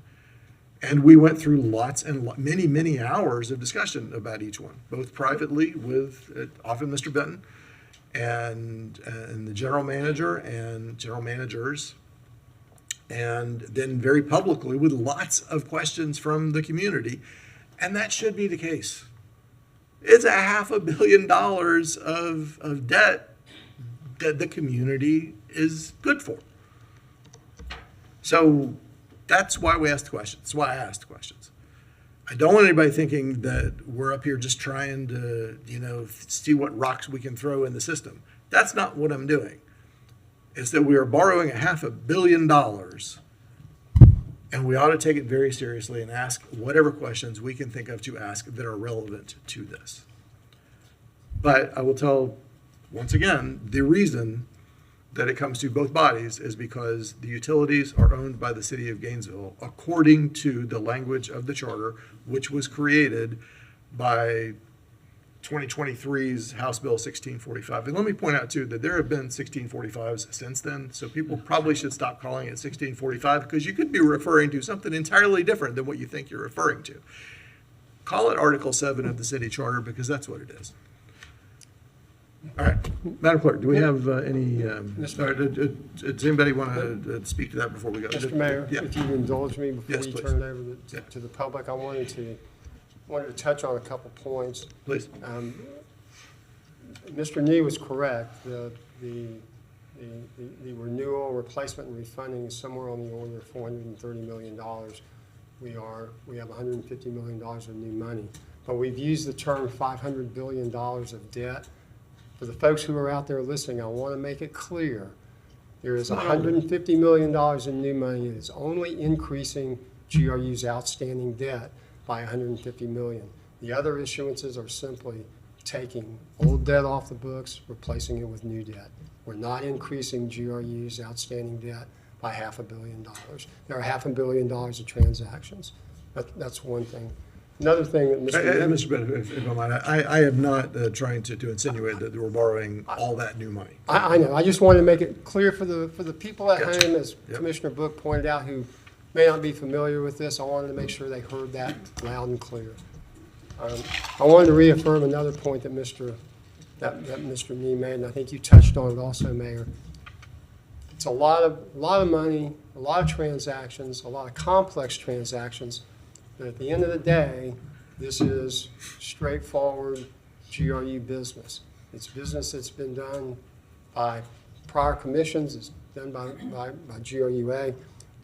The new money issuance was contemplated in the original net debt reduction plan that the city commission approved originally back in 2023.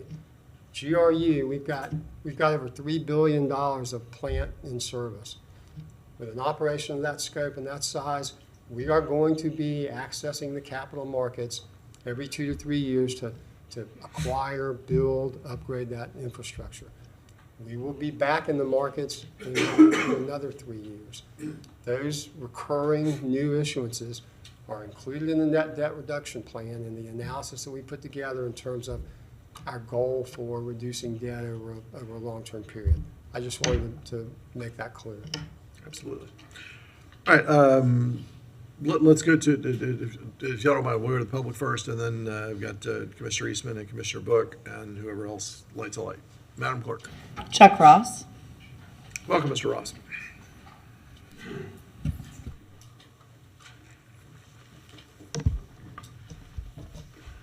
Good evening. Nice to be in a different setting than I've been in, where I was last night anyway, where we have professional situation. Well, come on back and hang with us, man. I will, hopefully soon. I won't be going to those meetings. Hopefully, the board won't exist anymore, but we'll see. I couldn't agree with your opening comments, Mayor. You kind of hit it on the money. One of the things that occurred to me when they were borrowing the $150 million on top of the extending the other debt, which that makes sense, but the additional debt of $150 million is, they've been bragging about how they've been paying down the debt, and perhaps they were a little too aggressive in paying down the debt. Now it's going to cost maybe a little extra money to bring in the 150. Maybe they could have socked that away, hopefully knowing that they were going to need this money for the repairs. That schedule that was presented here tonight, I've asked for it last month at the meeting when they talked about this. I didn't get an answer. I asked for it last night. I didn't get an answer. Now, here it is. Now, I think it showed 167 million. I think I wish he had left it up here so I could see it.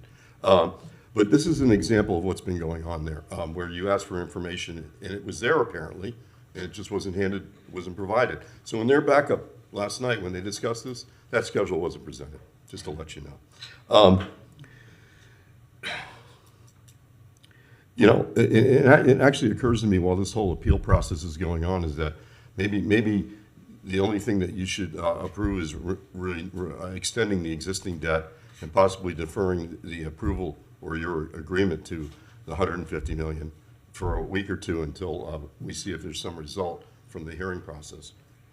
Or not, I don't know. I mean, I saw from what I could tell from the brief time looking at it on the screen, it looked like some of the projects were to refurbish some of the antiquated and inefficient equipment that, as Mr. Blarski presented it to this commission, not the same members, in 2020, that he now says he can extend the life on for another 6 to 11 years. And to answer Commissioner Book's point, the last time the IRP was presented, Mr. Blarski, the general manager, said he's not going to invest in any new equipment, to answer your question. That's where we're at. And the way I see where we're at is in the next 6 to 11 years, we're not going to be self-reliant on energy anymore in Gainesville if things continue the way. There was another point well taken about the fact that they haven't engaged in any rate increases that possibly could have helped defer this request for debt. We don't know. They didn't enter into them. It was all paused. Thank you. Thank you, Mr. Ross. Jim Conish? Welcome, Mr. Conish. Mr. Chair, Jim Conish, you're absolutely right, sir. The debt defeasance plan does not defease any debt because there's 3 erroneous assumptions. That there'll be no IRP costs, and we see the deference of the Deer Haven 1 retirement as not contemplated. There's been a rate increase. They're up 8% over 1,000 kilowatt hours of residential. So they say there's been no rate increases, but that is false. But I'd like to just really explain the complexity of this. That the legislature, who are elected by millions of Florida citizens, who must protect the creditors if you go bankrupt, or GRU goes bankrupt, or the city is dissolved, they have an obligation to pick up the tab for this massive debt that by and large this city commission has run up. And there are not $3 billion in assets. After depreciation, it's $1.9 billion in assets and $1.8 billion in long-term debt. And that $1.9 billion relies on a dishonest valuation of the biomass plant as worth $800 million, when in fact it's a $300 or $400 million plant married to a penalty for exiting the horrendous contract your cronies got us into, which should have been treated as an operating loss in the at the time of the sale, and instead is fictitiously entered as asset value, which is what Trump got in trouble for in New York City with his building. Now, this is a very serious matter because we have 2 units of city government suing each other, and we have a custody battle, basically, for GRU, and we're in just the challenge to referendum number 1. We haven't arrived at referendum number 2 at all, and then we haven't done the bond validation proceeding.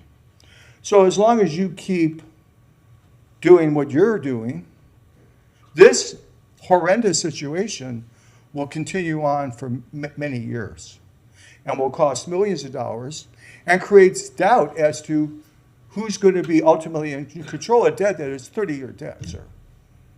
And if you think any of this is going to help the GRU ratepayer, you're sadly mistaken. It's a quagmire. I've never seen anything like it, really.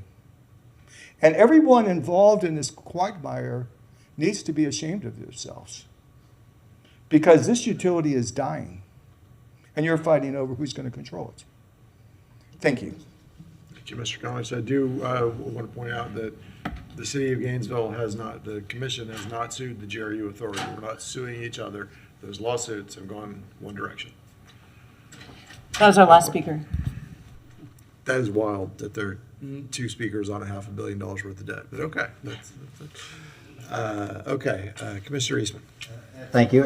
Can I, a couple more questions. The capital improvement plans that you sent to me and that you showed up there, we are putting out a bond for those exact projects, correct? Are those what, let's say that tomorrow the District Court of Appeals comes out and says, this is back under the Gainesville City Commission. Are we locked into roughly those capital improvement projects for the next 2 to 3 years? There will be a list of capital projects that goes along with the bond documents.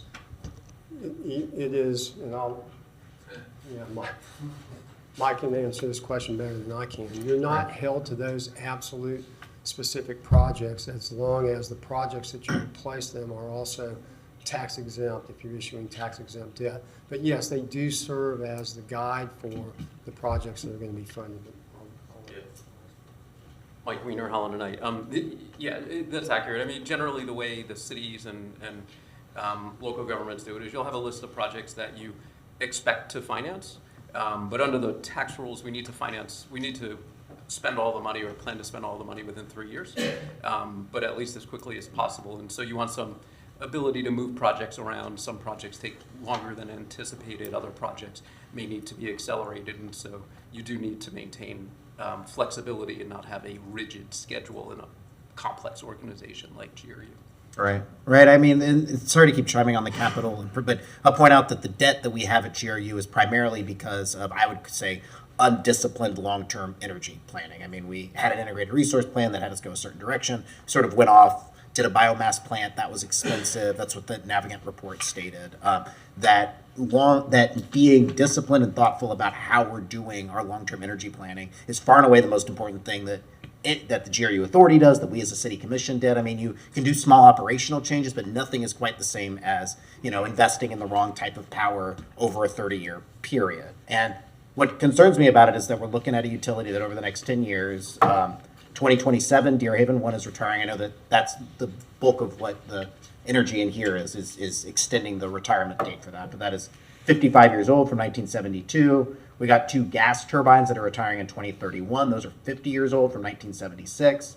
The big one is Deer Haven 2, 251 megawatts. That was about 45 years old. It's 2036. That means over the next 10 years, over half of all of our energy capacity is going away. We will not, as Mr. Ross said, we're not going to be able to produce enough electricity. And that has been and that has just been kind of lingering out there as this, how do we pay down the debt? How do we make sure that we can produce enough electricity? And what I'm seeing in the capital improvement plans is only about 10% of what's in this 150 million is actually going to that. And that's just extending out Deer Haven 1 by a couple of years. It just concerns me. There's been a lot of back and forth on the long-term integrated resource planning, but we have outside experts who have come in, reviewed, looked at the books of GRU, ran multiple models for what is the cheapest option for how GRU could produce enough electricity. And they did it, what exactly GRU should be paying for over the course of 2027, 2028, 2029, these time periods. I'm not seeing any of those in there. Those are new natural gas plants, new solar PPAs, new battery. It's important to me that GRU follow industry standard structures for how they decide what their energy planning is. I'm not seeing that at all in this capital improvement plan. Where does that leave us, I guess, is my question. More broadly, I want to make sure that GRU is on the best path forward. But what I'm seeing in the CIP is not giving me a lot of confidence in that. Mr. Mayor, I'm not sure I'm the best person to answer that question. It seems a little broad, but. Yeah, I mean, is there a plan at some point to get back to standard resource planning in the future? It'd be easy for me to stand here and say yes, but the individuals that need to answer that question aren't here. I will tell you that our electric system folks, from our officers to our chief operating officer to our CEO, take their jobs very seriously. They look at it from a very professional aspect. So yes, I would be surprised if we were not following acceptable standards for our energy planning. I'm not an energy planner, so I'm not going to stand up here and defend it, but I feel pretty comfortable that yes, those things are being followed. Because I actually have I have a best practices and integrated resource planning from the Department of Energy I was thumbing through a little bit earlier. And it does say specifically that all procurement, all capital improvement plans should be ran through models that are going through integrated resource planning. When I read through Moody's, S&P, their reviews of our system, they mention integrated resource planning as a really critical thing they look at for how serious the management is for the future of the utility, how serious, because these are the things that cause the debt. I mean, these are the big capital plans, and I've been very concerned about it, but I'm very concerned that we're going to be, like I said, locked in. This is now will now be 3 to 4 years into a 10-year period where we're losing 50% of our capacity. Will we be able to go back and say, let's say that the District Court of Appeals comes back tomorrow and says we need to bring this back? Can we go back and say, well, let's do standard integrated resource planning that is going to do what's best for the ratepayers? I mean, is that a possibility for us at that point? Or is the horse out of the barn because we've already let the bonds are already out there? Like we've already released all of the information, and we've gotten we now have bondholders. These are the capital improvement projects that will be funded. Wading through what you just said, if the essence of your question is, can we spend the $150 million or a portion of the $150 million on a different set of projects other than what you see listed there, because the operation of the utility comes back under the City Commission and you choose to do a different set of projects? Yes, I think Mr. Weiner just explained that in an operation that size, and not only GRE, but any municipal utility, you're not going to have a set of projects that's so rigid that you have to stick to exactly what is on that list. I think that was your question. Yeah, that's basically my question. I mean, I just want it on the record that that when outside experts came and reviewed what GRE should be doing, using multiple modeling, using basic industry standard processes for what the cheapest way to produce energy for the next 20 years is, what they found is a mix of natural gas, battery, solar, the thing that every other utility in the country is doing. The most expensive option that GRU had before it was not creating any new generation, which will cost about $2.46 billion, or about 18.3% more than the lowest cost base case. I am concerned that the capital improvement plan I'm seeing in front of me is that there's no net new generation in here. Mr. Ross said it. I would love to see real hard look and thinking as to how GRU does intend to produce inexpensive electricity for our ratepayers for the next 20 or 30 years. I think our ratings agencies are looking at the same thing, and I feel bad. I feel weird putting my name to a series of capital improvements and you are asking us to put our name to it, that doesn't do that. That is coming out of an integrated resource planning process that I don't think is disciplined or thoughtful. And maybe I'm right. I would love to have you guys come and tell us what the long-term integrated resource plan is at some point. I'm open to multiple things we went through. This is a scientific process. You look at all the different options, you model them out, you see where the market is at that particular time. But right now, I'm not convinced with where we are. But so that leaves me in a place where I either vote no on it, and then you guys don't have the money, which is a doomsday scenario that we can't be in, or I vote yes on it, and I'm putting my name to, a series of capital projects that I think are very financially harmful to the utility. So that's sort of where I am, Mr. Mayor. Thank you. Thank you, Commissioner Eastman. Commissioner Book. So it's good research that you did. I mean, you look at the things and you want to make sure that anything I put my signature on, we feel comfortable with, and that's well said.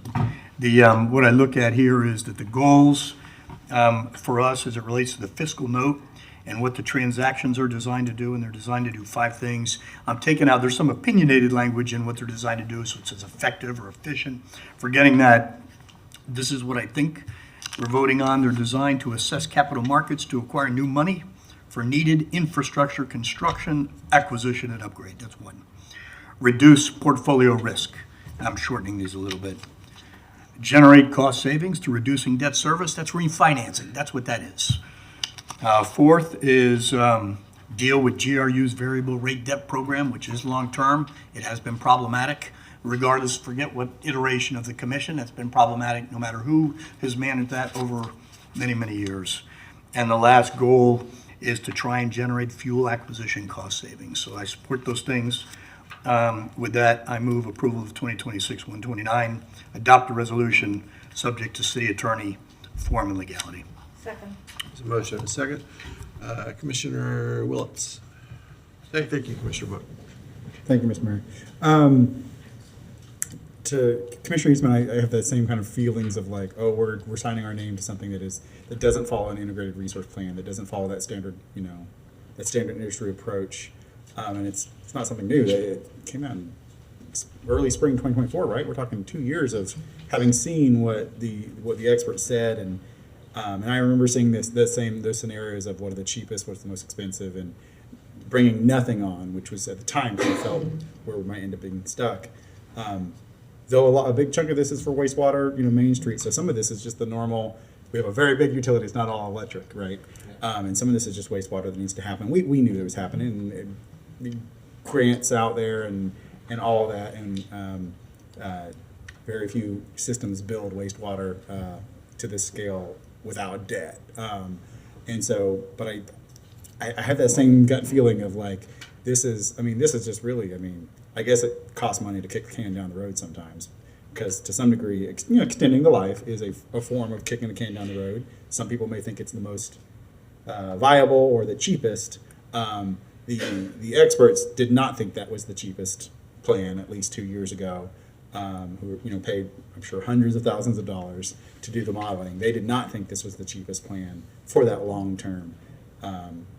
3 years sounds like a short period, but it's 30 years worth of paying it off. So I'm there too. That it feels weird to be signing our name to saying, this we're good for it. The city is good for it. Our residents are good for it. Potentially, eventually, we're good for it. But on the other end, what we're getting out of it is not necessarily what the experts say we should be doing. It feels like kicking the can down the road. Though we do it all the time. All the time, we kick the can down the road, and we have to come back later and say, well, this is what we need for this period. There will be new opportunities to borrow money, new opportunities to pay down debt. So I'm somewhere there too. Like it feels weird. For basic functioning for the water, that makes perfect sense. This is normal, get it done. But it does feel a little weird on the electric part because we had this plan, because we've seen it, because then suddenly it said, oh, we're not going to do it. We're not going to do integrated resource planning, which I was just shocked by because I read it. I looked at other integrated resource plans across the country, just a couple, not a bunch, and then as I was trying to understand what they were, and it blows my mind because now everyone is rapidly doing IRPs to understand whether electricity is going to be there in the new world of increased usage, more variability, data centers. I don't think we're going to have a data center. I'm sure GRU is not expecting a data center to come and suck up, a gigawatt of power. But everyone is doing this across the country, desperately trying to figure out so that they don't make a decision now that is over 30 years is the most expensive as opposed to the least expensive, what is expedient, or whether they just have to kick the can down the road. So I'm somewhere there too. So. So thank you, Mr. Mayor. Thank you, Commissioner Willetts. To be clear before we go to Mr. Engel, y'all would be, by voting affirmatively on this, you would be directing me to put my name on it. Just say it. You better be in the building, otherwise I have to sign it, I think. Right. Commissioner Engel. First off, I'd like to say I'm very much of the same mind as Commissioner Eastman. When looking at the long-term plan of GRU, I do not think we are doing anywhere near enough to address the fact that we are not going to be having reliable power moving forward. We have very old plants that we need to be putting these resources into that we're not right now. I don't think the GRU authority is making the correct decision on that, but I don't think they made the correct decision on a lot of things that doesn't especially stand out. I would like to say since 1645, we got the classic 1645, so we know we're talking about right one, got passed. Up until the leading of that, I heard local representatives and pro-authority folks and eventual members of the authority constantly talking trash about the city commission and its individual commissioners about how they would raise electrical rates, about how they would take on more debt. And I cannot think of anything that was more sadly predictable than the GRU authority raising the cost of electricity and taking on more debt. That's exactly what's happened. Looking at the option in front of us, I think that whether or not we vote for this, they're going to move forward with generally the same plan. I think it is going to be more expensive for them if we do not sign on to this than it would be otherwise. I think that us not signing on to this brings a lot more risk into the situation, and risk means higher cost when you're looking at bonds. So while deep in my heart, I would love to go tell them just kick rocks, I don't feel that it is right for the ratepayers of GRU or the people of the city of Gainesville to put this extra burden on them. So my plan is to vote for this, but again, I think this money is being misused, and I think that just the sad predictability of people talking about how it was mismanaged, not understanding how utilities work, stepping in and mismanaging it, was just what was obviously going to happen with this. And I think that is one of the many reasons this community has been consistently against the idea of this unqualified independent authority running our utilities. So I'm a yes on this despite that. That's where I am. All right, thank you, Commissioner Engel. I do want to be clear that despite what I read in a press release yesterday, and despite most of the conversation this evening, what we're mostly talking about is water money. That there's more water money, wastewater, than there is electricity. We always talk about electricity, but as I've said for many, many years, somebody will sell us electricity if something goes wrong here. If our water system goes bad, we got a problem. There are examples of that across the nation, across the world, where the water systems weren't taken care of properly, and there is nobody to backstop you on that. And I am consistently more concerned about our water and our wastewater system than I am about our electricity. It's not that I'm not concerned about the remainder of the utilities, but water and wastewater are the thing that I am consistently most concerned about. And my record on that goes back to 2017, standing behind exactly that. All that said, I don't think we have a lot of option here. As Commissioner Engel said, I appreciate Mr. Benton walking us through this evening. Nobody here tonight from GRU is able to answer the kind of procedural questions that we would like to ask.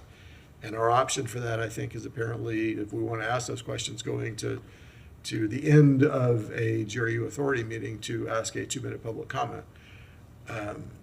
Because we are absolutely excluded, as I understand it, from, and apparently excluded from even getting answers back in letters.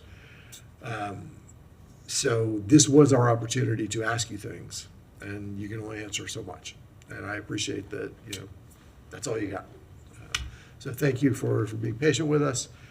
And to the community, I know some folks are not going to be pleased with us voting affirmatively on this, but I believe this is the thing that keeps our water and our wastewater flowing the way they're supposed to flow, and the power coming on when you flip the light, and the natural gas working, et cetera, et cetera. And I think that ultimately is the responsibility, is to make sure that you are cared for and that things work when you need them to work. I want to reiterate, as I have for many, many years, that the people who are flipping the switches and turning the wrenches at GRU are doing tremendous work. I don't want anybody to misunderstand. When I talk about disagreements with GRU, I'm talking about the authority. I'm not talking about the people who do the work. They're doing great work, and their paychecks that come from the city of Gainesville still, by the way, are well earned. And I appreciate everything that happens with them. I do have disagreements with the authority. That's pretty clear. But I appreciate the work that the workers are doing. Okay. As We've gone through public comment. Everybody's said what they had to say. Madam Clerk, please read the roll for us. Commissioner Chestnut? Aye. Commissioner Duncan Walker is absent. Commissioner Book? Aye. Commissioner Willets? Aye. Commissioner Eastman? Aye. Commissioner Engel? Mayor Wharton? Aye, that passes unanimously with Commissioner Duncan Walker absent. And Mr. Mayor? Thank you. The city attorney. Yes, sir. Mr. Mayor, if I may, given that the resolution is passed, I have a certificate as to public meetings and no conflict of interest that I'd like to distribute to you all. It's a document that will be needed to proceed forward. It just says, I can read it to you if you wish, but what it says is that your decision was made at a public meeting and that you have no conflicts regarding the proposed transactions and the proceeds therefrom. And each of you would sign it, and then it'd be made part of the closing documents. And I can pass it on. If you want me to read the paragraph, I will. Otherwise, you can read it yourselves as you sign it. This is the lowest conflict of interest I've ever had. I don't even oversee the organization that we are putting the bonds out for. So this is easy. You know, The least great. conflict you've had. I do enjoy using the electricity and the water and sending the wastewater away, so If you'll that's a conflict. leave that with the clerk, I'll provide the resolution for the mayor's signature, and then we can package that all up to get to bond council. Thank you.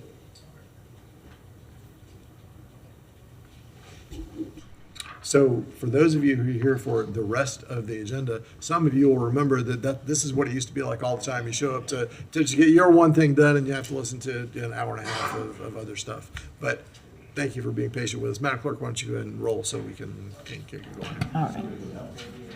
Yeah. An orderly flow, that's what we're looking for. All right. Mr. Mayor, if you're ready. Yes. We are on to our discussion items for the evening, 2025-356 Advisory Board and Committee Report, with the recommendation that the City Commission hear a presentation and take action deemed necessary. Very good. Welcome back, Ms. Gonzalez. Hello, Mayor, Commissioners. Roxy Gonzalez, Director of Parks, Recreation, and Cultural Affairs. Today, here for the Cultural Affairs Advisory Board, we have the Chair, David Ruiz, who will do the presentation. Very good. Welcome, Chair Ruiz. It's good to see you. Good evening, Mayor and Commission. Thank you for the opportunity to serve on the advisory board along with my fellow neighbors, and thank you for allowing us the ability to share with you our work this evening. I guess I'm supposed to do this. Oh, okay. So our mission is to serve as your advisory board on cultural priorities and support the implementation of those initiatives. We do host monthly meetings with the exception of 2 months in the summer where we take a break. We review call to artist submissions. One of our major things is obviously the outside agency grants, applications that we put out and review and score and everything. Used to be a biannual thing, now it's annual. And then lastly, obviously we work very closely with Parks, Recreation, and Cultural Affairs staff on promoting the events and programs of the department, as well as giving them feedback on those different programs that they do. Okay, some of our highlights, we obviously have worked closely with them on concerts, festivals.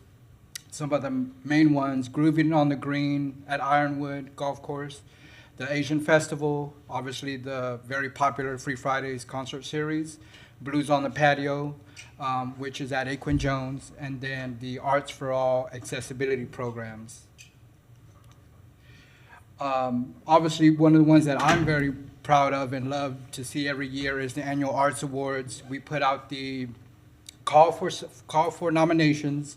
We review those, and obviously we choose we recognize the outstanding neighbors and businesses that have contributed significantly to the arts, as well as the community overall in general. And that ceremony is coming up next month, so obviously, hopefully to see all of you there. Furthermore, we do help with the PRCA arts programs. We review and do the guidance for it, and also engage a number of the different programs that you see below, including Wild Spaces Public Places, the City County Mosaic, the Serenity Arts Meditation Gallery exhibition, which was very popular.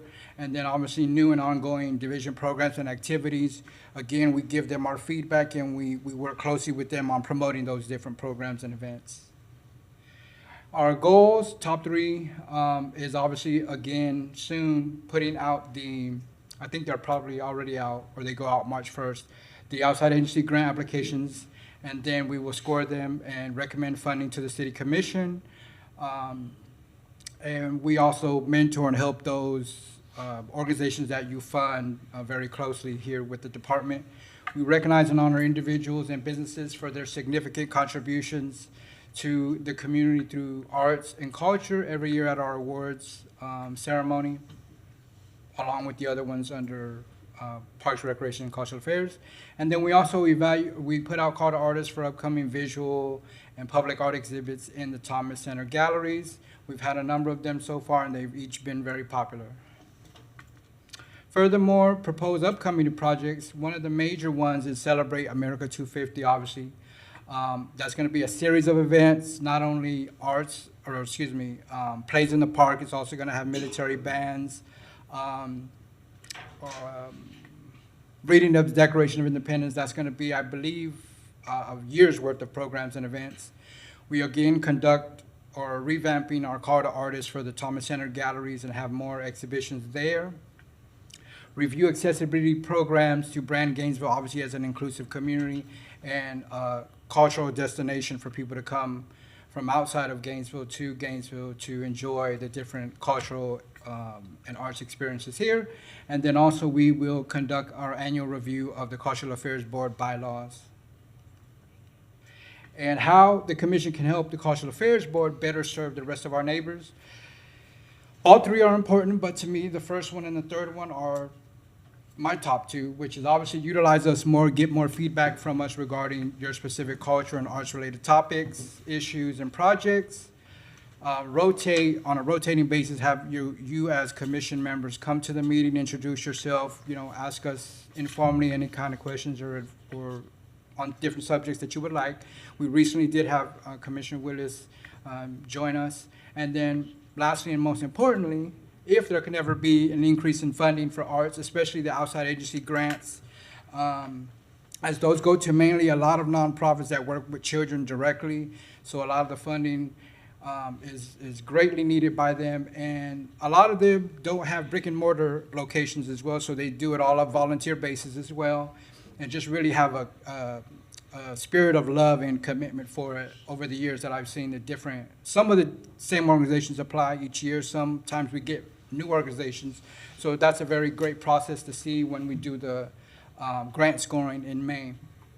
And then, thank you. And then if you have any questions, I'm here, and also Cultural Affairs staff is here. Very good. Thank you so much. Thank you. I really appreciate when advisory boards come to make these reports for us. It keeps us connected to the work that you all are doing in the community. And it is easy for us sometimes to get bogged down in other things. And this connects us back to what we're supposed to be working on. So thank you. Commissioner Eastman. And I just want to commend Mr. Ruiz. I think I very rarely go to a cultural affairs event that's being put on by the city that David is not at. And if I ever catch David out and about, which is nearly every time I go out, because you're a very out and about kind of a guy, you're always lobbying me to get more money into cultural affairs, make sure that there's more in there. I mean, you are you are one of the more stalwart supporters of the city and cultural affairs, and just a real believer in this city as a cultural center. And so thank you for all of your work and for the whole rest of the board. Thank you, Commissioner Eastman. Commissioner Willis. Yes, thank you, Mr. Reese, for coming and for serving on the Cultural Affairs Board.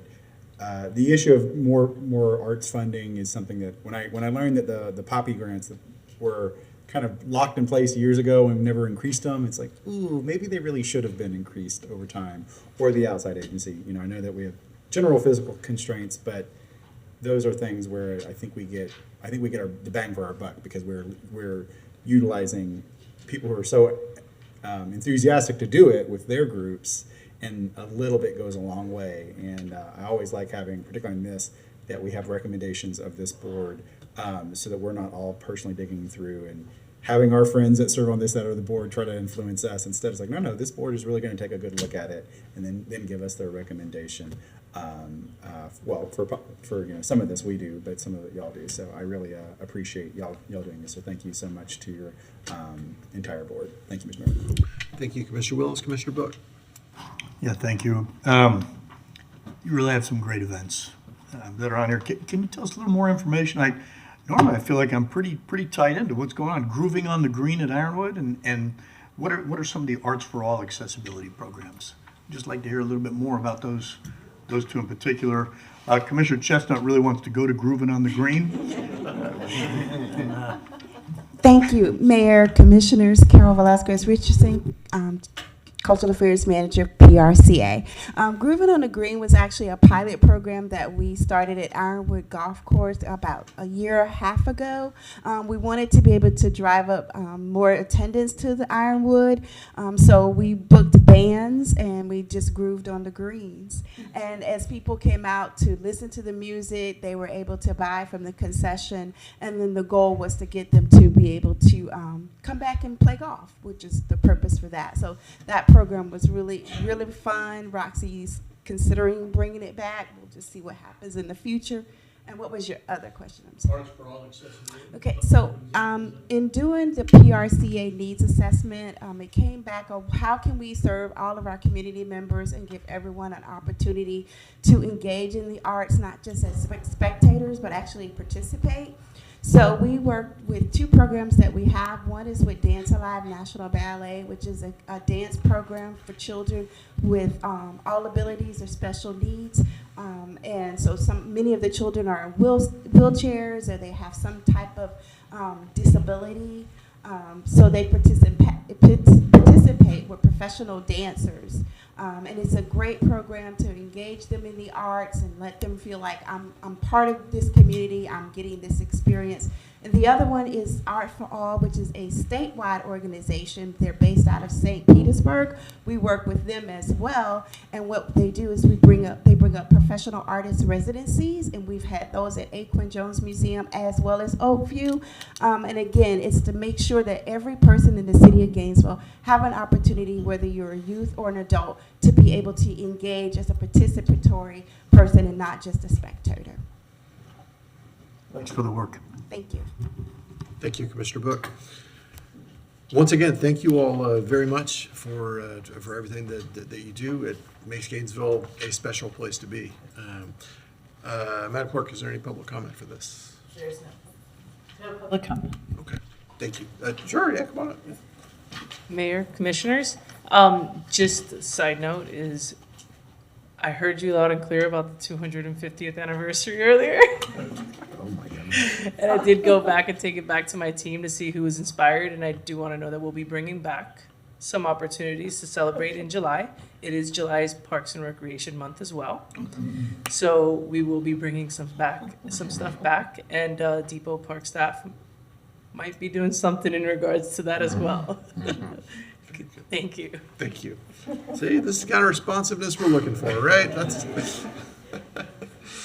All right, thank you all. Madam Clerk.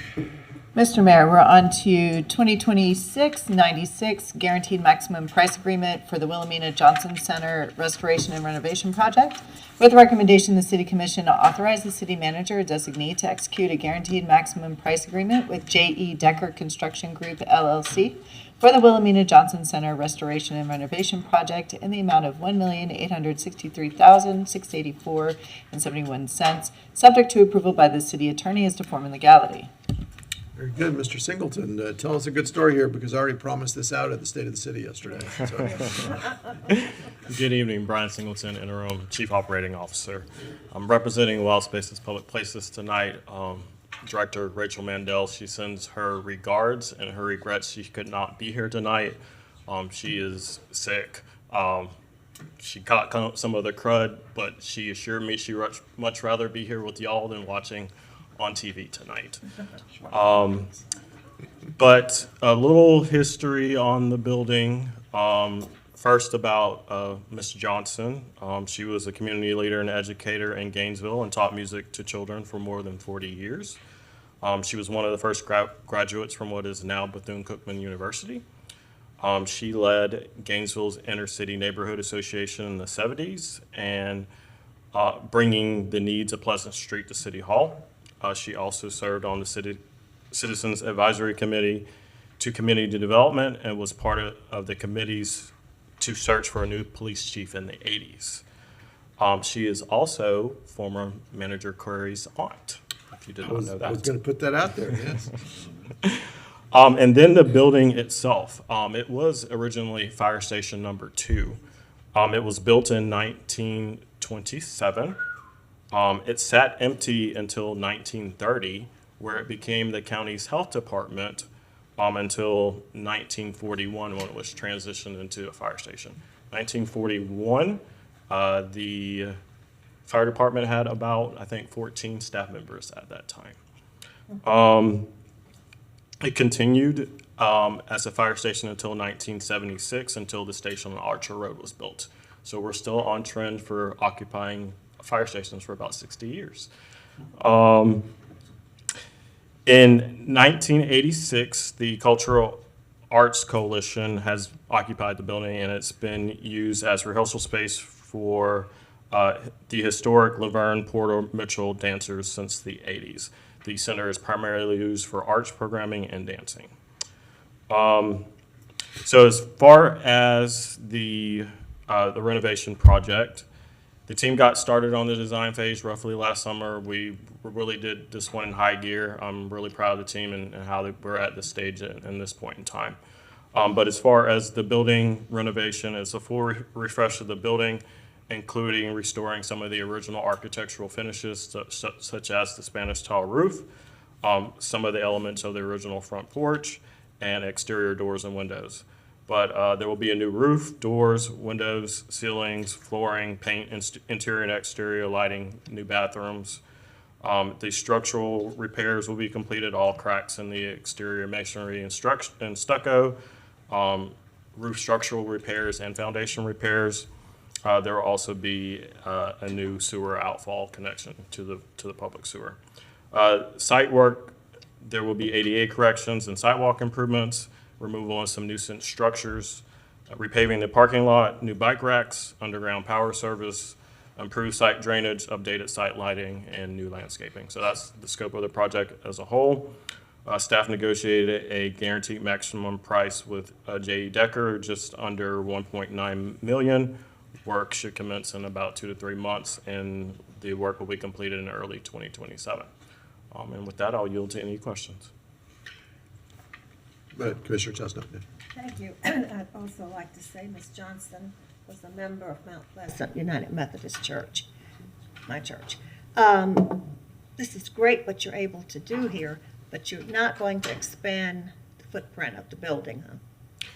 No, ma'am. The will remain in its original footprint. Okay. All right. Well, it's quite a bit of work, and I'll be happy to place a motion on the floor at the Let's appropriate go ahead time. and do that. Okay. Yeah. Go for it. I move that the city commission authorize the city manager or designee to execute a guaranteed maximum price agreement with J.E. Decker Construction Group, LLC, for the Wilhelmina Johnson Center Restoration and Renovation Project in the amount of $8,684,071, subject to approval by the city attorney as to form and legality. Second. We have a motion and a second. Thank you, Commissioner Chestnut. Commissioner Engel. Yeah, just really excited to see this project move forward. It's a really neat old building, and I will say this is one of the ones that's really kind of inspired me too to see if we can't make sure that we're staying on top of the type of just preventative maintenance to keep some of these little really gems of buildings that we've got from falling apart. As I said, this one's getting pretty rough shape by the time we've got around to it here. So, once they're gone, you can't replace them. And I want to make sure that I'm really glad to see this. It's a really neat old building. If you haven't been out there, you should totally go check it out. So I just want to make sure that as we move forward, we're keeping an eye towards the maintenance. Because I think a lot of the chunk of this money is from it being deferred so long that there were structural problems, there were roof problems, and those type of things. So I'm glad to see us getting it back up to snuff. Thank you, Commissioner Engel. Commissioner Willetts. Mr. Singleton, can you remind us, because we did an envelope study for this building, right? So we've already spent a sizable chunk figuring out what we need to do, right? And this is the actual plan. Correct. There was a full envelope study completed prior to going into the design phase that was used to then prepare the design plan so that we could ensure that the building was fully restored and structurally sound post-construction. Can you remind us how much we spent roughly on that study? I do not know off the top of my head, no, sir. You're trying to add the numbers together to get a sense of the whole project by the time it's said and done. I want to say the entire project before we're said and done is under $2.5 million. Okay. So I think this is a big chunk of wall space in public places. Hopefully really get the public places use out of this, but it's historic preservation. It's an old building. So I want to get some credit for historic preservation, because for cheaper, we could have torn it down and built something else. Probably not on that site, but no, but it's really part of the community. So it's exciting that it all is all lining up, and that the voters entrusted us with wild spaces, public places money, and hopefully they will like the results. Thank you, Mr. Mayor. Thank you, Commissioner Willetts. Mr. Manager. Thank you, Mr. Mayor. Actually, Commissioner Willets jogged my memory that we are pursuing a historic district or historic building nomination for the building as well. And I can't remember, but I want to say that the envelope study, wasn't that paid for by a state grant? You remember? I don't recollect. I thought it was Wild Spaces funds. It may have been, yeah, but we're also pursuing that because that was also direction from the commission. Excellent. Thank you. So I don't see any other lights. Mr. Singleton, tell me again what year this was built, please. Best of the record is 1927. 27. So we'll celebrate the 100th anniversary with a brand new building next year then. Yes, sir. Yeah. But do you know when we last did a major renovation on the site? My guess would be sometime in the 80s. Okay. We didn't have any records of it, but with the fire department moving out in 76 and the Arts Coalition moving in 86, and the building is not the same from the pictures of the fire station, I would assume it's sometime in the early 80s. So 8 or 10 years ago is what you're saying. Gotcha. All right. Madam Clerk, do we have any public comment? Public comment. Okay. Well, of course, it's only $2 million. I'm consistently mystified that nobody speaks on these things, but it's okay. Madam Clerk, well, actually, we don't have to call the roll. This is by. All right. Seeing no lights, all in favor, please say aye. Aye. Any opposed? All right, that passes unanimously with Commissioner Duckenwalker absent. Thank you, Madam Clerk. Mr. Mayor, we're on to 2026-109 guaranteed maximum price agreement for construction of Catalyst EOC parking lot and generator site expansion, with a recommendation that the City Commission authorize the city manager designee to enter into a guaranteed maximum price agreement with Ajax Building Company, LLC, in the amount of $1,786,116 for construction of the Catalyst EOC parking lot and generator site expansion, subject to approval by the city attorney as to form and legality. Very good. Thank you. Welcome. She just read my whole script.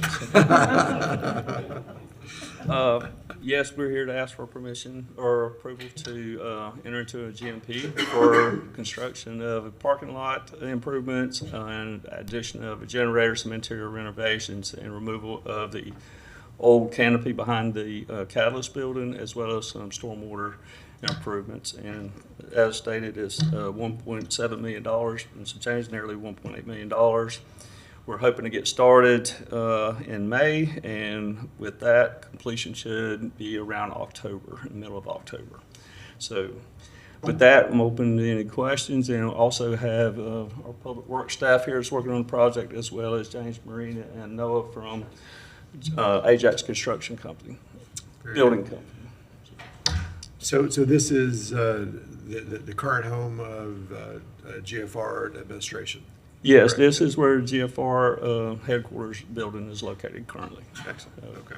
Which is, of course, on the south side of the Power District. Yes, it's on Southeast Depot Avenue, and it's right next to GRU. Very good. Just to add a couple things. The fire department is dire need of additional parking out there right now, so that's why this project is moving forward.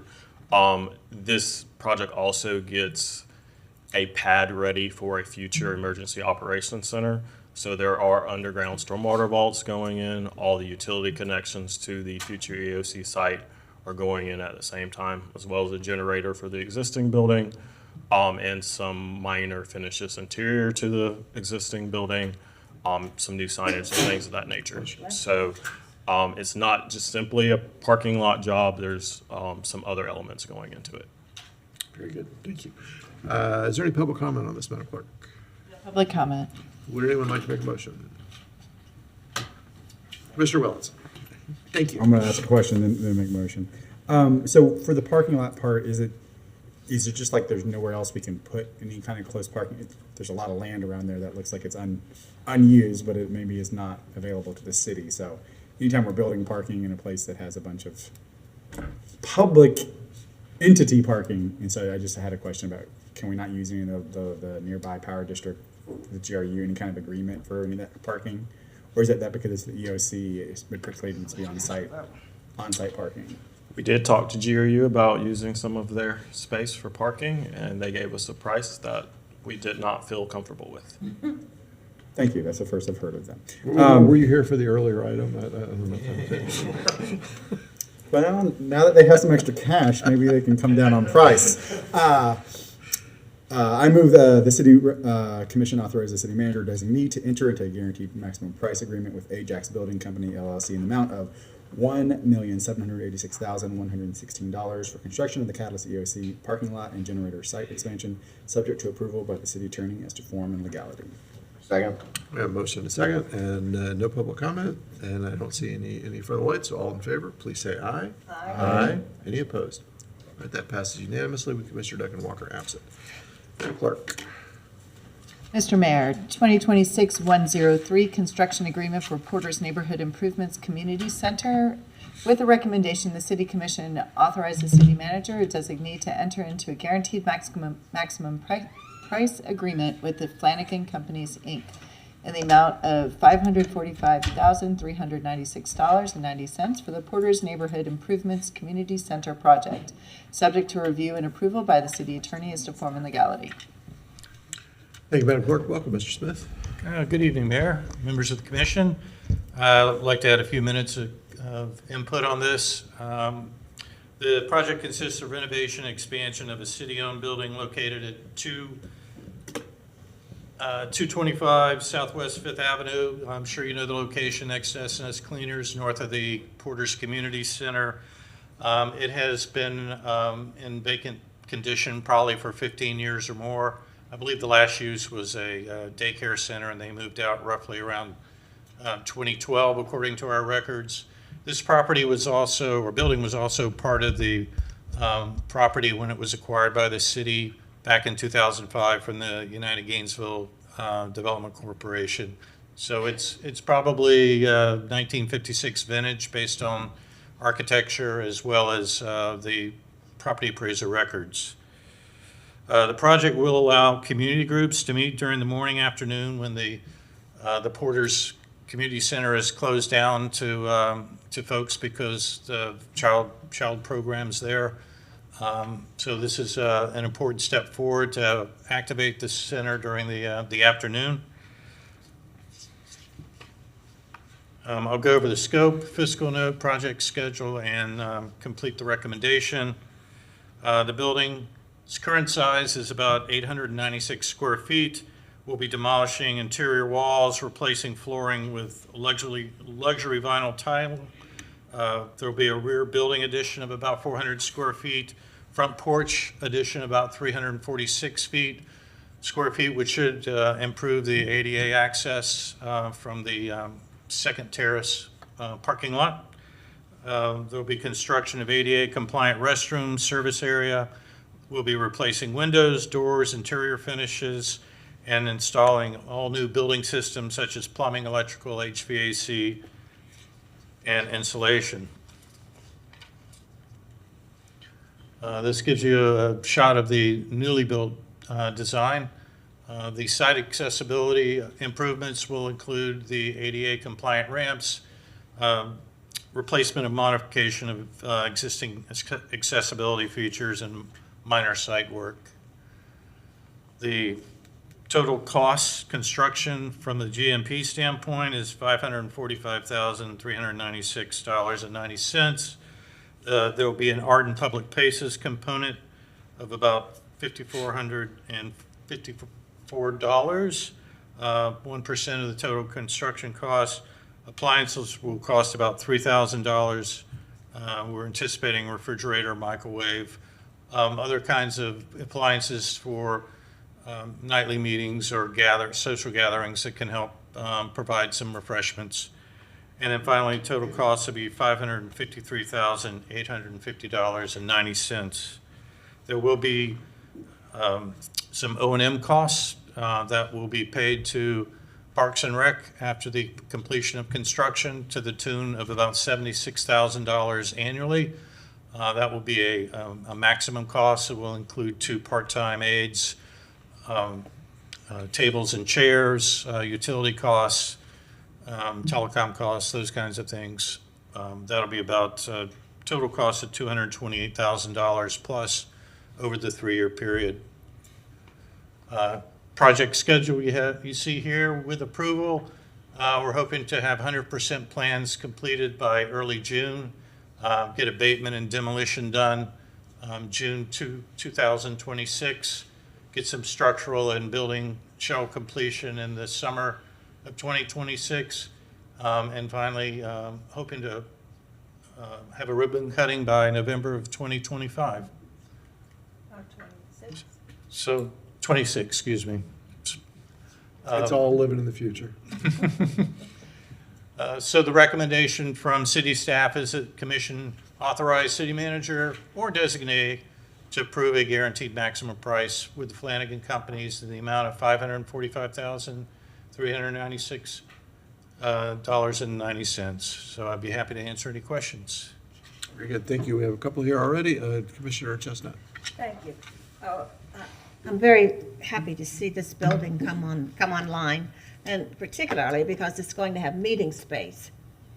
How many people do you think it would be able to accommodate in? I've discussed this with the chief at GFR and his inspector, and they think at a very conservative estimate of about 58 to 60 people just within the 896 original footprint.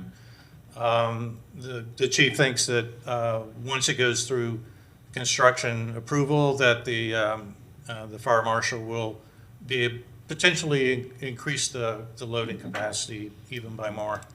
Okay, very good. Now, in order to reserve this space, a citizen would have to go through Parks and Recreation. I just want to be certain that this space is open to anyone in the city to reserve it for meetings. Absolutely. It'll be a keyless entry. Parks and Rec has the technology to basically code in a time period for when the building is being reserved. So they'll be able to do a keyless entry during that period of time, and they'll be be able to exit the building once the Parks and Rec staff clear it. Okay, very good, very good. Thank you. Certainly.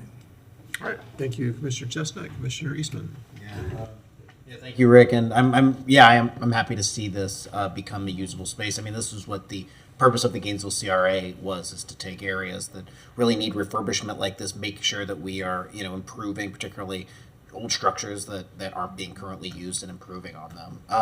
It's curious. I mean, the one thing that I think of when I think about these community spaces, because I have like Oakview Park in my neighborhood, which currently is being utilized, but has had its sort of ups and downs in terms of the utilization.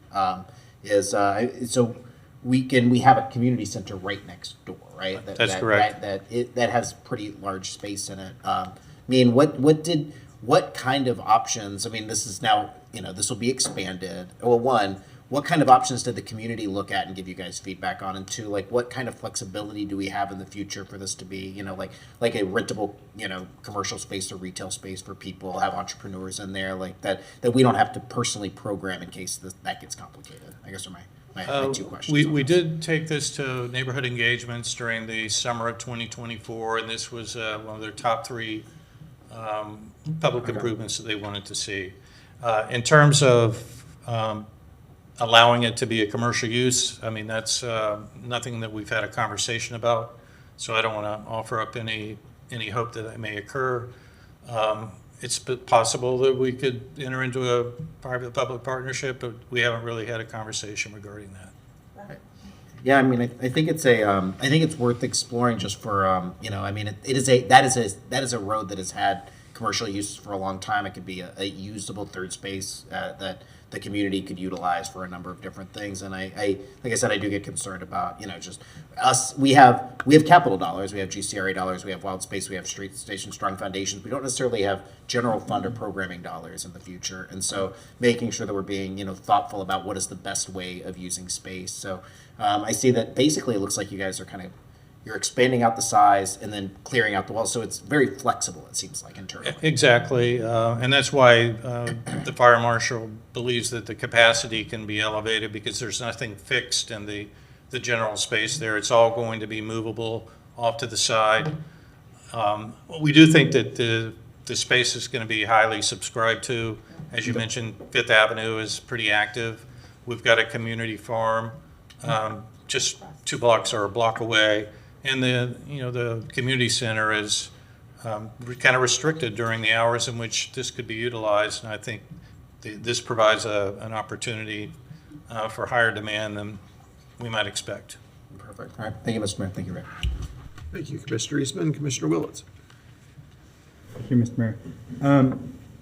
So is this is going to get into some like details, but is this going to be an all-electric building? We're not bringing in natural gas, are we? No, I don't believe so. Okay. I assume there's like a water heater and so. All right, just double checking. The north elevation, so the porch is there's gonna be a porch across almost the entire front, right? Is what I'm seeing, the north elevation. That's correct. Okay, and then so the ramp, is the ramp still underneath the porch, or does the ramp become off? The ramp comes into the porch. It's a much wider porch than's currently there. So it'll be much more ADA compliant than what we have currently. There is a parking space right at the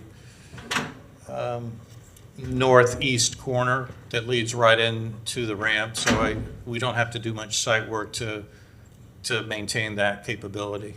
Okay.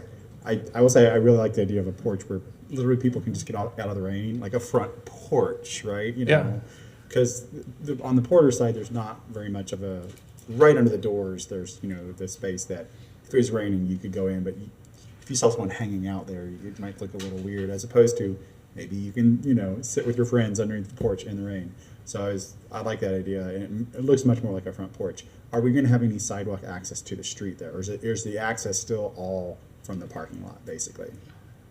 It will be from the parking lot. Okay. That's a thought for the future. To really invite it to the street as opposed to the parking lot, because the parking lot, even the entry technically is all the way on the south side, as opposed to, you know, close to the pink house. And then so I really like this. I mean, I can imagine my condo association, we can't meet anywhere. We don't have a space. We have an outdoor pavilion, so the library's not open sometimes past 6, and like we might need to meet from 6 to 7 for something. So it'd be the perfect size for my neighborhood to come. We're only about a mile and a half away, so like, you know, we could come. But I want to say that part of it, I'm a little not disappointed, but with GCRA dollars, I really hope we would do something that's a little more economic development. I mean, taking what is now an eyesore is phenomenal, and it is in line. But you know, when I saw this, I was like, man, why couldn't we turn this building into like a commercial kitchen, where local businesses, home-based businesses who need commercial kitchen space, I know that is more expensive, probably a little more space would be needed, but it came to mind, so I just want to keep that idea out there, kicking it. So I think what I've heard is that Working Foods up on 10th Avenue maybe will not have as much access for people to come in and use their kitchen. Right. And change their model of services a little different. And so I just, thinking about home-based businesses, I know there's still a demand for that. And so we have a building, it's not big enough, and it needs work. So anyways, I think this is probably still the right thing for the neighborhood, and for the whole city, because everybody can come in and use it. But in a different world, I was thinking, like, is there something that can be more of an incubator of businesses? But I think it will help activate definitely that street. And the neighborhood has been wanting this, so I'm a little unsure about this, but I think I can get there. Because I just have other dreams, but this is also probably a very worthy dream. And we're keeping it pink, right? By popular demand? I mean, those Yeah. elevations show pink. At least now, I think it's pretty well known that way. I don't know how long. How long has it been pink? Well, I've been here somewhat 3 years, and it's been pink. About 2 years ago, someone painted coins on the edges of it. It was very attractive but inappropriate. Nice. Regarding your you're speaking about incubation, new businesses, food-based businesses. Stay tuned to the next presentation. I think you'll be pleased with that. All right. Well, thank you so much, Mr. Smith, for all your work on this. It is exciting. I really like the idea of a front porch that looks inviting. Yeah. Well, there's a ramp, and that's what I was really hoping, is that there wasn't the ramp under the, and it could literally be rocking chairs, because I can imagine neighborhood, certain, grandmas out there sitting there and watching the neighborhood. Like we say, eyes on the street. So, but it sounds like part of that is a ramp. So that's maybe not going to work that way. But thank you. All right, thank you, Commissioner Willits. Commissioner Buck. Yeah, thank you, Mr. Mayor. Yeah, the least important question, but the one I was curious about was pink also. Did you go for salmon? Carl. The location is excellent. The the use for it is excellent, and the fact that it's out in GCRA dollars, which are really geographically assigned, is excellent. I did have some questions related to some of the costs. I mean, it's 900 square feet, and the max price is basically over $500,000. So I realize it's a commercial structure as opposed to a residential structure, but it's pretty high dollar. So I hope, this is the comment is, I hope that the guaranteed maximum price may be lower, because that is the guaranteed maximum price. Well, we are building an addition, so it'll be roughly 1,300 square feet, a little bit above, and then there's a larger porch. And obviously, construction prices have been going up probably over the last 4 or 5 years quite significantly. So I think we can ascribe a lot of those high costs to that. Just to add on to that, how these guaranteed maximum price agreements work. So basically, the construction manager takes on the risk on the construction costs. So based on the scope that's been prepared to date, they cannot charge us anything more than that number. The plans are at 60%, still got to go through final design and permitting. They have to bid it out. If the bids came over the amount, then the contractor eats it. So that's one of the benefits of a guaranteed maximum price agreement. They bid out all the different trades.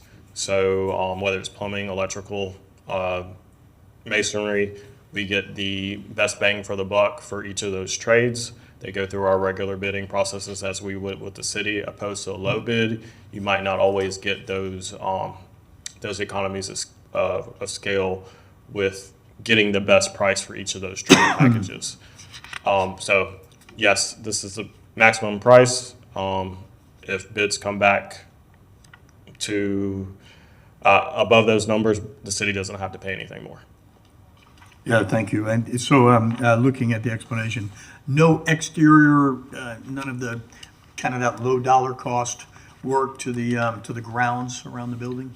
Very little, other than any work needed to deal with the ramp for both the front and the back. But other than that, there's no parking lot being built with it. There's parking right along Southwest 2nd Terrace. I know in the project timeline, you have abatement. What's the abatement here? Mostly asbestos or lead.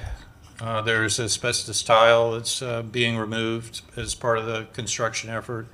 And lead was a part of construction and painting probably through the 70s. That one will elevate. I mean, that's clearly a pricey aspect of building the facility. I was looking in we have that the cost will first be incurred in the additional costs in fiscal year 2027. I'm not sure that's accurate because our timeline goes through fiscal year 2028. So is it, there's 70, I'm just looking for a little explanation, the 76,150, the total 3-year cost of 228,000, and what that entails, obviously, that's programmatic cost and staff. That will take us to 2029, with construction being completed in the fall, winter of 2026. That we would start paying that O&M immediately, and then the FY 2027. But, yeah, I thought, so, and these are additional costs, obviously, beyond the construction of the thing, but, so we will have to, essentially GCRA will have to provide 76,000 and some change beginning October 1 of this year? Well, we'll be taking this on a monthly invoice. This is a maximum anticipated maintenance cost by PRCA. So we can validate those costs by invoice on a monthly basis. Yeah, it may just be, you may just want to take a look. I might be doing the math incorrectly, but I don't think that those programmatic costs actually start for this coming fiscal year, you know, based on what this timeline, but that's merely a comment. Or thank you, it is in a terrific location, and it's going to serve good purpose where it's at. Thank you. Thank you. Thank you, Commissioner Book. Mr. Manager. Thank you, Mr. Mayor. I did want to maybe emphasize and set a little bit of the context. I think Mr. Smith touched on it very briefly, but importantly, this funding has been earmarked for the Porter's neighborhood for a very long time, and this is important delivery of that promise of this money being spent in that neighborhood. This was this project emerged out of a lot of community dialogue and workshops that we had. So while I think staff probably had a whole host of ideas about what we could do, we were trying to be sensitive to the neighborhood and to be able to listen, and really kind of what emerged was there was history and I think attachment to the building and a desire to see it return since it had been boarded for a very long time. And obviously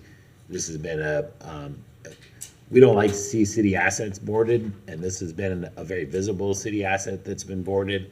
And so I want to make sure that like we're the government. We don't always make the most efficient decisions. Sometimes we have to make decisions that are respectful of what we get from community. And I think this is a project that they're excited about, that I think will restore a city facility to use, and something that I think will benefit the neighborhood going forward. So I did want to just mention that additional context. I think it's important because we did do a lot of outreach and communication with the neighborhood around how this money would be spent for Porters. So, Thank you. Commissioner Chestnut. Thank you. Have we used the guaranteed maximum pricing before? Just trying to get the right name for it. Yes, ma'am. We use it quite regularly in a lot of our different project delivery. It enables staff to manage multiple construction contracts simultaneously. With the amount of work that we have going on across the city, the amount of project managers we have, we just don't have the capacity to manage low bid contractors. So yes, we do use this option quite a bit. Okay, thank you, thank you. Well, the community will sincerely welcome the meeting space. So with that, I'll be happy to move the recommendation. Move that the city commission authorize the city manager or designee to enter into a guaranteed maximum price, GMP, agreement with the Flanagan Companies Incorporated in the amount of $545,396 for the Porter's Neighborhood Improvement Community Center project, subject to review and approval by the city commission as to form and legality. We have a It motion just and a says second. review by the city attorney. By the city attorney as to form and legality. Thank you. All right. So, do we have any public comment on this one? Or- No public comment. Okay. So I will, before I call for the vote, I'm very happy that we're getting this done in the Porter's community with money that existed from the previous CRA in that spot. So glad we're delivering on the promise. I do choke a little on the very, very high per square foot price, because I understand that's what it costs. I'm not saying otherwise, but that's a lot of money. And this is a theme you'll hear for the rest of the evening from me. That's a lot of money. But it is a promise, and I think it will be a well-used building. We will turn a community negative into a tremendous community positive, I believe. So I'm looking forward to it. And once again, we'll cut the ribbon on this later this year. It'll be a lot of fun. All right, all in favor, please say aye. Aye. Aye. Any opposed? All right, that passes unanimously with Commissioner Duckenwalker absent. Madam Clerk. 2026-104 GTEC GTEC Center Building Renovation, with recommendation the City Commission authorize the city manager or designee to enter into a guaranteed maximum price agreement with DE Scorpio Corporation in the amount of $5,147,007 for the GTEC Center Building Renovation Project, subject to review and approval by the city attorney as to form and legality. Y'all remember when I said that's a lot of money? This is a lot Yeah, of this is a money. lot of money. Yeah. Welcome. Thank you, Mr. Mayor, Commissioners. My name is Bill Dorman, GCRA staff, presenting the GMP for the GTEC renovation. The recommendation is that the City Commission authorize the city manager or designee to enter into a guaranteed maximum price agreement with DE Scorpio Corporation in the amount of $5,147,007 for the GTEC Center Building Renovation Project, subject to review and approval by the city attorney as form and legality. Here is the existing GTEC building in all of its Millennium Era color scheme. GTEC is the city's business incubator. Here's a quick history. GTEC was built, funded in 1999 by a EDA grant. It has had a long history. It's had some great companies that have come through when it was a technology incubator. But over the years, other incubators in town have kind of taken a lead in that technology space, and we are much more focused on the local community incubation. In 2019, the GCRA took over management of the facility, and Santa Fe continued to run the incubator program. In 2020, the GCRA renovated space on the second floor of the GTEC building for its offices. And in 2021, we contracted with Greenwood Consulting to conduct an analysis of the incubator. That consulting report led to a building needs assessment by Walker Architects, and that revealed some urgent needs for continued operation. And from 2020 to 2025, the CRA worked with the City Facilities Department to address the needed repairs and make some upgrades. In 2021, the CRA moved from its Fifth Avenue Pleasant Street location to GTEC. Here are a few examples of the things that the building needs assessment highlighted, that we had non-ADA compliant restrooms. The first floor is mostly large lab spaces. The administrative offices were 1,300 square feet. The conference rooms are disjointed and don't flow well for large meetings. And the second floor is mostly open plan spaces that are a bunch of cubicles.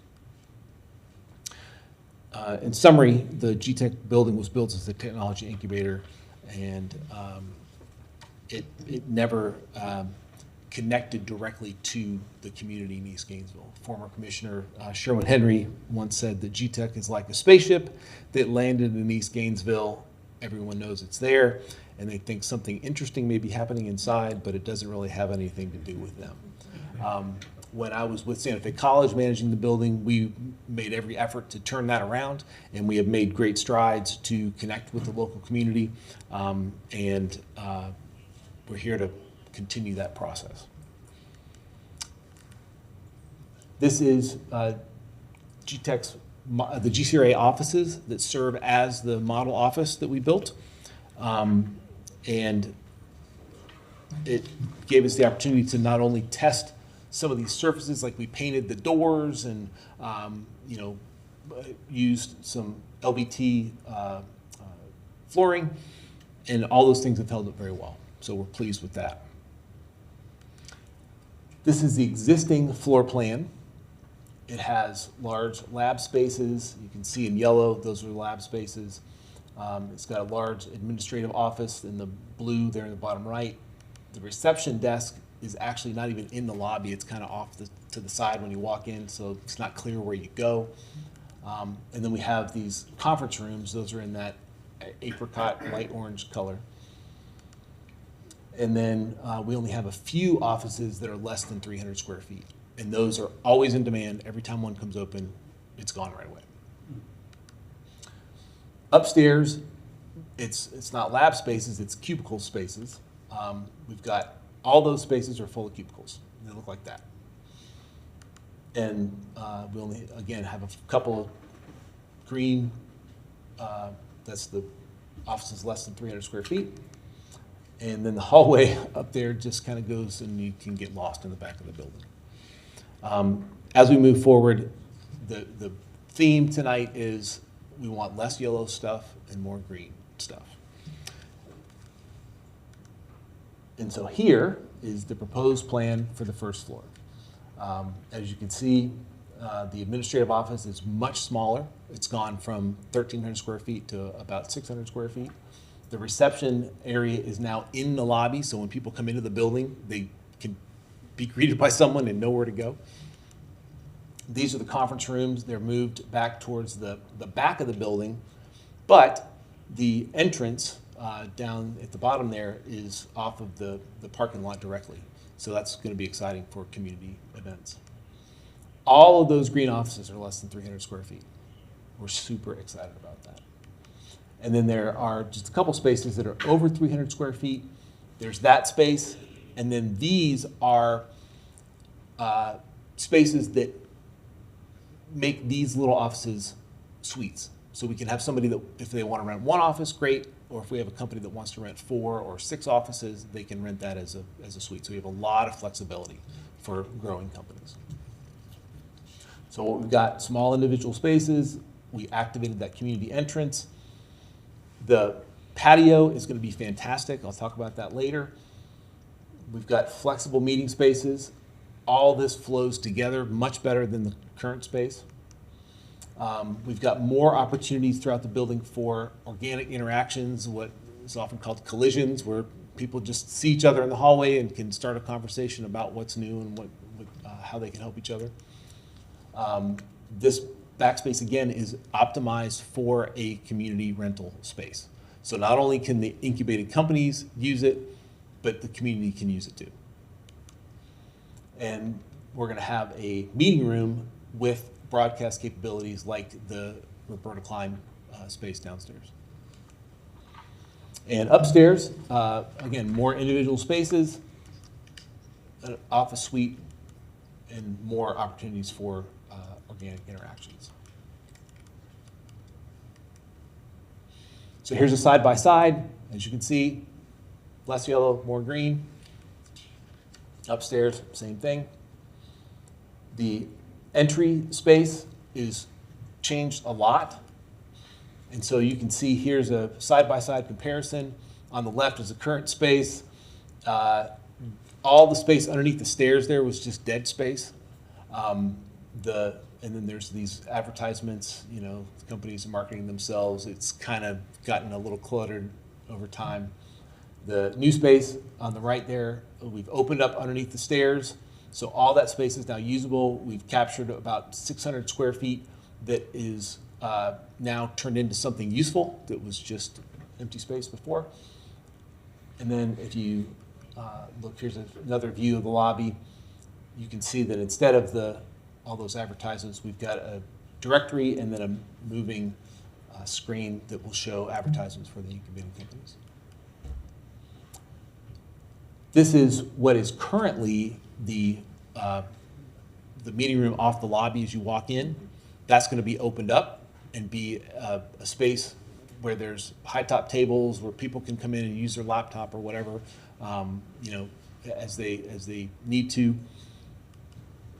And then there's also spaces that collision spaces up on the second floor.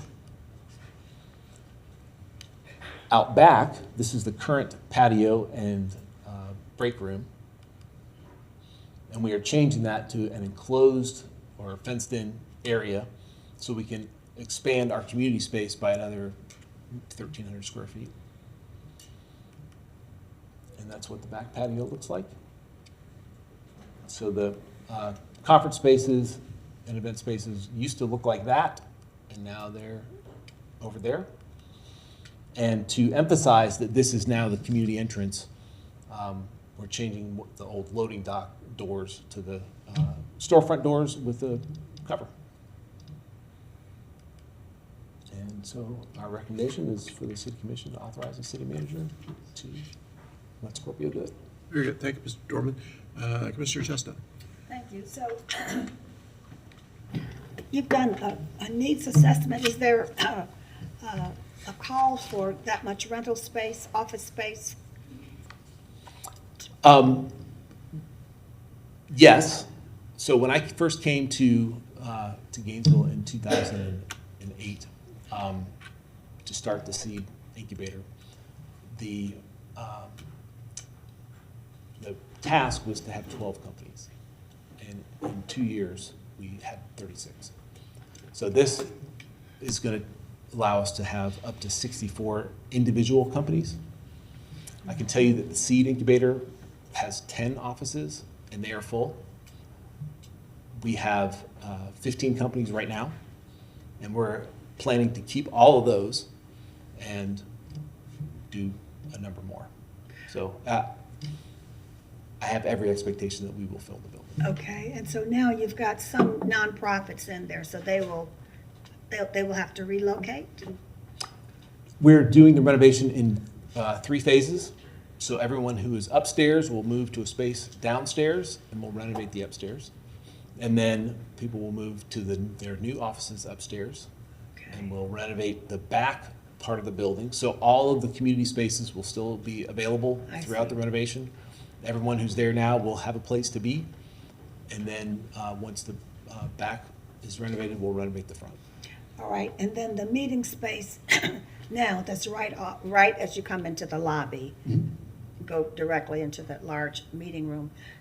You're going to take that and turn it into something else? It's going to be opened up. So right now, one of the things that's frustrated me about the building is we have this great lobby with all this light that floods in. I agree and then with it you all there. lands on closed doors and walls. So if you look there on the left-hand picture, those are the 2 doors that you see when you walk in. That whole wall is gone. The wall that's at the top of the stairs is replaced with a railing. The railing around the stairs is opened up. So all that is open. So when you walk in, you're going to see all the way through what is currently that conference room. That's all going to be opened up, and that's going to be a gathering space, like in this downstairs at the current seed building. All right, so the space right back on the existing space, right where the green doors are green,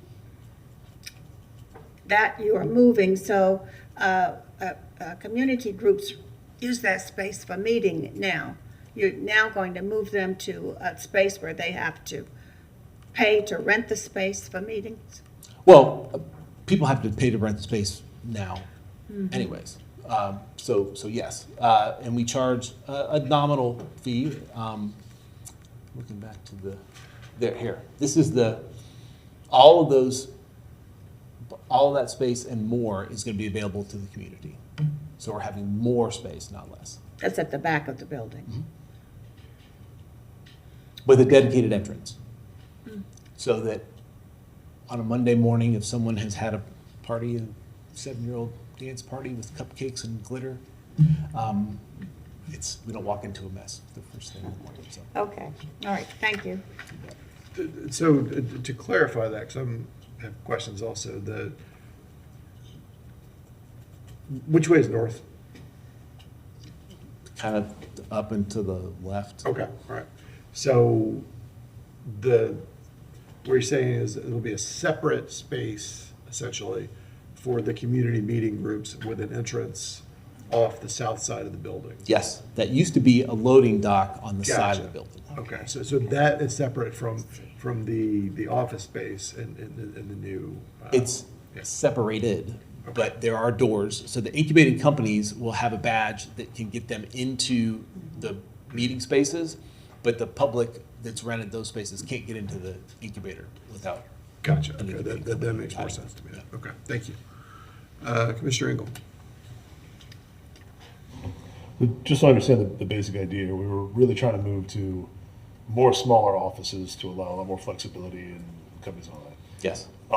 And I guess it seems like a weird chunk of floor plan there on the bottom right of the building. I was wondering, it seems like instead of a bunch of small offices, that seems like one large connected wad where you'd have to get all of that to make anything accessible. The bottom right that's in green there? Yes. That's the existing administrative office space that will be leasable.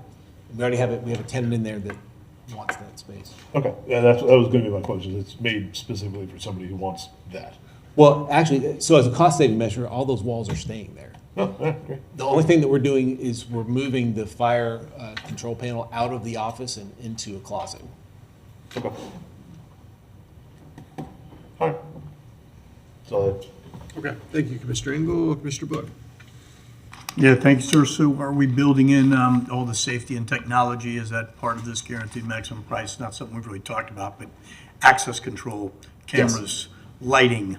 I saw that we have broadcast capabilities, so that tells me tech in that screens, high amount of receptacles, for example, and power. Yes. Because this is precisely the type of building that needs all that, and it needs it at a high level because you have different businesses in there. So from a safety and security standpoint, a crime prevention through environmental design standpoint, you want all that built in now rather than retrofitting. So that's part of this Yes. guaranteed maximum price? Yes, sir. Okay, very good. The fire safety components, what are we having in this, in GTEC when we're done? Well, it's up to code, so the fire control panel, it's a sprinkler building, there are automatic closing doors and all the things that are required for fire safety. So I guess what I was getting at, sometimes when we go back in old buildings, we have to do quite a bit of upgrade, but some of this stuff is already in this building. Oh, yes. I don't suspect that that's gonna be one of the areas that causes a lot of issues. No. Okay. For what it's worth, when I was at Santa Fe College Police, Scorpio won the bid for Santa Fe College Police Department and our first ever police department building. They did an excellent job. I know they built 1 million buildings, a whole lot bigger than that. But that building was unique because law enforcement facilities are unique in their structure, just like a GTEC building. So I know they have the capabilities to really deal around the nuances of specific buildings with specific needs. So that gives me comfort. I know they went through the normal type of bid process, but that's been my personal experience with them. When the building opened, Captain Jones was the first district commander, then Chief Jones. And I was his lieutenant, and the building opened, and we actually, Duval and Front Porch actually did meet there. So they may have gotten walled off from the community at one point, but Captain Jones said, "Doggone it, we're gonna have community meetings there," and he was pulling in everybody he could anytime. So from a Gainesville Police Department perspective, I remember he was always saying, "LT, we're having that meeting there," and we'd bow to GTEC. So there was a time when it was good partnership in the very beginning when it opened. So glad to see that we're going to be doing that again. Thank you, Mr. Mayor. Very good. Thank you, Commissioner Book. Commissioner Willetts. Thank you, Mr. Mayor. As someone who went to college in 2000, I don't think that it's outdated, architecture and design and color. I think it's very, very fresh, is it not? I guess it is a 25-year-old building in essence. It is. So it probably is coming up time. I have similar concerns about just the dollar amount. I know this is one of our big transformational projects is all of E-Heady. I know when I look at that dollar amount, I think, oh, couldn't we move this to 8th and Waldo and get closer to a senior center? Whether this covers a different portion and Wild Spaces probably steps in for the senior center, whichever way you want to move the money. So I have less attachment to this building, as opposed to 8th and Waldo and seeing a senior center. But I'm gathering that this is, eventually we have to spend the money on this building, and particularly if we want it to succeed into the future in a slightly different environment. But I also have some concerns about just generally office space. I thought office space was getting cheaper and more available kind of across the world, but again, that may be in much larger chunks. And I'm sure those offices are trying to struggle with how do we either redevelop into commercial mixed use or develop into residential mixed use, or have much smaller discrete units. But so it sounds like this is partially, and do we have market study as well? Not just what we've been experiencing, but like market study or national studies about the need for smaller in whatever the modern business environment? I don't have a direct study that says that there's a need. I can just tell you that there is demand. And, again, when I came to Gainesville in 2008 to launch the seed, we uncovered demand and it's held steady. If we had more small offices, we would be filling them up with companies that were starting. Yeah, that is pretty convincing for me as well. Some of the larger space that may be a little harder to fill, when I think of it, 1,300 square feet, Gainesville-Alachua County Transportation Organization needs office space. And we have literal office space that could be potentially used as an office that is perhaps not fully utilized and rented. So that organization doesn't want to be either under the county or the city, and this is, the city. So maybe, but so just, I had some doubts, but I'm hearing that the smaller spaces would really help. Having broadcast capability in a different building somewhere in the city where we can go where we do our retreat. If we went and did our retreat there and then could broadcast, an annual retreat, that, of course, also the Pink House would almost be big enough for us to have a little retreat meeting without broadcast. So this is part of the big GCRA, and we have gone all in on big chunks in these areas, 8th and Waldo, E-Heady, downtown. But I had some thoughts about it. Feels like very big chunk, all in one place. And do we have all the money for this currently? And this may be a Mr. Smith question. We have all the money for this at this time in GCRA, because some of our other projects we've been talking about are the future years. Right. We have it for both the Pink House as well as GTEC. There will be a budget amendment next month that will basically make this happen. All right. But the revenue has come in for it in essence, as opposed to having to wait until the next Right. We have allocated funding over the years in expectation of having this project come forward. That's a good reminder and expectation of this is a part of those plans. Thank both of y'all so much. Just one note on the pricing. It is a 28,000 square foot building. So pricing calculates out to under $200 a square foot, which is in market for a commercial build out. Again, this is guaranteed maximum price. These are allowances. Once it's bid out, I expect the numbers to come down. But yes, this is in market for a 28,000 square foot building. Yep. And those doors look much better on the side if it's going to be a public space at all, You're right, those were really loading dock doors, so thank you. Thank you, Commissioner Willetts, Commissioner Chestnut, and then I have some questions. Thank you. Well, I just have some concerns about the cost, because we really could get a senior center out of this. It just seems so high. So high. How many offices are we going to end up with for rental? We're going from about 35 total offices to 65. 65, but we don't have a market study that shows that that space is needed. I do not have that study, but I will do my level best to fill it right up. Well, now the concern is to put 65 offices in there, but we don't really have anything to really substantiate that is really needed, that we're going to be able to rent the space. Well, we have 15 companies that currently have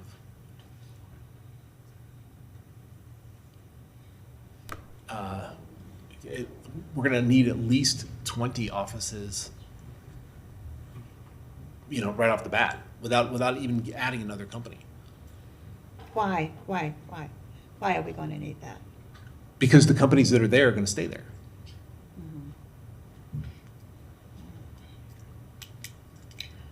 Okay. Well, I don't feel comfortable with this. I must tell you, I don't feel comfortable with it. I just think it's expensive, and we don't have a guarantee. It's my concern. Thank you. Thank you, Commissioner Chestnut. Mr. Mayor, I think it bears repeating that we have a lot of larger lab space in excess of 300 square feet that are currently vacant, that will be curved into or demised into 100 and 150 square foot offices where people don't have to work in a cubicle farm where they can hear a neighbor who's not part of their business. They can have their own door, privacy to conduct their own business. And I think when Mr. Dorman's talking about the need to have 20 additional offices without even, to accommodate these existing companies, it's because they're being moved into office space rather than cubicles. I see. Well, I'll let someone else. Thank you, Commissioner. Yeah. So I have no doubt, first of all, that there is a market for small office space. There's not a market for big office space. I mean, that's cheap. Big spaces. Now, Class A office space is a little harder to come by. It's, we have this weird thing where there are businesses that leave Gainesville because they're not able to move into really great and large office space.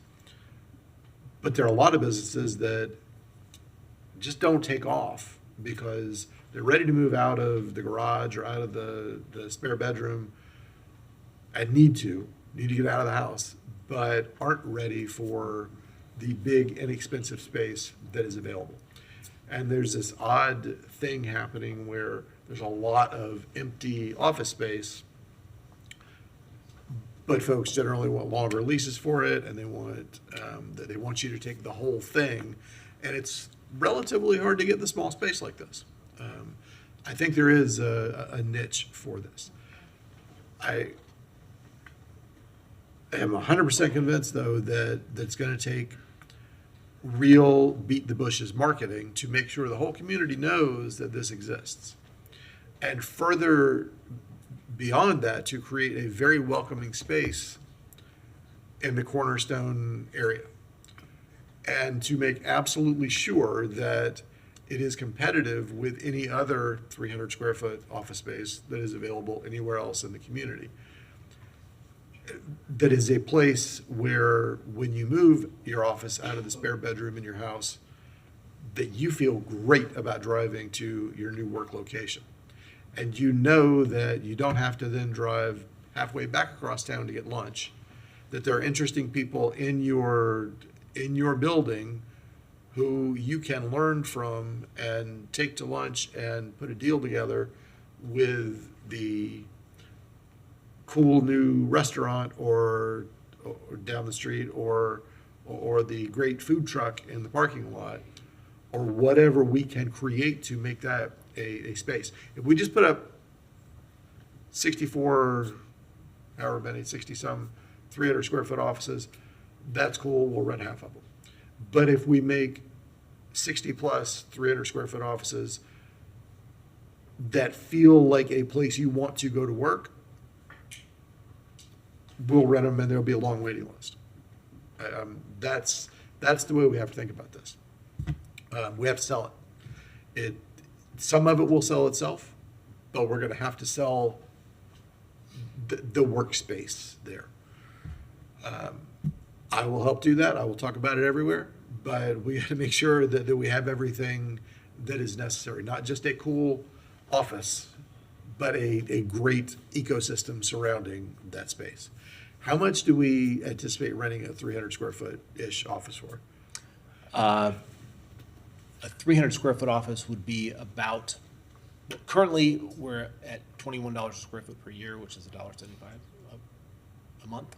So if we increase that to a market rate of $2 a square foot, then a 300 square foot office would be about $600 a month. How much? $600 a month for a 300 square foot office. But we have a lot of offices in here that are 110 square feet. Okay, all right. And I don't know our business plan, frankly, with this. Clearly, we don't. We have an advantage over a market-owned facility in that if we need to lower the price a little bit and make sure we get full, we can do that. Is that? Sure, but I think that, so one of the things that we have is a variety of offices. So we have everything from a 100 square foot office that doesn't have a window, that's going to be $175 a month. And then there's an array of options. So we're going to have something for everybody starting at $175 a month. We also, with this new redesign, have the opportunity to have, because of those collision spaces or gathering spaces, we can have an associate level membership. We haven't been able to have that at GTEC so far because we don't have a place for people to come and do work like that. There's not a cool co-working vibe to it. That's the word I was looking for. Yes. Co-work, I think, is a real opportunity here that the community is not meeting right now, the larger community.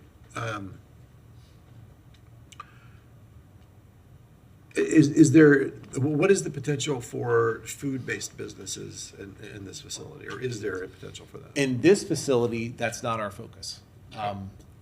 We have food trucks that come out. We had the food truck rally, or we had a food truck today. Mm-hmm.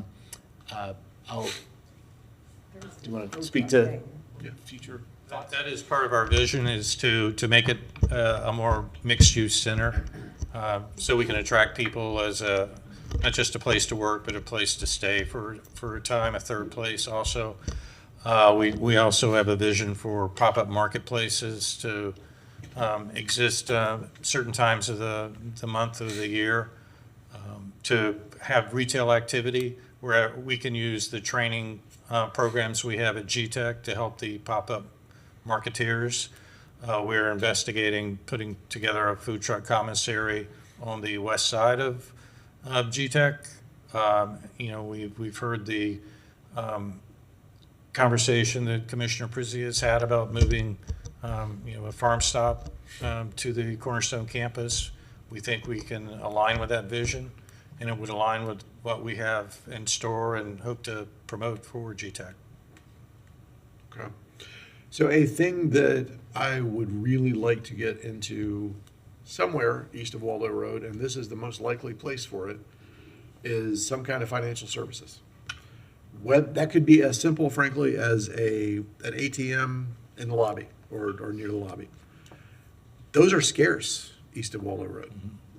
I have said this up here before. I say it in a lot of places, and everybody kind of nods their head when I do. If you go to the ATM at the Wawa on University Avenue, near University in Waldo, there's almost always a line at the ATM. There aren't many places where there's a line at the ATM. And the reason is because there are no financial services in the area. It will require a leap of faith by a financial services company to do this. So we have to be helpful with that. We have to take that leap of faith with somebody. But there are no financial services to speak of other than potentially check cashing and the occasional very expensive, potentially risky ATM east of Waldo Road. We can change that by taking, again, a leap of commercial faith in this facility.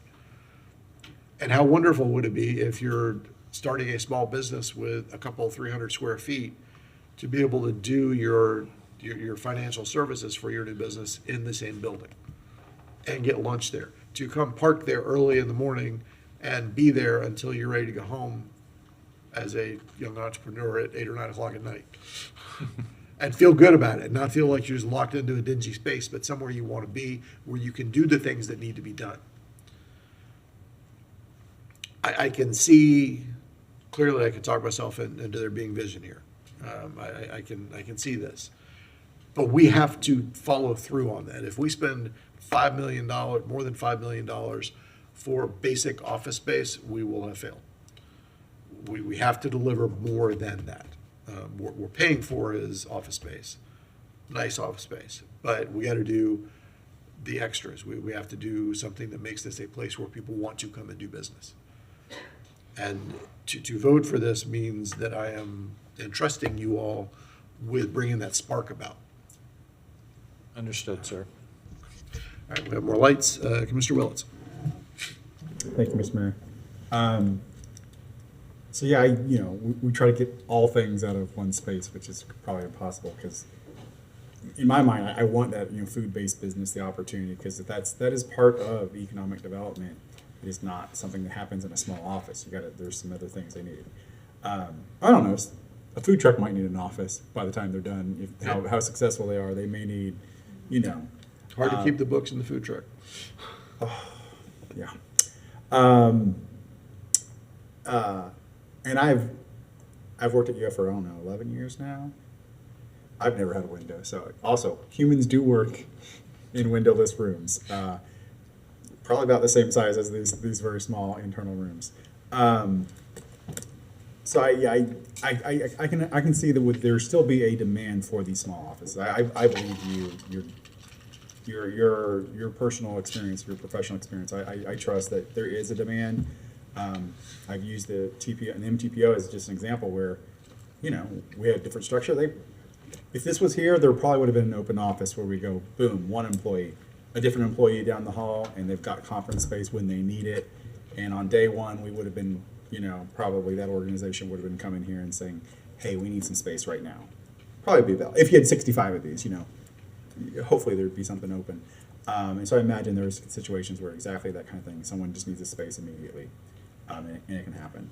I would love if we could have financial services there somehow, like the corner that opens out, and it's much bigger buildings. I work in the building I work in has a bank. I was dumb enough to not open with that credit union, so I now have to go to the VA across the street if I need to do it. But that's a much bigger place. But small little bank in the building, and people use it. So in a perfect world, yeah, one of those corners would open out, and we'd get a bank to come in or a credit union to come in, and it would be there. But I don't think we're going to get that out of this building. But even an ATM, yeah. Right, an ATM. Reliable, not a private, from a real bank, not something that charges you God knows what. So, those are still possible. So it doesn't achieve everything I want, but I understand we're not going to get everything out of it. So it's still a high price.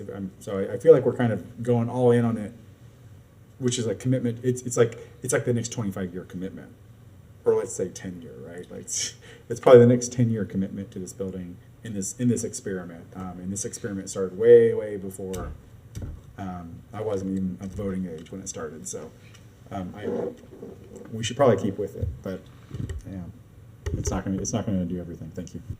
Thank you, Commissioner Wells. Before I go to Commissioner Engel, I wanted to mention also that an important thing for us to remember is that going back to this morning, part of the money that is going into our $26 million grant proposal with HUD, with GHA, is $5 million of spending inside the neighborhood area, which includes this. So this credits toward that, and that's an important thing to remember. And if we move it out of the area, it doesn't credit toward that, which is not a make or break, but it is a mark on the do it side, I think. Mr. Engel. I'll say personally, I have worked with several organizations trying to find exactly that. So when I think of Community Modernization Coalition, when I think of the CLC, when I think of AFG, the idea that you could have a small office that you don't need a whole lot of actual things sunk into, and access to a conference room for something you're going to need a monthly meeting in, and we couldn't find it. Like, it just didn't exist.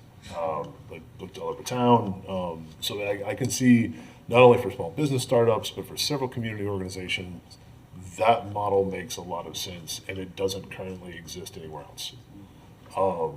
So I could see there certainly being demand for it. What was this building originally built? 2000. It opened in 2000. Built in 2000. Has there been any major remodels since then? Not a significant remodel, other than the model office that we did for the GCRA.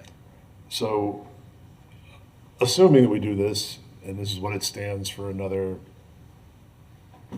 20 years, $5 million over 20 years is $250,000 a year. Is that right? Sure. We're gonna pretend it is. I mean, that doesn't seem crazy for a long-term project that we've got like this. I mean, I think that's, I don't know how much money we're bringing in, but I can't imagine we're making a ton off of this, but it seems pretty close to break-even money. I am also very interested in seeing a senior center, and this is pretty close to senior center money. But I do think we're a few years off of that. We're going to have to redo pools. We're going to have to get a couple other things done before we get around to that. So I am willing to kind of push that off for a little bit until it's getting closer to a budget year where we would be able to move that forward with it. I think for what we're looking at, I think it makes sense. We'll be in favor of this, and if there's nobody else that wants to go, I'll be happy to make a motion. Just let me ask Oh, a yeah, question. please. No, Yeah. and you can make the motion, I just want to ask a question. Will someone be dedicated to selling the 65 office spaces? Is that written in? You're the one, you're going to be out there Yes, pounding the ma'am. pave? Well, I'd like to see pretty regular reports You bet. on where you are in terms of getting the 65 spaces occupied. Yes, ma'am. All right. Thank you. That's All right. it. Thank you, Commissioner Chestnut. Commissioner Engel, you were going to make the motion, and we'll come Sure, back. I will make a motion for passage of 2026-104, the GTEC Center Building Renovation. Is there a second? Second. All right, so motion and a second. Commissioner Eastman. Thank you. I've been listening to the conversation. I do think it's, I think everyone kind of looks at the overall cost of this, and I'm constantly shocked by construction prices more generally, from the 1.7 million that we just spent on an expansion of a parking lot, and I was looking at the Clarence R. Kelly Center and how we spent 2.2 million on a beautiful playground and an indoor facility just 4 years ago, and yet here we are. I do think that what's interesting is, and so I look at that and I kind of compare it also to say, well, okay, well, what could 5.1 million do in terms of infrastructure? What could 5.1 million do in terms of senior center? I do think, and Andrew Priest kind of mentioned this to me, like you put this in my head when we talked 20 minutes before this began, which is that the GCR, that this is different in that it is a revenue producing facility, right? So I don't have the math here in front of me, but I kind of did some back of envelope math of a couple at 300, a couple at 120. And I mean, we are probably making 200 to 300,000 a year roughly in revenue. That's obviously there's going to be costs and things like that. The GCRA used to do a lot of stuff like that. This was how the GCRA worked in an older model, which was build a private property, make it work, do in an area that private investment does not tend to do it in. Use that as proof of concept that it can work. Get other folks to go in and make that investment.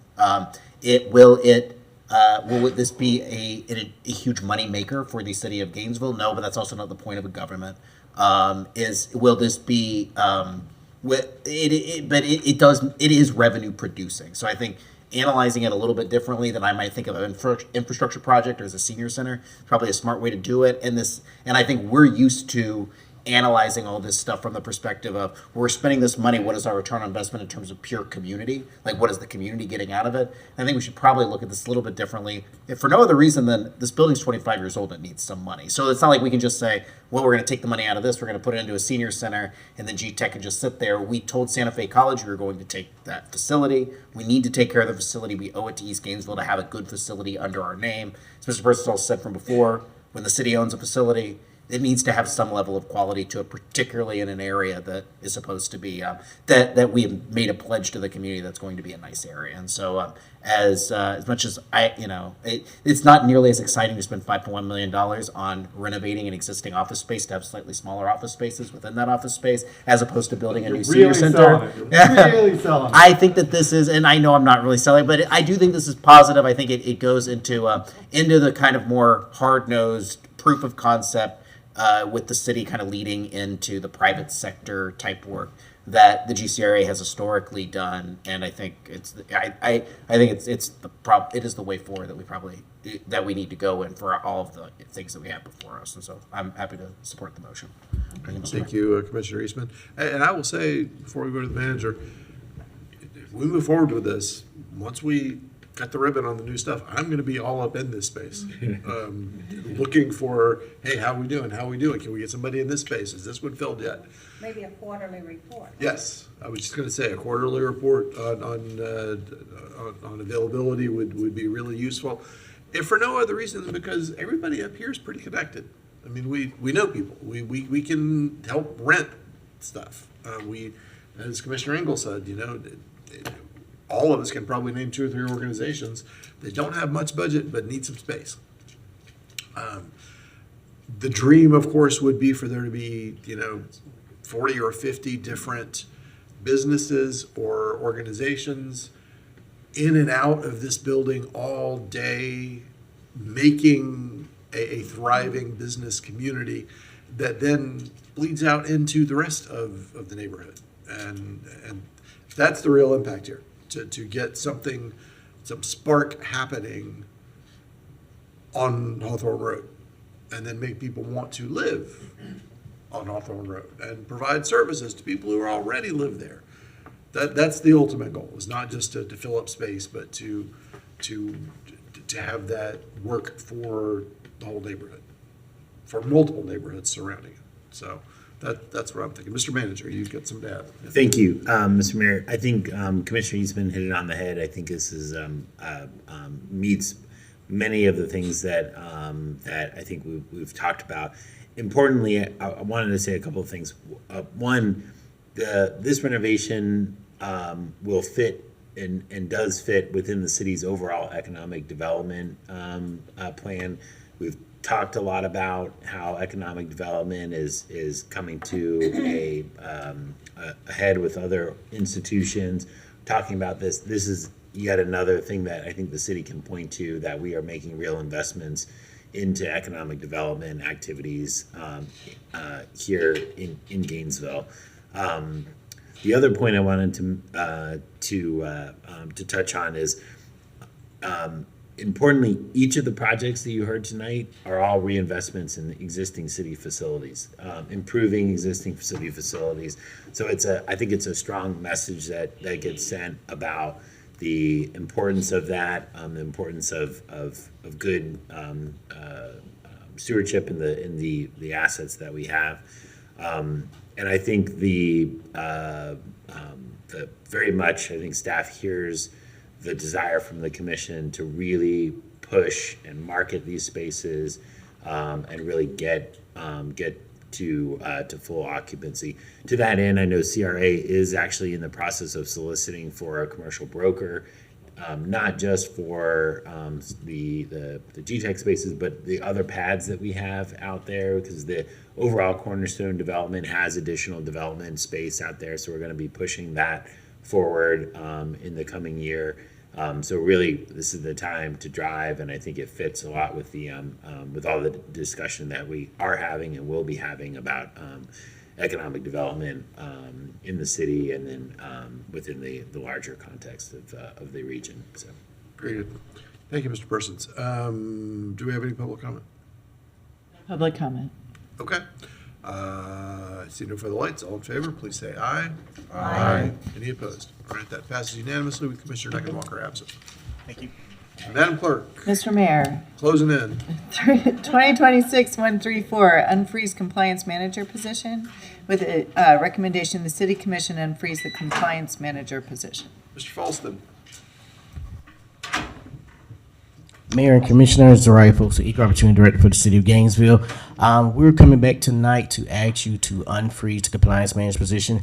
We've met with each member of the commission to kind of highlight where we're at right now in terms of staffing, as well as our responsibilities in terms of the caseload. So we wanted you to consider that tonight. One of the things that we did in concert with the manager's office is the position is going to be prorated for the rest of this year. And that number is going to vary depending on how quickly we can get somebody hired and actually on board here at the city. And so that number may go down simply because just timing purposes. And remember, that number is reflective of the full cost, health insurance, all of those things that go, workers' comp, taxes and things of that nature. We do have a presentation. If you want to see the presentation again, we don't mind showing it to you again, and we will move a little quick through it, but we don't mind doing the presentation if you guys want us to do the presentation again tonight. Thoughts? Is this the one that you presented? Yes, ma'am, that I walked the halls with each one of you. Yes, ma'am. I'd be good with the modified, Version. A Yeah. very quick short, kind of Cliff Notes version to keep us up to speed. I mean, that would be Okay, helpful perfect. for me. So the 63,586, that's a 12-month all-in cost. No, that's for the rest of this year, but that cost includes health insurance.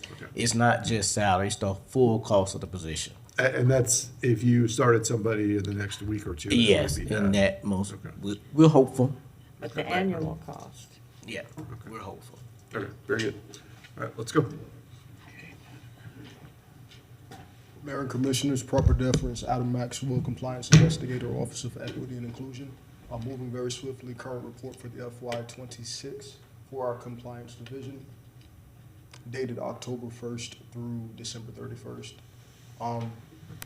It would cover ordinance language, current number of inquiries and cases, inquiry and case distinction, inquiry and case process, prior inquiry and case statistics, additional functions, and an overall recommendation.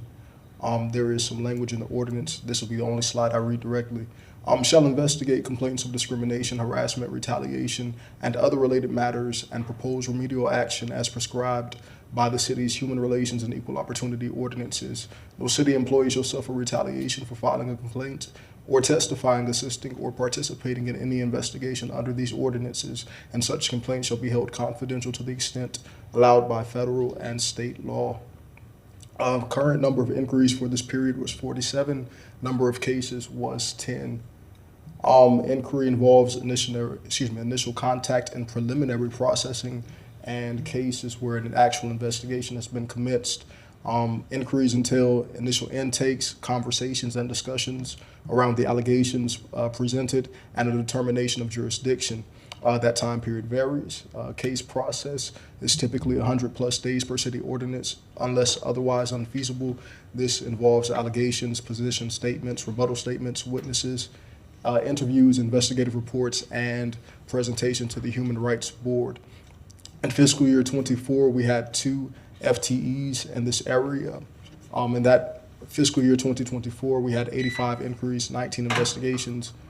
Fiscal year 2025, we had 2 FTEs up until the month of February, 125 inquiries, 14 investigations. And the current report for this year, 47 inquiries and 10 cases with 1 FTE. Additionally, we oversee our interdepartmental trainings.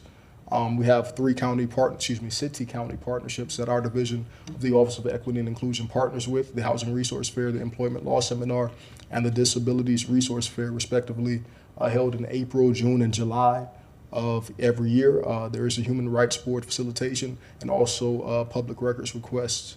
So our overall recommendation is to hear the Compliance Division's FY26 current report and budgetarily unfreeze the Compliance Manager position of the Office of Equity and Inclusion.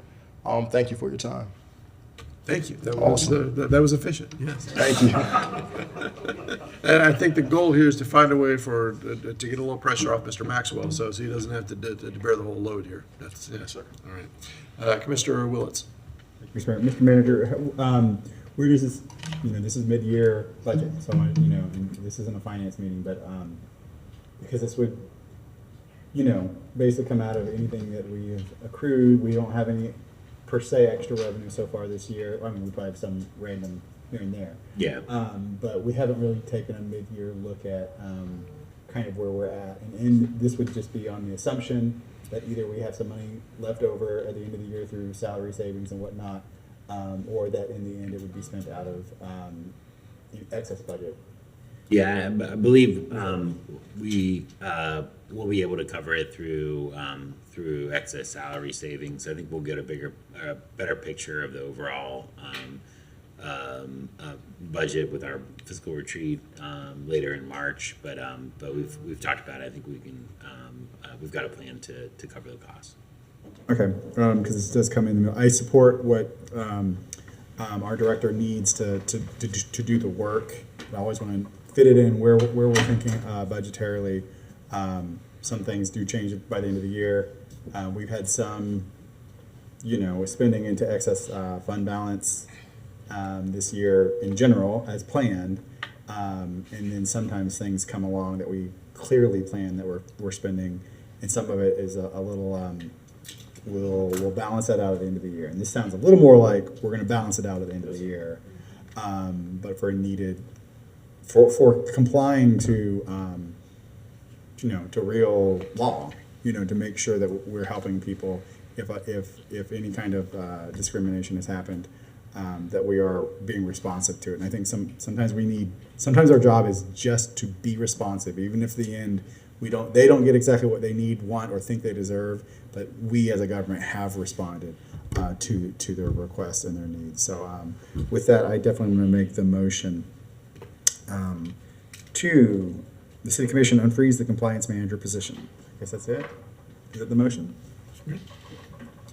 Second. All right, there's a motion and a second. Commissioner Book. Yeah, thank you. I hear the term compliance for any particular position that involves risk and liability, and that's something we want to do well, because the cost of one particular litigious type of item can be well over the cost of any particular one person that's doing that work for us. And this is a division that is basically half the size of what it was a few years ago, correct? Could you speak to that, Mr. Maxwell, our director? I'm sorry, folks, Equal Opportunity Director. Yes, sir, that is correct. Yeah, so that's important, because the thing will be, we're adding this division, leading by one of our charter officers, is much smaller than it's been historically. So we may be adding a position. And the timeline for hiring, you think would be what? What's the runway for that? I'm gonna try to get it posted tomorrow. I will try to get it posted tomorrow and probably put it out on the street for 2 weeks and try to get somebody in as quick as we possibly can, and hopefully that the process moves very quickly. Well, this is like, so Mr. Manager, question that Commissioner Willits had is important is, we believe we have the capability of the Finance Committee next week, right, I think, which will give us a little bit update on our financial picture. And imagine that comes before the full City Commission in 2 weeks, roughly, right? So that'd be helpful. But you said that this week, what are our other frozen positions at the moment? We froze a few. I've kind of got it rolling around in there of what they are, but what are those at the moment for this fiscal year? It's a GPD. Mr. Mayor, we have several parks positions that are frozen, and I don't have those off the top of my head. I do have the GPD positions if you're interested. We have 6 sworn positions, 1 staff specialist, 1 teleserve operator, 1 quartermaster, 1 property and evidence tech, and 6 field service techs that are currently frozen with GPD. All right, so a number of positions, and my understanding, this is not getting too far ahead of us, but there may be some thought about how the auditor wants to deal with their particular office that might involve some positional directions. So I think that it would be, and number one, I support the motion, but I think from the Finance Committee next week, taking this up, it might be very beneficial. If they can also take a look at what the costs of these various frozen positions are, if that might be something that we could consider in a couple of weeks, if that, and what those positions might be, if there are ones, because the runway to hire is so lengthy for some of these positions that often we don't save. What we end up doing is it costs us money as an organization because overtime and extra figures to merely fill those positions does not result in cost savings. So my thought would be, Mr. Manager, is also at least provide that financial picture perhaps to the Finance Committee so we can hear about those other positions when they bring that before the commission. That might allow us some decision-making on some of this. We can definitely provide that information to the Finance Committee. Hopeful. Thank you. Thank you, Mr. Mayor. Thank you, Commissioner Book. Commissioner Engel. Yeah, I just want to say, also supported this motion, and I think this is one of the things that it's almost more dangerous to do badly than it is to do not at all. You know, if you get somebody who is facing discrimination, and again, this isn't just for internal to the city, but this is also anybody who works in the city can kind of reach out to us for help. And if you think that you can get help somewhere and you reach out for that help, and that help doesn't come through, that is hugely demoralizing. And so I think investing the money to be able to do this job properly makes a lot of sense, and I'm very much in favor of the motion. Very good. Thank you, Commissioner Engel. Commissioner Eastman. Yeah, thank you. I'll also support the motion. I do want to point out, I do want to say the idea of unfreezing the positions is that we did go through a fairly lengthy process where we modeled out with growth on the rolls and with what the cost increases for filling these certain positions would be over the course of years. That to me was a really important budget exercise, because it's one thing to say, well, we can get this sorted out with, a little bit of reserve funds here. It's a lot different when you're looking 5 years down the road, you don't have those reserve funds. And so if we're going to relook at,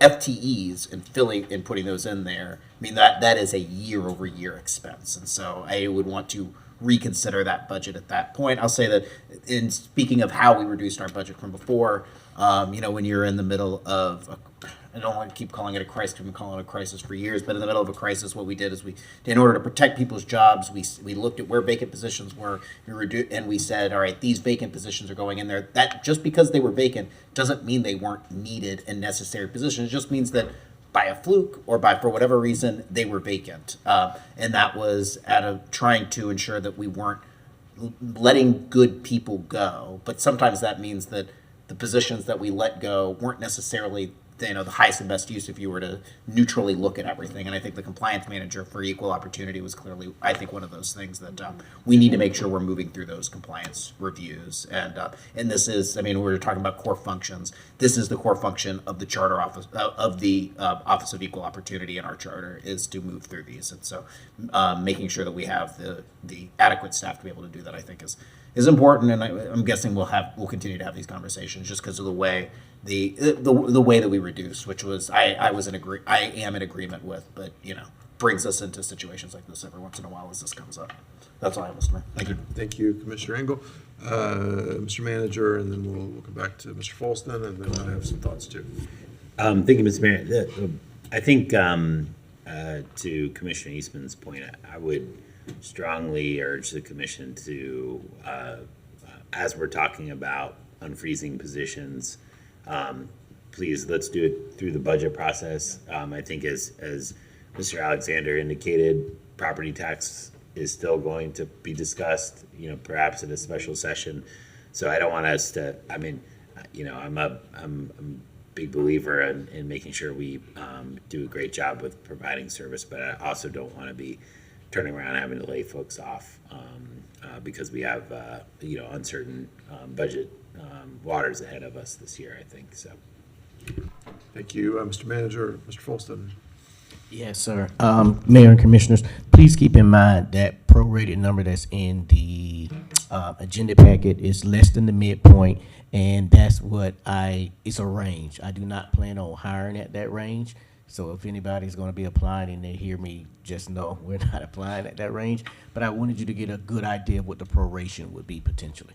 Yeah. Okay, very good. And of course, that number gets smaller the longer it takes you to fill the position. So, so I am in agreement that we should fill this position.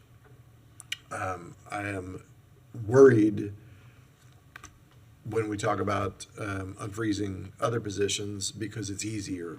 Once we start, it's then hard to not do it. Particularly if we're in departments where there are unfrozen positions already that are not full.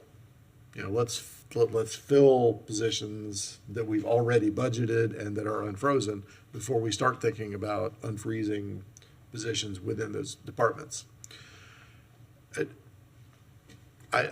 We're going to hear from some folks on March 5th about some spending that is not budgeted.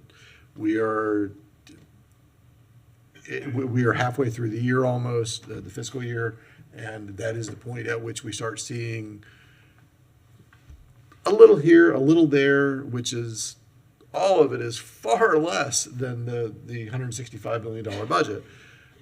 But as Commissioner Eastman pointed out, those are recurring things always. There's almost nothing that we pay for that is a one-time thing.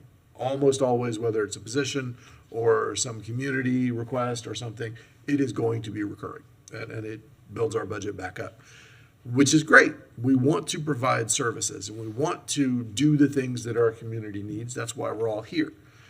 We're not here because we want to,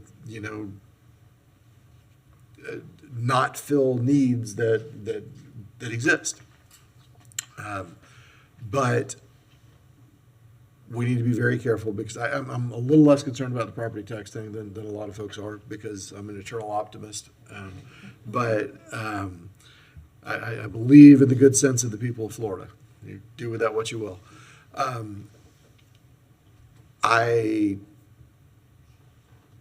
But even if that doesn't change, we are not headed for a year where there's money to spend. We are still in a constrained budget year going into next year. So we need to be aware of all of that. I could list you, without thinking real hard about it, 30 or 40 positions that ought to be filled and or needs in the community that must be met by somebody and nobody's meeting them and we ought to pay for those things. But as city manager said, we need to be very careful that we're not meeting a need today that we have to go fire somebody for in a few months. We are a month from beginning our budget process. And as Commissioner Eastman said, we haven't had, I haven't, since 2017 being here, I haven't experienced a year where the city manager said, we are flush, we're good, spend all you need.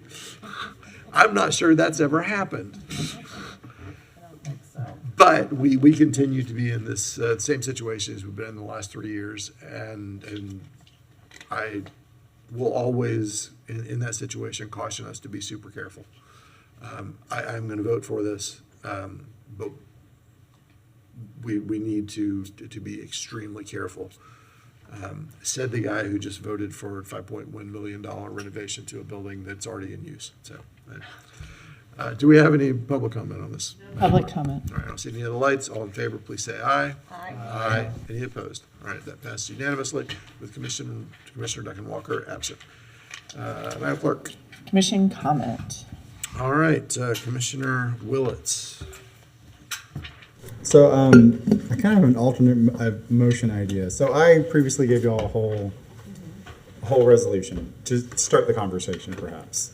But after thinking, our legislative priorities do include preemption, and so as an alternate, a different idea, perhaps shorter, sweeter, and perhaps more empowering to city staff.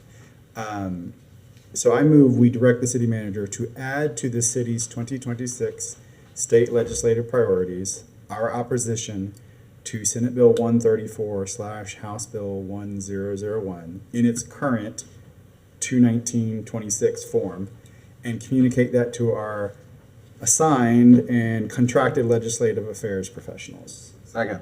I love that motion. A little tighter. And Madam Clerk, I did send it to you with one error in the year. Oh, 26 versus 29. I put 29 in my no problem. my I can text. adjust. Because this is more clear that we already talk about preemption and home rule being a core. It's our top advocacy issue when it says advocacy. Usually we're asking for money, but on this advocacy section, so it would just. I think it provides clear communication to the manager, for John Alexander and for Ms. Yolanda Jackson out of our lobbying firm to remember and include it into their communications with our legislators.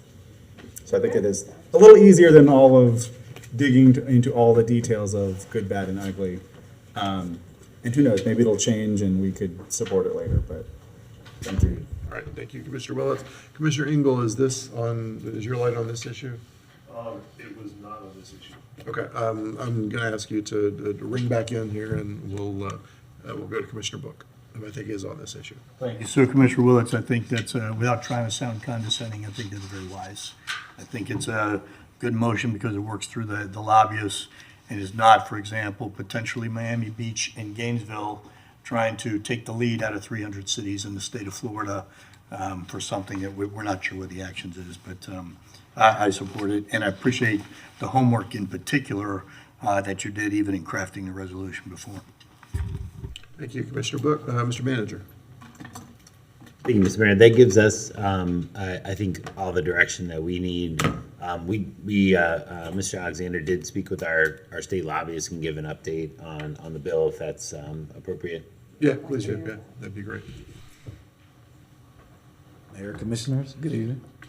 John Alexander here, Director of Government Affairs, Community Relations. It's like, yes, we did have the opportunity to speak with our state lobbyists, and so the bill is moving. It is scheduled to be on the Committee Commerce next Tuesday at 12:30. It's looking to be heard there. We're going to wait to see if it's actually agended tomorrow, so it comes out. Just because it's not on the agenda doesn't mean that it won't be assigned to a substitute committee later. And so, of course, if it's not heard in committee, typically that's a sign that it will die. But with this particular bill, because it has a lot of momentum, it's already passed the Senate, it could potentially get signed to a substitute committee.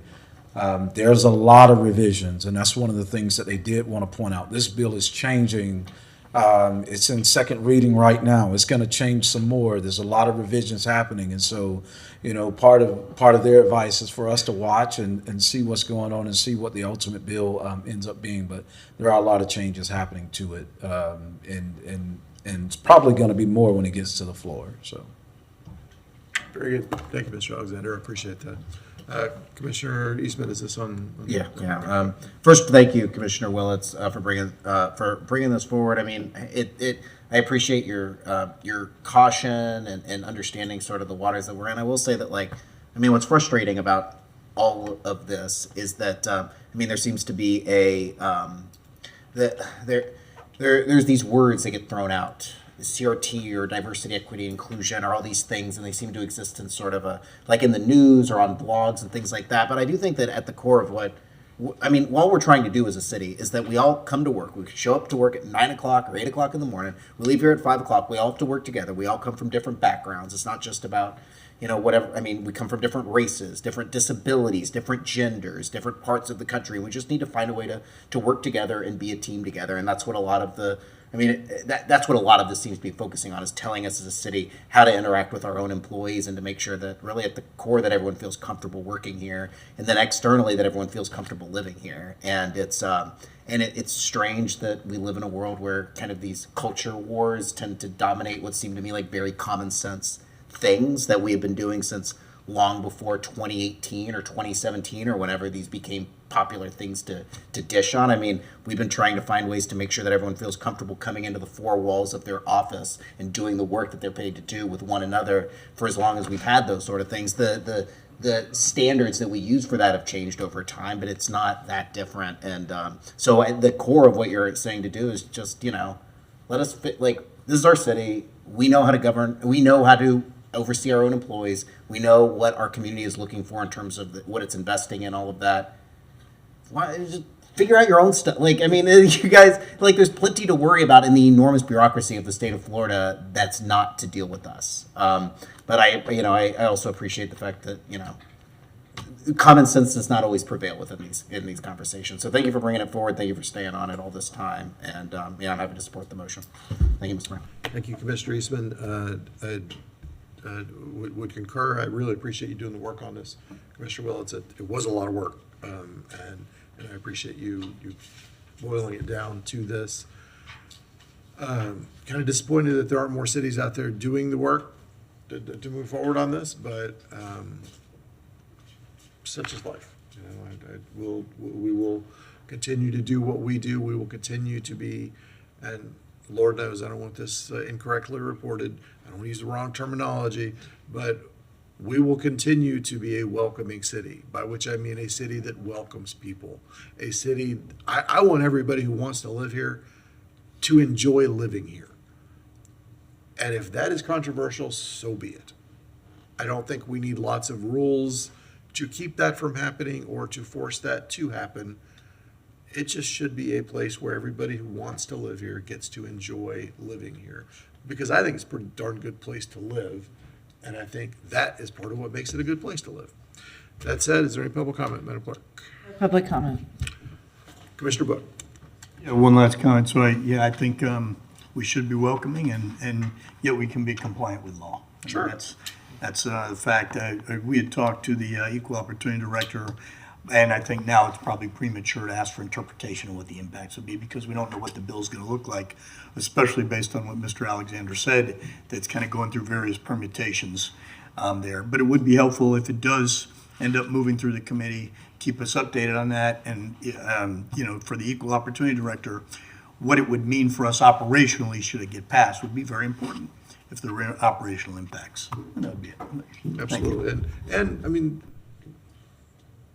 we're saying, if we vote for this, that we oppose this bill and that we want our folks that we pay to work on bills for us to work against this. I mean, that is what we're saying. Commissioner Willits.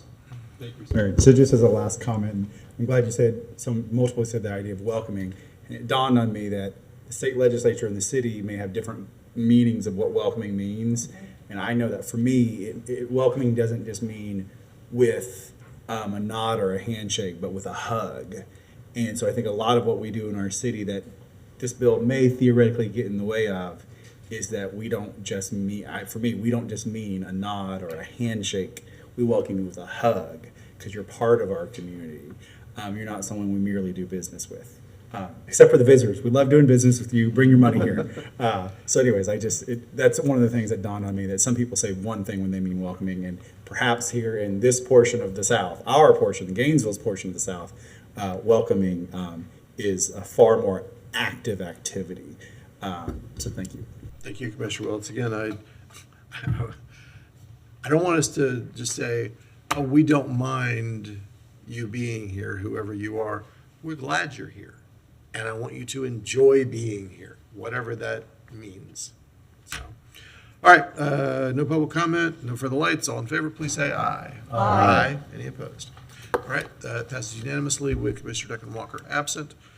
And Commissioner Engel. Yeah, I just wanted to say, obviously, I was gone for the last month. We didn't do anything while you were gone. Froze it all. That's what I hear. But I just want to say thanks at how welcoming staff has been for me returning, how welcoming my colleagues have been. It has been a very nice homecoming, and I appreciate all of it. So thank you very much. Thank you. All right, I can't think of a whole lot else I could add to that. So thank you all for your time and attention today. It's been a long one. We've got through a lot of stuff. We spent a lot of money. Thank you all. We are adjourned.